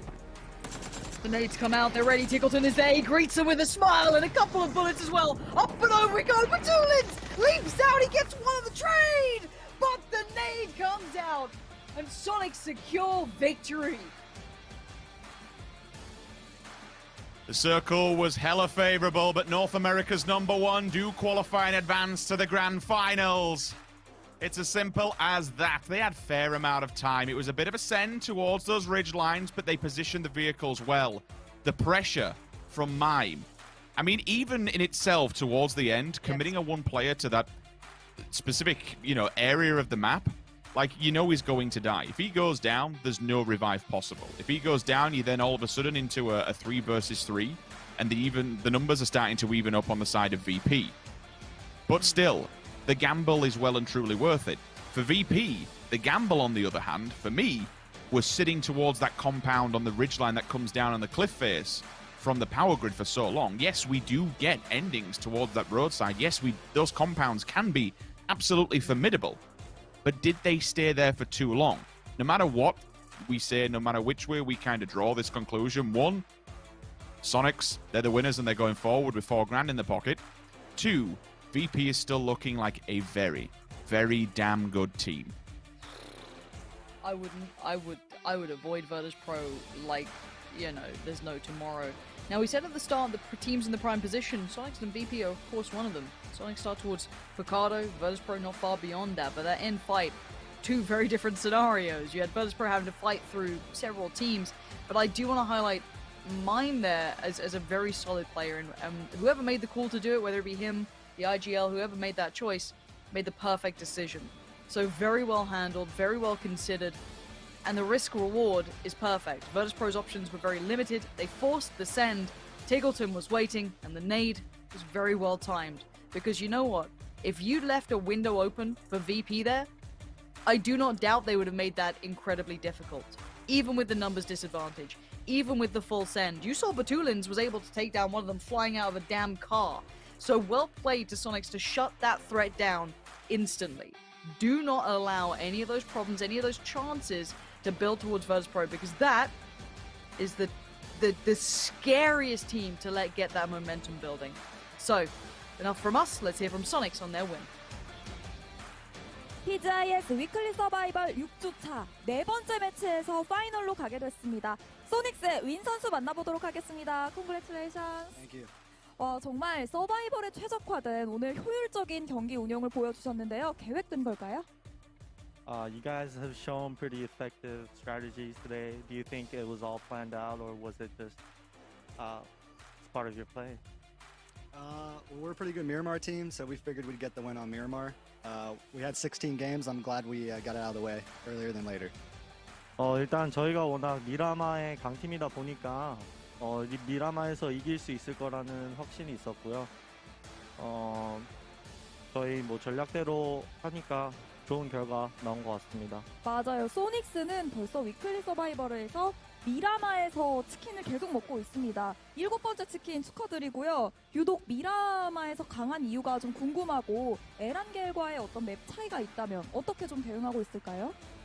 So you guys have won another round of Miramar today. What do you guys think you guys are so good at Miramar, and what's the difference with Erangel? I just think Miramar, we have more options late game. There's more playable terrain.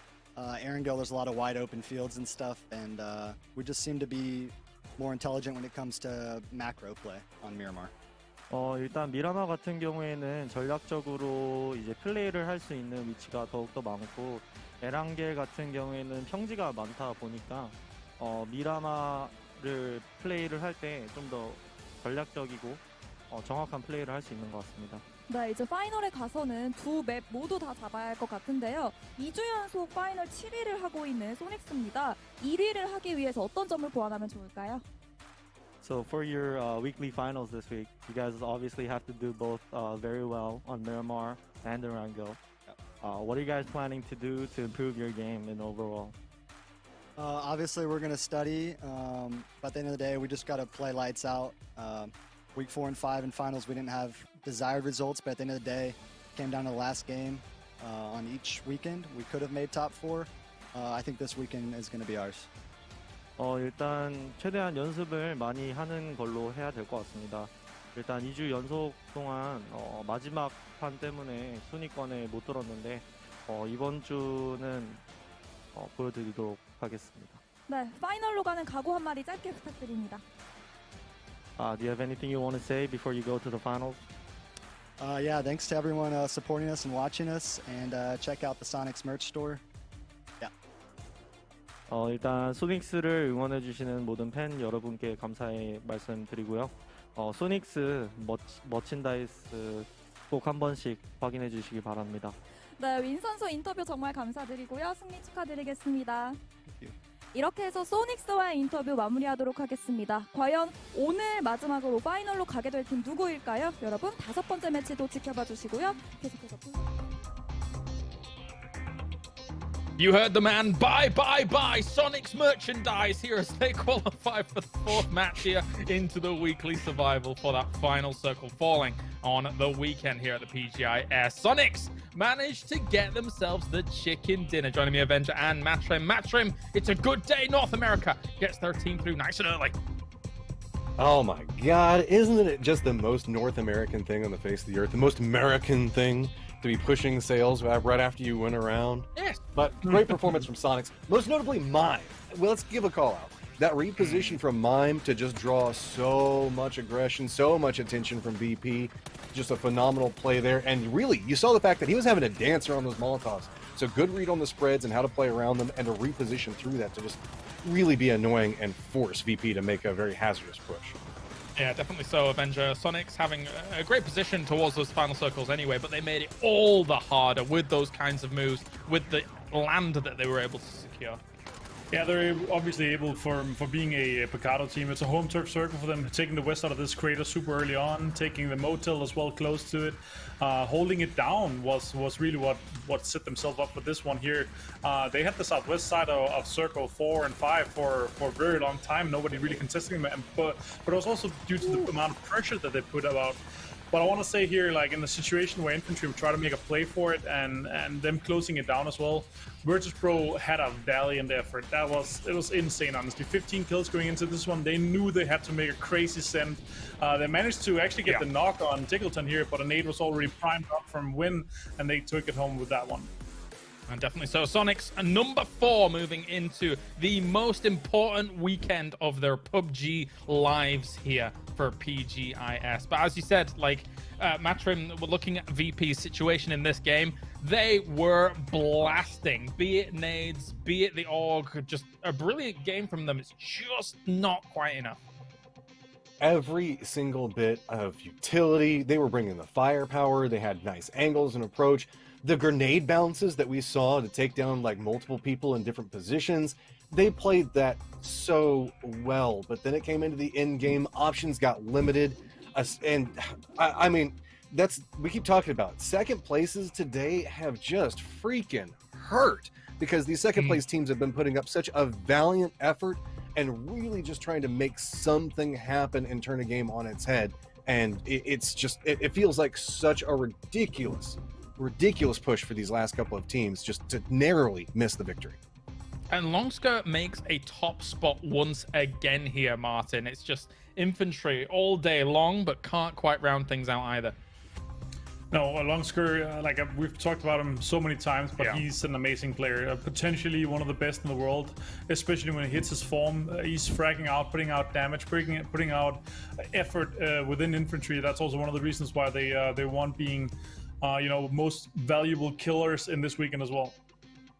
And so looking at how these play out as well, let's talk about those second places that you were talking about here, Matrim.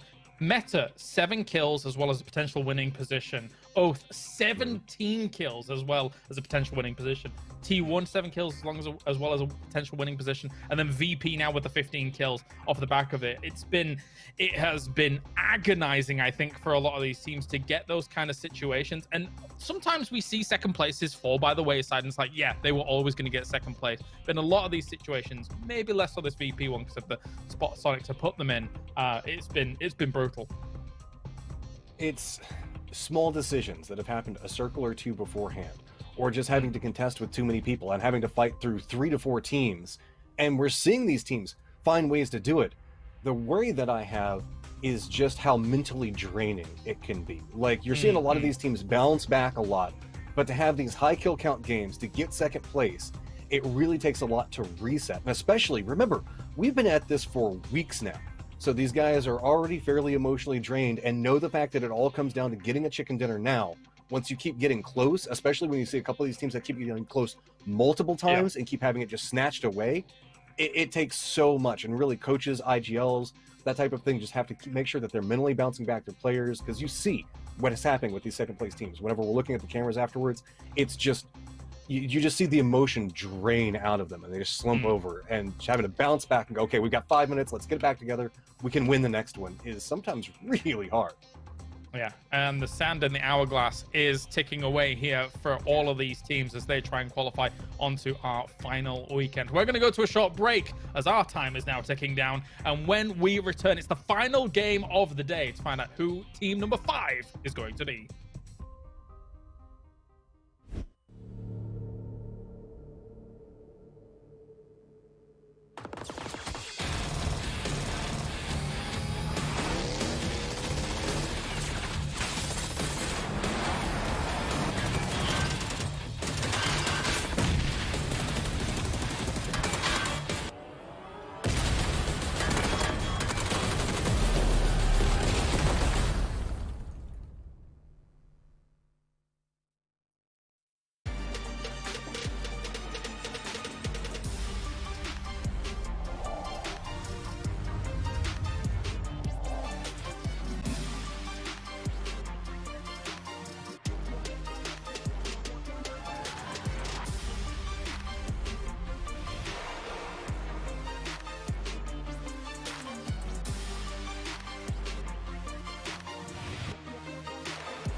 Athletes are always challenging themselves to get better.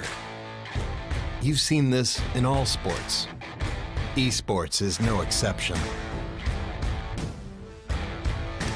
You can never predict the outcome. The only thing you can control is how ready you are.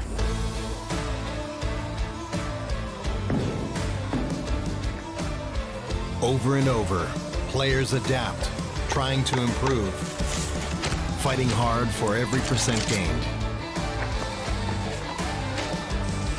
Give everything you've got to the challenge and show your finest.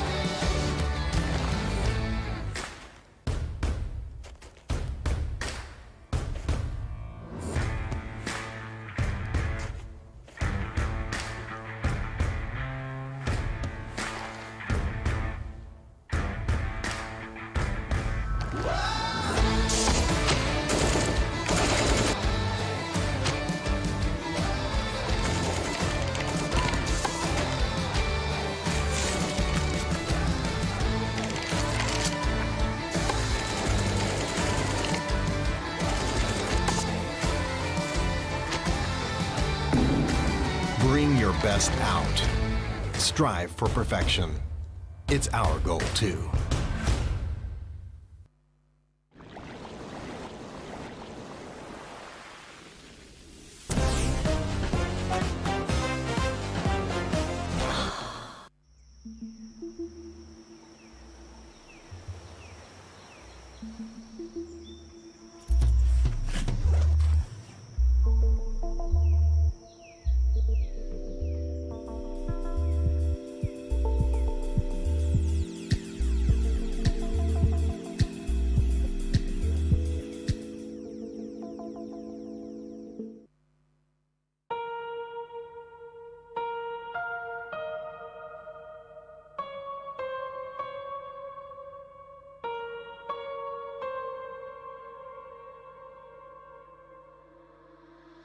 Don't leave me all alone. This battle's a lonely one.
Welcome to the battle, ready, set, fight.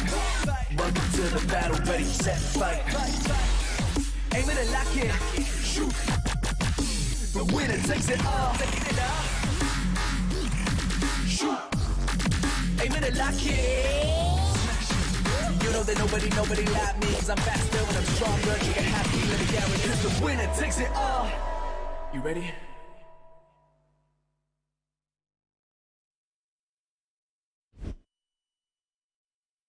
PGI.S. We have one more game remaining for our first day of week 6, and we have a new team joining the lobby here to get things rolling. Shoot to kill. Just after America gets themselves a winner, moving through into our weekly final, another one enters the frame. Matrim, our percentage of the lobby being North America is the same as the previous game. What do you think about that, Matrim and STK?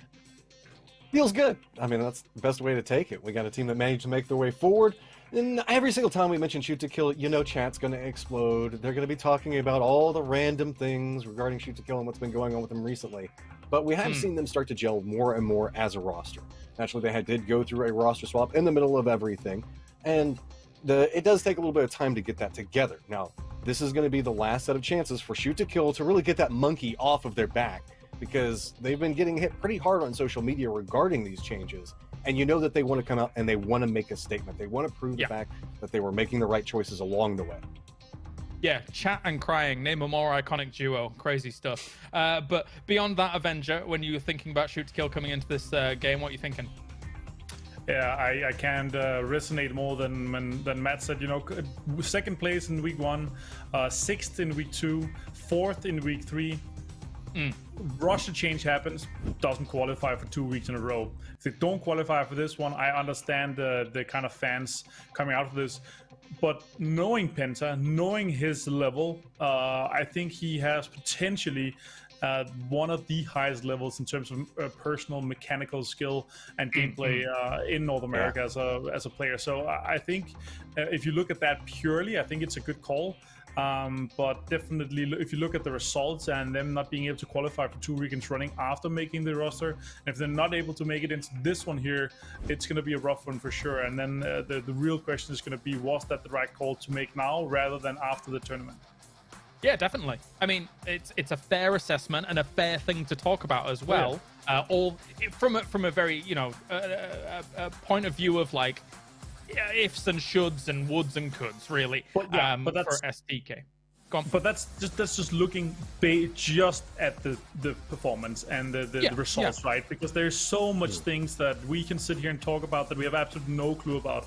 The dynamics in a team like this, synergy, performance from individuals and everything else, that stuff we don't know about. So that is probably why the decision was made. And if you're going to make it happen, it has to happen here in the final week. 3,000 on the line here for match number 5 as we get to our final game of the day. One more team will advance, and then, of course, after this, we have 11 more spots open across the next 2 days. Time to head over to Sims and Pansy for the final game of the day.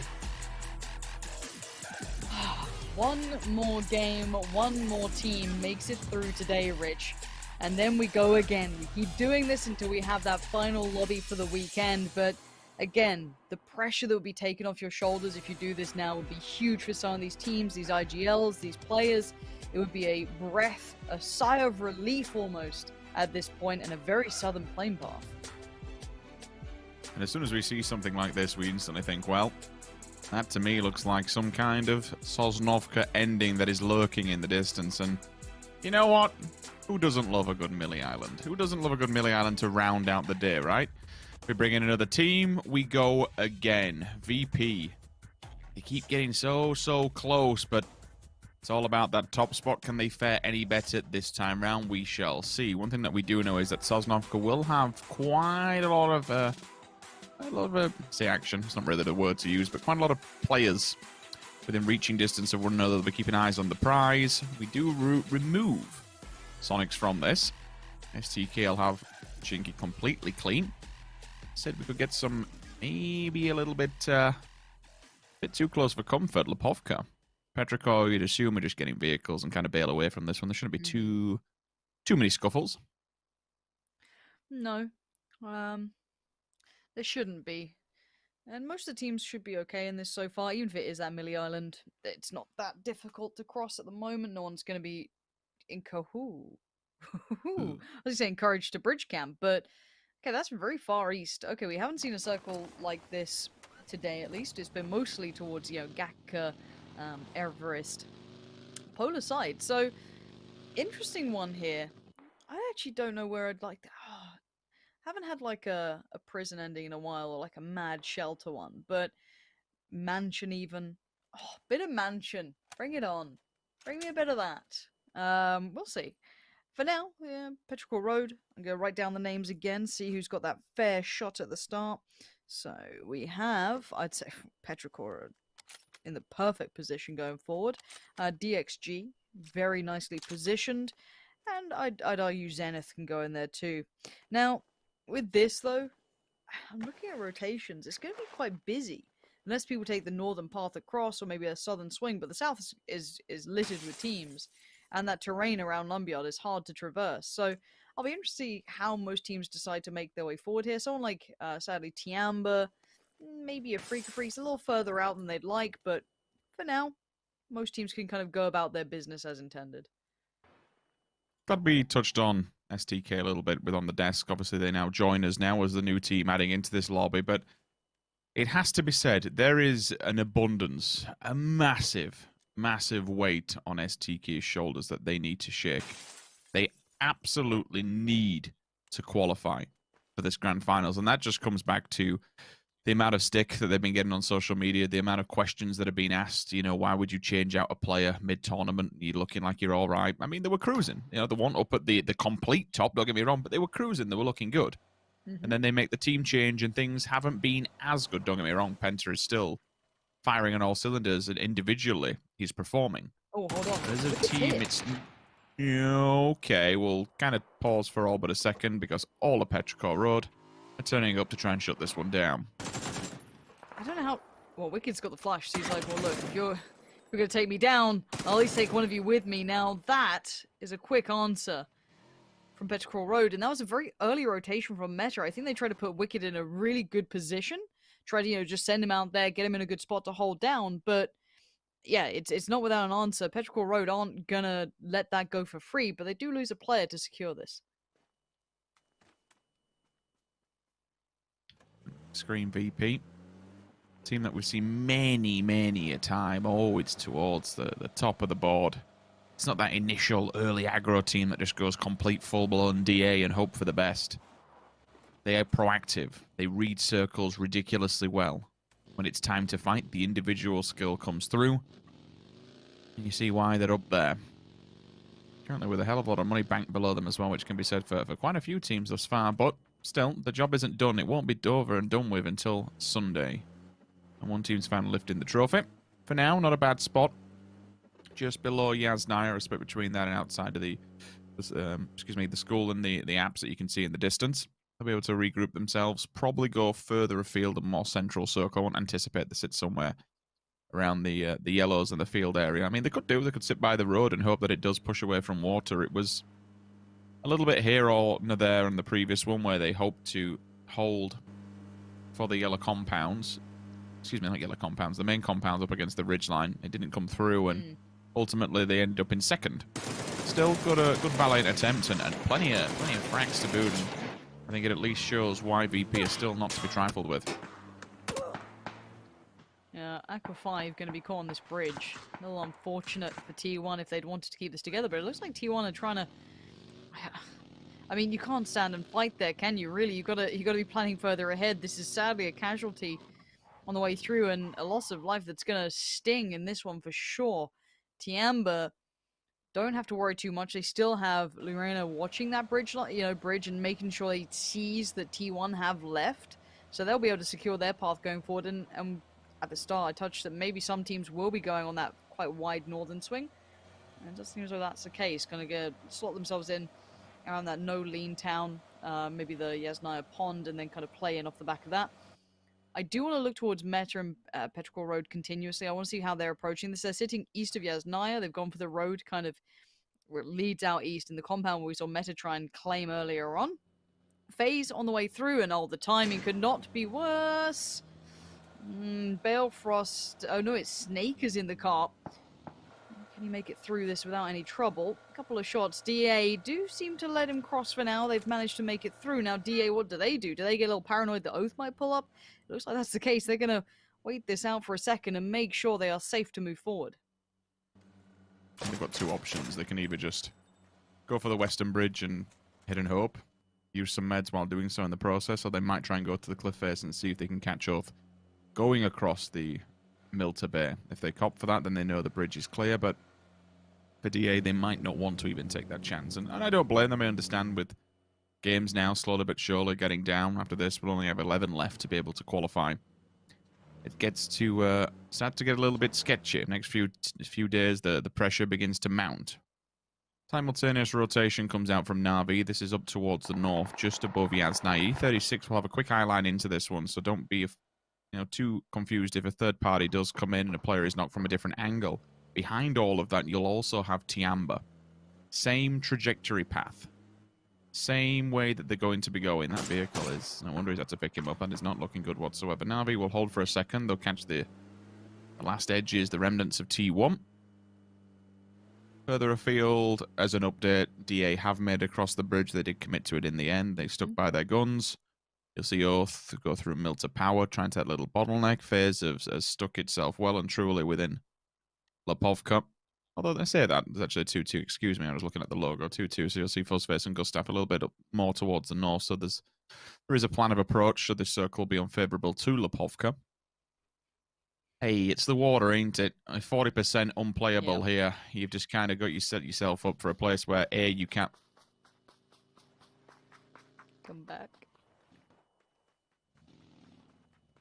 Please. Nice.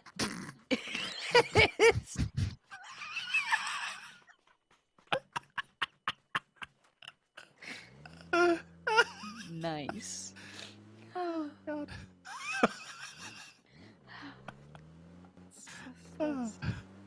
That's the good shit right there. You know, that's what we need to do. Oh, we're brilliant. They just tried to stop it. Ended up in a worse position. Hey. Okay. Anyway, back to business. Final game to qualify to the grand finals. We'll ramp it back up, but you know, gotta have a little fun while we can. We wait for the circle at this point. This is where the game can change because there isn't like a hyper favored position in this. It's pretty much fair game. I'd say Stalber's probably out of the question. Maybe Milta Power's out of the question, but beyond that, that main landmass is very much playable.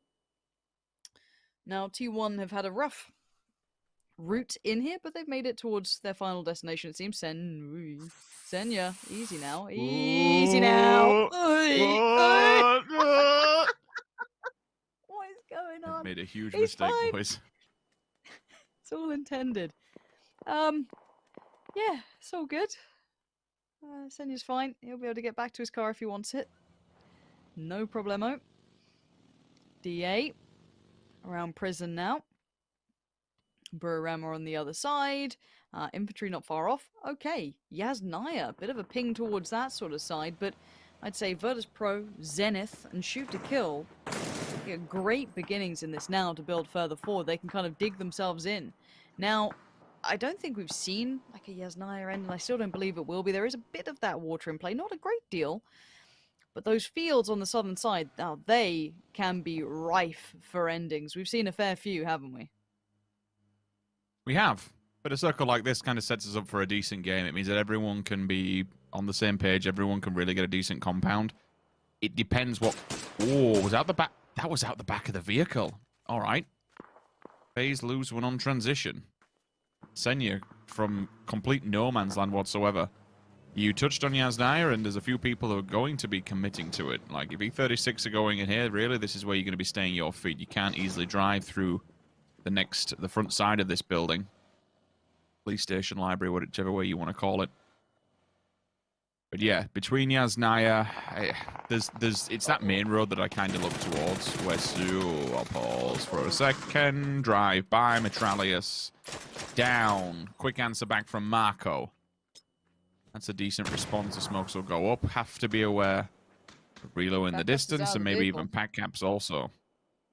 Yeah, it feels like they're in two minds. Snake is now, he is a little disconnected from them. You can see infantry actually on far from him, so he's got to be careful, but a worthwhile pull-up apparently, because Snake is going to at least find Mert. Maybe they can elevate some of this pressure, but look at this long skirt putting together the puzzle. He's like, well, that buggy wasn't there a second ago. What's happening here? Hello, buddy. Say goodnight. Long skirt finds Snake so quickly.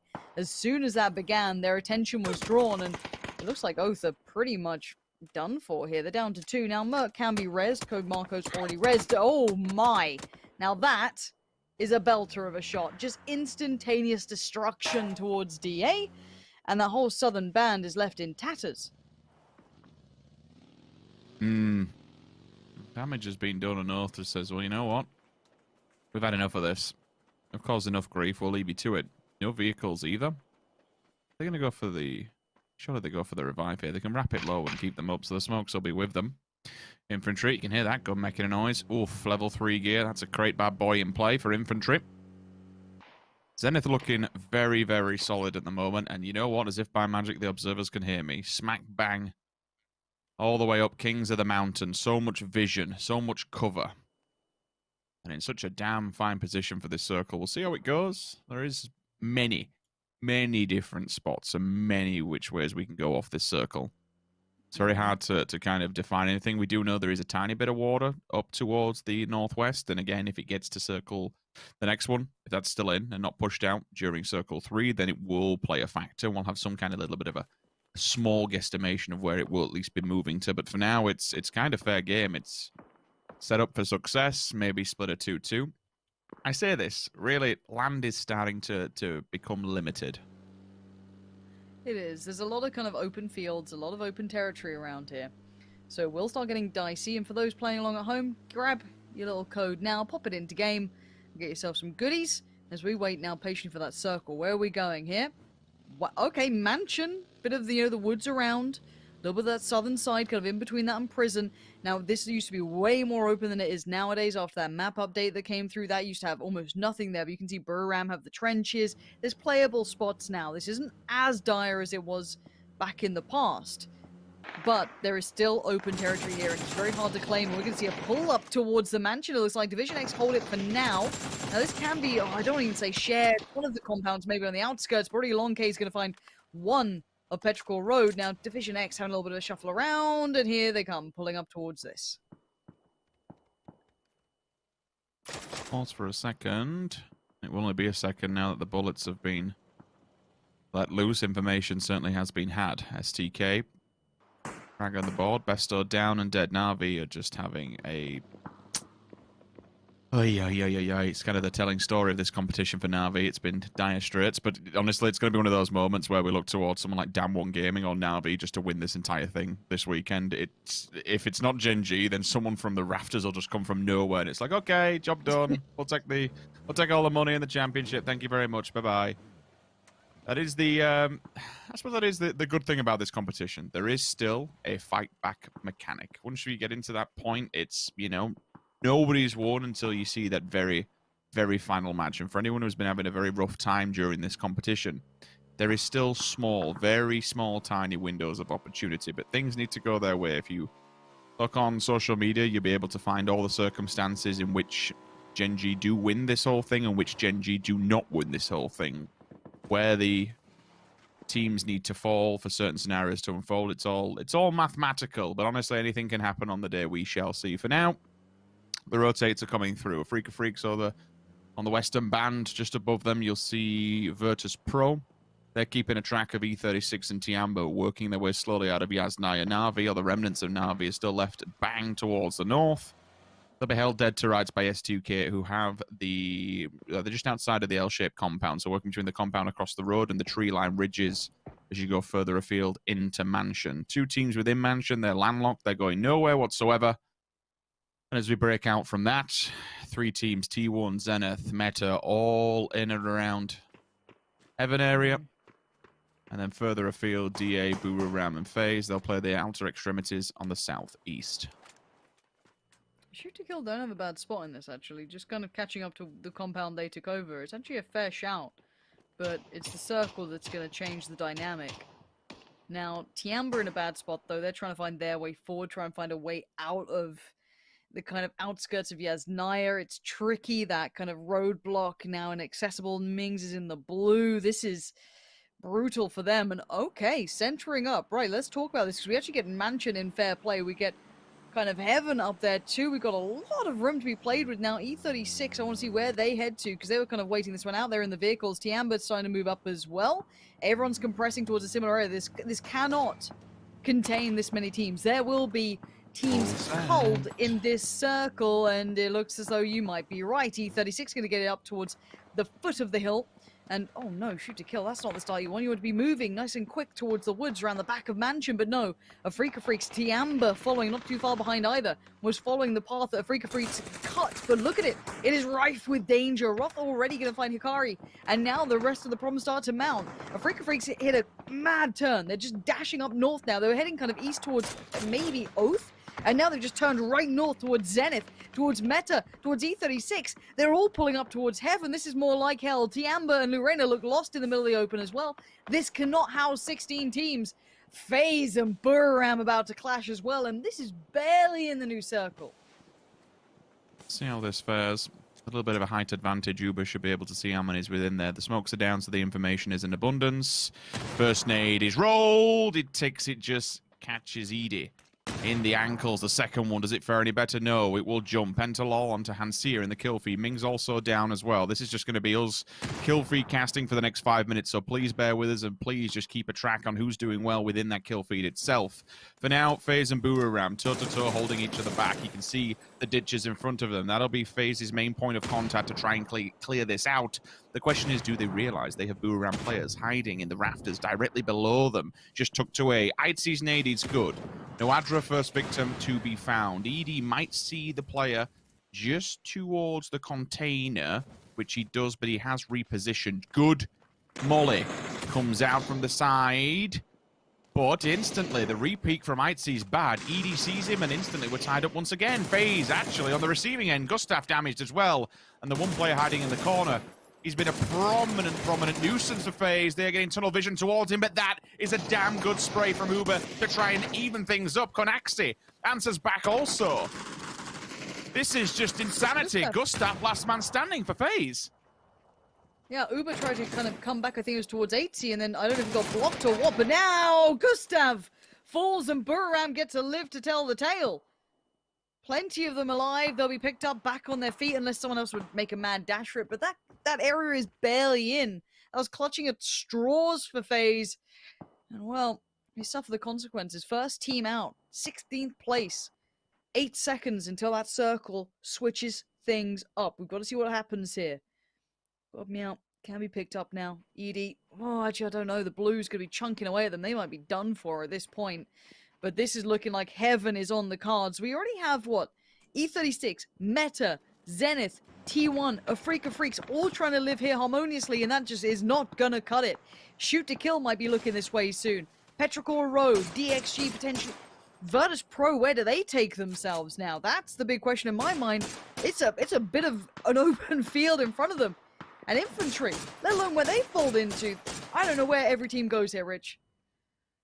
No, it's a question that I'm sure will get answered within, if not the end of this circle, definitely within the next one.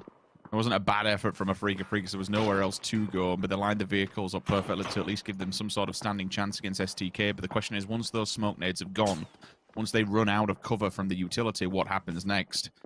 Thankfully, for everyone who's looking at them from Mansion, they have to come this way. And with the Mansion now just completely pushed out from the previous circle, I don't know. This is so difficult to even read, and I don't even think we can read it. It's really fighting for survival at this point, and your own individual gun skill is going to come into play. This tiny bit of land is all that they're fighting for, and Longskull wants it for himself. Smash has even gone down towards Kickstart. Shoot to kill! Pow! Through them! Send in the vehicles! Oh, Luke 12, probably resable here as well, but in the blink of an eye, we've lost out on DA as well. Infantry maintain their position, and Shoot to Kill somehow stabilize. If one nade went down there, they would be dead to rights, but no. Somehow, they still live. But as per in the vehicles, Rich, where the hell are they going? I think they're unfortunately might trip over Infantry. Infantry's within the circle and kind of waiting for them, so we'll keep an eye on that kill feed. First one, second one's in the back of the car. Bye-bye, thank you for it. Wait, hold the hell up. Spyro and Lou just drive into the backside of Infantry. Almost identical to what we saw from the Afrika Freaks earlier on, and now it's into a 2-2. Oh my, this is over so little land, but they're desperate for anything. That Molotov almost forcing Spyro out of there. Lou already looking around the edge of that smoke. He might get a good flank here. If they focus too much towards Spyro, it's going to be on Lou. But the prediction from Longska is sublime. He turns around, understands what they were trying to get up to, and now Spyro just surrounded. He's got so much to worry about now. Headshot comes in. He looks dead here. And one more bullet, but he denies it. 4 HP. He's trying so desperately to stay alive. And there's one player spraying away! And the third party from Mings! Spyro's alive somehow. That's madness. That is absolute madness.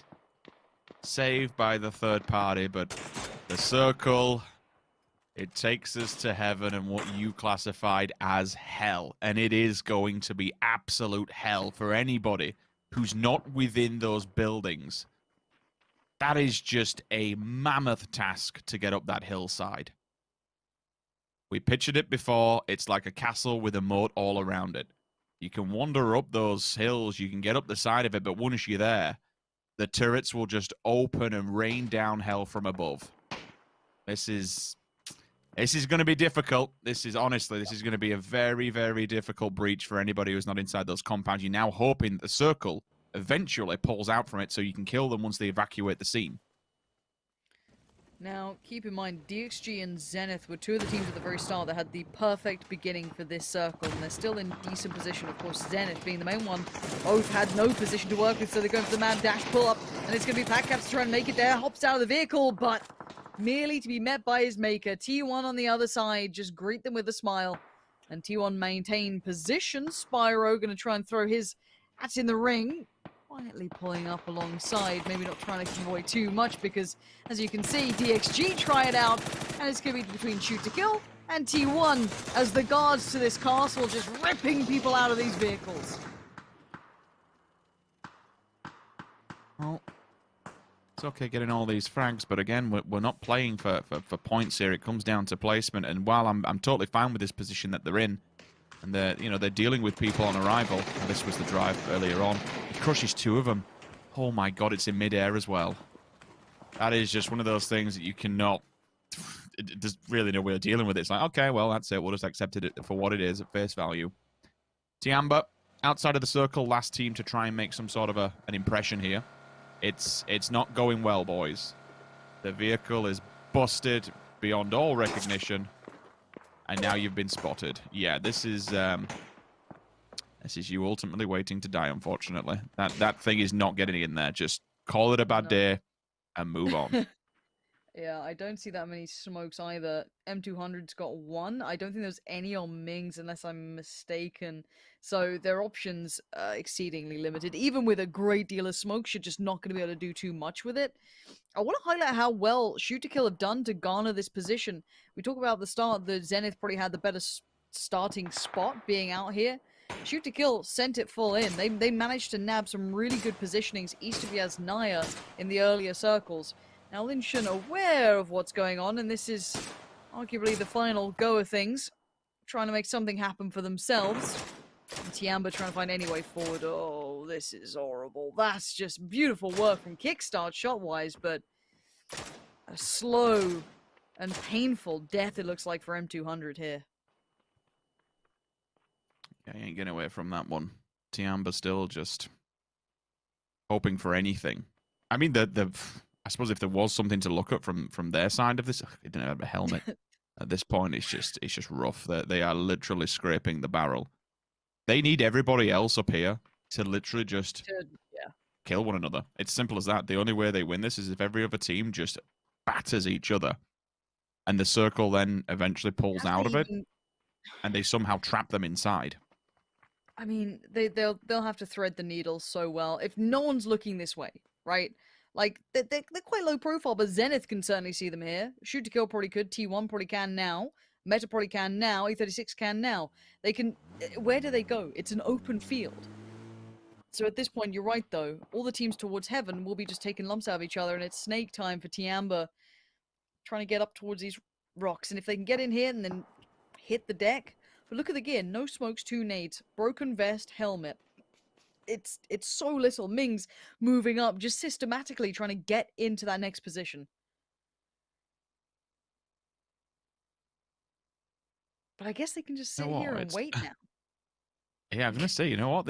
This ain't half bad. They are secure. Like, people, because of the angles that they're going to hold with the tree and with the rock especially, there's only one angle of approach, and it's a very small one, given how close it is to the edge of the circle.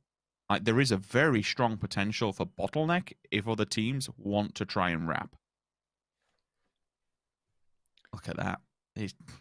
He could catch some people well and truly off guard with him angling himself on the rock also. They won't see his body as they come flying around. Yes, he would have to get up on his feet to be able to fight it, but hey, it's something better than nothing, and I'm all for that. It is. That's the thing. They try to make something out of nothing. So we leave them there for now. They will be if the circle stays favorable to them, they will just keep their heads down. That is it. They should not be proactive. They should be watching the wrap potentially on their left, potentially on their right.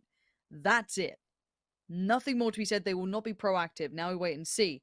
Circle updates. It moves towards kind of the lower side of the dip where T1, excuse me, the circle is going to be updating any second now. And imagine it goes center point. There it is. And it's now, who's out in position? I guess Meta is the only one really in a bad spot. E36 can kind of catch it because they already have the 2 players lent forward. T1 going to start receiving some nades. Oh dear, that's a lot of nades. Shoot to kill. What? Oh. In a second, they've just wiped them. Somehow Star-Lord still got one back towards Penta. The spray towards Alo's not bad. Tiamba, keep your heads down. Tiamba? You are not meant to be getting involved. Keep your heads down. The audacity on them to be taking these fights right now. They are just 2 of them. But I guess there's a lot of body boxing. But look at Sparking out of nowhere. Just sprays in wildly. This is madness. Zenith now. How many are left? Is it just 1? How's Mings here? How's Tiamba here? No. They've got loads of loot now. They can re-loot up. They had nothing. This is crazy. We get it up. They've got 4 smokes. What? They've taken the opportunity that has well and truly presented itself before them. Everyone else is fighting. We said this was the perfect turntable for Tiamba to have any striking distance of this. Everyone had to beat each other to death. It then gives them that small window. They go forward, and now you can already see, look at this, Lin Shun Mings. They're cycling lethal utility, and they're just vert-nading the plateau in a hope that they can somehow find somebody. Lin Shun's even, look at this aggro. He's going up to have a look. Audacity! I don't care. This is... What is this? He's using the Uzi? What is this game, Rich? We've got Tiamba straight up Robin Hooding this. Just, you know, oh, you've got all those goodies. I'm gonna take it. I'm not gonna give it to the poor. I'll give it to myself. I am the poor. Give me the goods. So Tiamba have somehow reinforced themselves here. And now they can just sit on this ridgeline. The next circle, the center point, will be just on the top of that ridgeline. As long as they secure that left and right flank, which exactly is what they're doing, they can catch the flank pretty well. Now, E36 will be the ones to kind of lean around this way. It looks like already the nade comes out. It's going to dribble all forward. It's done good damage. That's going to slow their progress. If they want to get a heal off, maybe, they now have to be slowed down. The Blues can be on the back. But keep in mind, Meta are the big dogs in the background. They are the ones who have the firepower here. I still feel Rich. I mean, maybe I'm doubting the Uzi, but what do I know? Look, it's final circle, and I've seen an Uzi and a UMP in play. Anything's possible. Sparking and the rest of Meta, time to come out. You've had the safety of the building for a few... Oh, no, no, no. Okay, E36, first target strikes. They know they'll be going for the revive! Up goes the vehicle and down go the players. They've split the pack, and now all of a sudden Meta, it's time for them to make their move also. Now everybody is just chomping at the bit to get inside this central point and get involved in the fight. And Kickstart might be the death of Meta looking at this. He's in such a snaky spot. I don't know if they're going to clear this well. Look at him! He's literally in the bins! The boy is just ratting it out in the garbage right now. And Meta, how are they meant to know this? And Tiamba are dealing with E36. You've got Lin Shun just kind of clearing house here. I'm not yet done for. Look at this. Re-peeking that ridgeline. 4 HP. Lin Shun, get careful. Maybe not. Re-peek it. Get the kill. Why not? What do I know? And while this happens, keep your eyes on that player. Keep your eyes on Kickstart. Do they... The mollies. They're in the fire. They're in the fire. The mollies. They're working. They're burning alive. Kickstart's just going to keep his head down. It's another for Mings. What is happening, Rich? I actually can't believe this right now. Tiamba in the best position possible. There are 2 knocks for Meta, and suddenly appearing out through this is Sparky trying to find a way out. There's no way out. 12 kills. You can see what it means to them. Their faces just say more than 1,000 words possibly could. Working with nothing. A vehicle that looked about as good as my current diet plan, literally dragging itself through the floor. No way. Nothing to work with. T1 goes down, the fights unfold, and they just bolt it across an open landscape with nothing to work with against all odds. That utility that they picked up off of T1's body was put to such good use. They set the bombardment onto E36, and then the mollies just cover the floor in flames. Through the fire and the smoke, all the players are weakened, and they just dumped on everybody. What else can be said? Meta literally got locked in. They got locked in. The mollies were everywhere. The fence was there. They couldn't make it over. The audacity on the fights from Tiamba. Unbelievable. Unbelievable. I love it. Refusing to lose. Straight up had nothing. Their vests were broken. No helmets. They were out in the middle of no man's land. They crept in under the cover while everyone else was so worried about themselves. They snaked their way up, but they didn't stay quiet. They took on so many teams.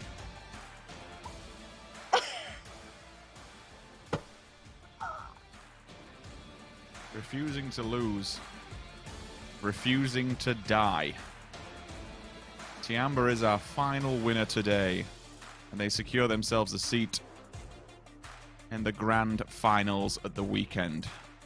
That is one of the most unrelenting finishes for a team. They had nothing to work with. They had, it's like when you look at it, guns, lethal utility, any utility for that matter, They and had ground, no smokes. Zero. They had nothing. Bro. That's mental. Can we just think about the games we've had today? We've had like some mad 1v2 clutches. We've had Tiamba pulling off the impossible. This is the final week for sure. This is only day one. This is day one. Well, at least they're showing us now what it takes to be a world champion, right? This is the level of individual play, and we said when it comes down to these final moments, you have to step up. There's no way about it. I also like the fact that there's nothing essentially to lose. You're not playing for points, so it's all or nothing. And truly, these players at this moment in time, they are giving their absolute everything. It's a real treat to watch, and I hope you guys at home are enjoying us, because this feels like it's been a 5-week story all leading up to the culmination of this. And still, we're not even finished. We're closing in on the finish line, and still, these players are putting on an absolute show for us. How many times do we see teams give up points to the blue and we nod our heads, but seeing the resilience that these players can show to convert that scenario. Any other most people who play the percentages go, we're done for.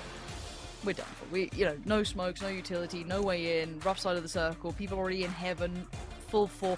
They have all this information, and yet they still manage to convert that. That is something that I love seeing with this format, that there is no reason to relent. And Rich, what a pleasure that was. PGI.S 위클리 서바이벌 6주차 PGI.S Weekly Survival Week 6. And the winners of our last match for tonight was Tiamba Esports. 기록하면서 정말 당당하게 파이널로 They recorded a 12 kill point. 인터뷰 나눠보도록 하겠습니다. 안녕하세요. 승리 축하드립니다. Congratulations. Hello. 네, 정말 두 명의 인원이 엄청난 경기력을 보여주면서 치킨을 가져가게 The remaining 되셨는데요. 2 players, you guys performed excellently and managed to take home the chicken dinner. How did you guys approach the game today? 持着很紧张的态势，然后想听一下当时你们都交流了哪些内容。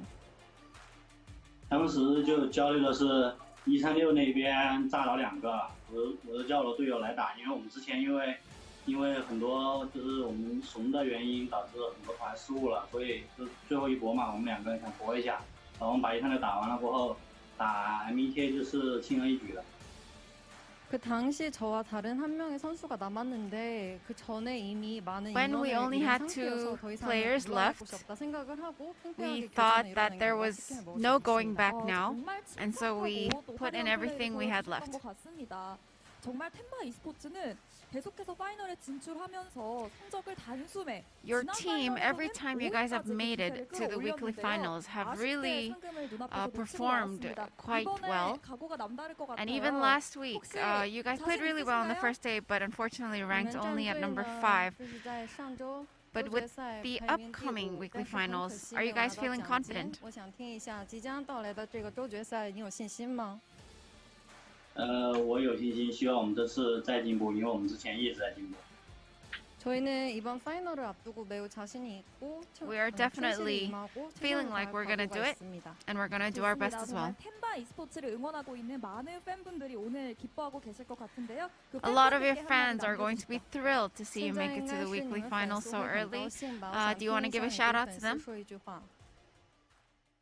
感谢粉丝们在我们最低谷的时候支持我们。 저희 팬분들에게 저희가 되게 To all our 안 좋은 fans, 상황일 때도 불구하고 끊임없이 저희를 향한 지지 Thank you so much for your continued support, even if we've had some low points. 오늘 승리 정말 축하드립니다. 파이널에서 뵙겠습니다. Congratulations on your win, and we'll see you at the weekly finals. 네, 이렇게 해서 오늘 마지막 피날레를 장식한 팀은 바로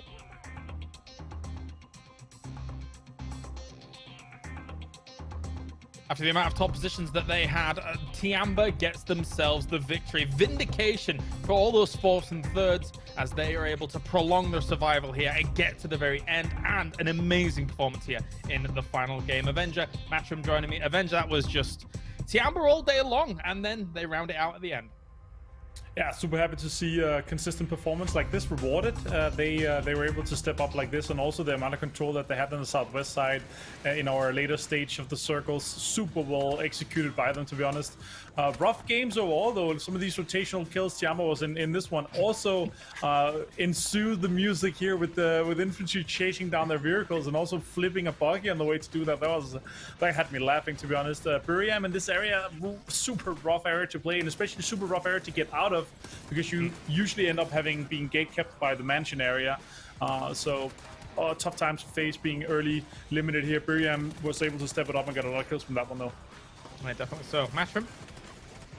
I mean, what more do you want from a round? Look at what's happening on your screen. There is so many just send it moments, and that's due to the nature of the beast. Like, circles 4, 5, and then leading into 6 were the actual villains of this round. There was near on nowhere to go, so teams just had to send it into covered points. You can see the first contenders trying to come up to try to dethrone T1. Then let's go ahead and take another team rolling in as we just get a pyramid of vehicles stacked around them. And this is what I was waiting for.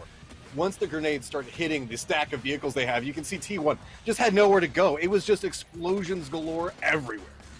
Yeah, many witness me moments, but in the end, T1 does fall down towards the bottom position. But I did not, in my wildest dreams, consider these circles to be Tiamba favored towards the end here, Martin, but somehow they made it work. I thought everybody on Heaven, T1's original position was going to work out, but Tiamba making it happen here in this final game. Amazing. Yeah, for sure. That southwest area in general, when you have the circle here, that's the only way you can really approach it, is the southwest area, because you have an area to play around, you can get off it, and especially how they were able to use utility to get rid of E36 that was playing micro Uzis and laying low for some time. They had a rough time trying to get in as well. They were bruised and battered after all their fights as well.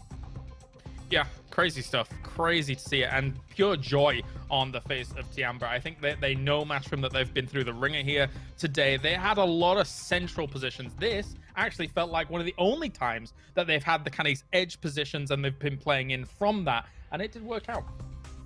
I mean, they won my heart once they managed to make it to the rock and to get a little bit of safety off of it, but then to turn that position into the winning position, and that comes mostly off of what we were seeing with what was going on Heaven itself. Look, Meta, I know that we're going to be merging North America, Latin America, but that doesn't mean you need to start being involved on the, hey, North American teams, let's kill each other so that way everybody else can win.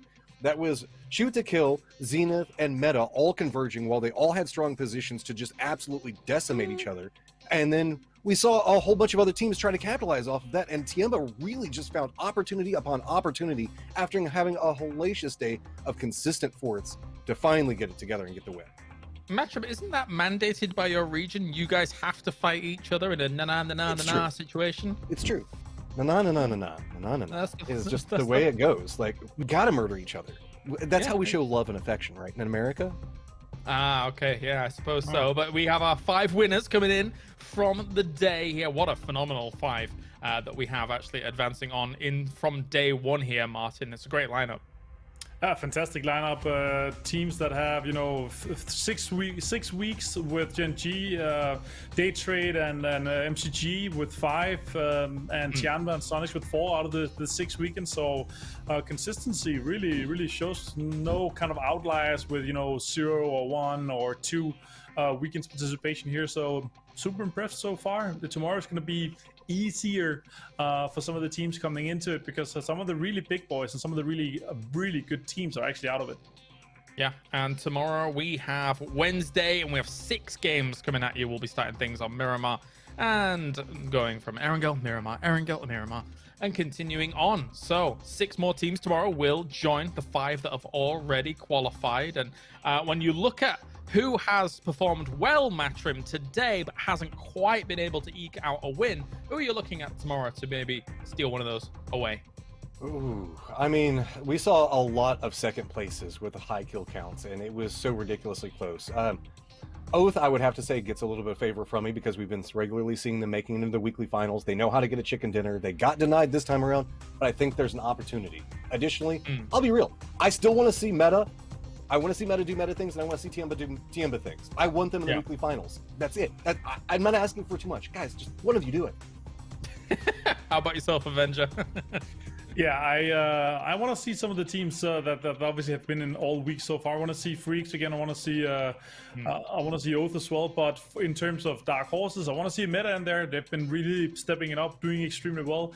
And I also want to see Liquid coming into it again. They had a rough week here. You can really tell that them not being able to qualify, even though they made all 4 previous weeks, not making last week. That was really heartbroken for them. So I want to see them step up and get into it back again. I'm quite sure they're going to put in the effort for it. All right. Well, thank you very much, gentlemen, and thank you to everybody around the world tuning in for today. That is going to do it. Our 5 teams looking great going into our final, our final weekly final, even I should phrase it as, here for PGI.S. Tomorrow we're back, same time, same place. 6 games tomorrow to find out who joins them. We'll see you tomorrow for more PUBG action.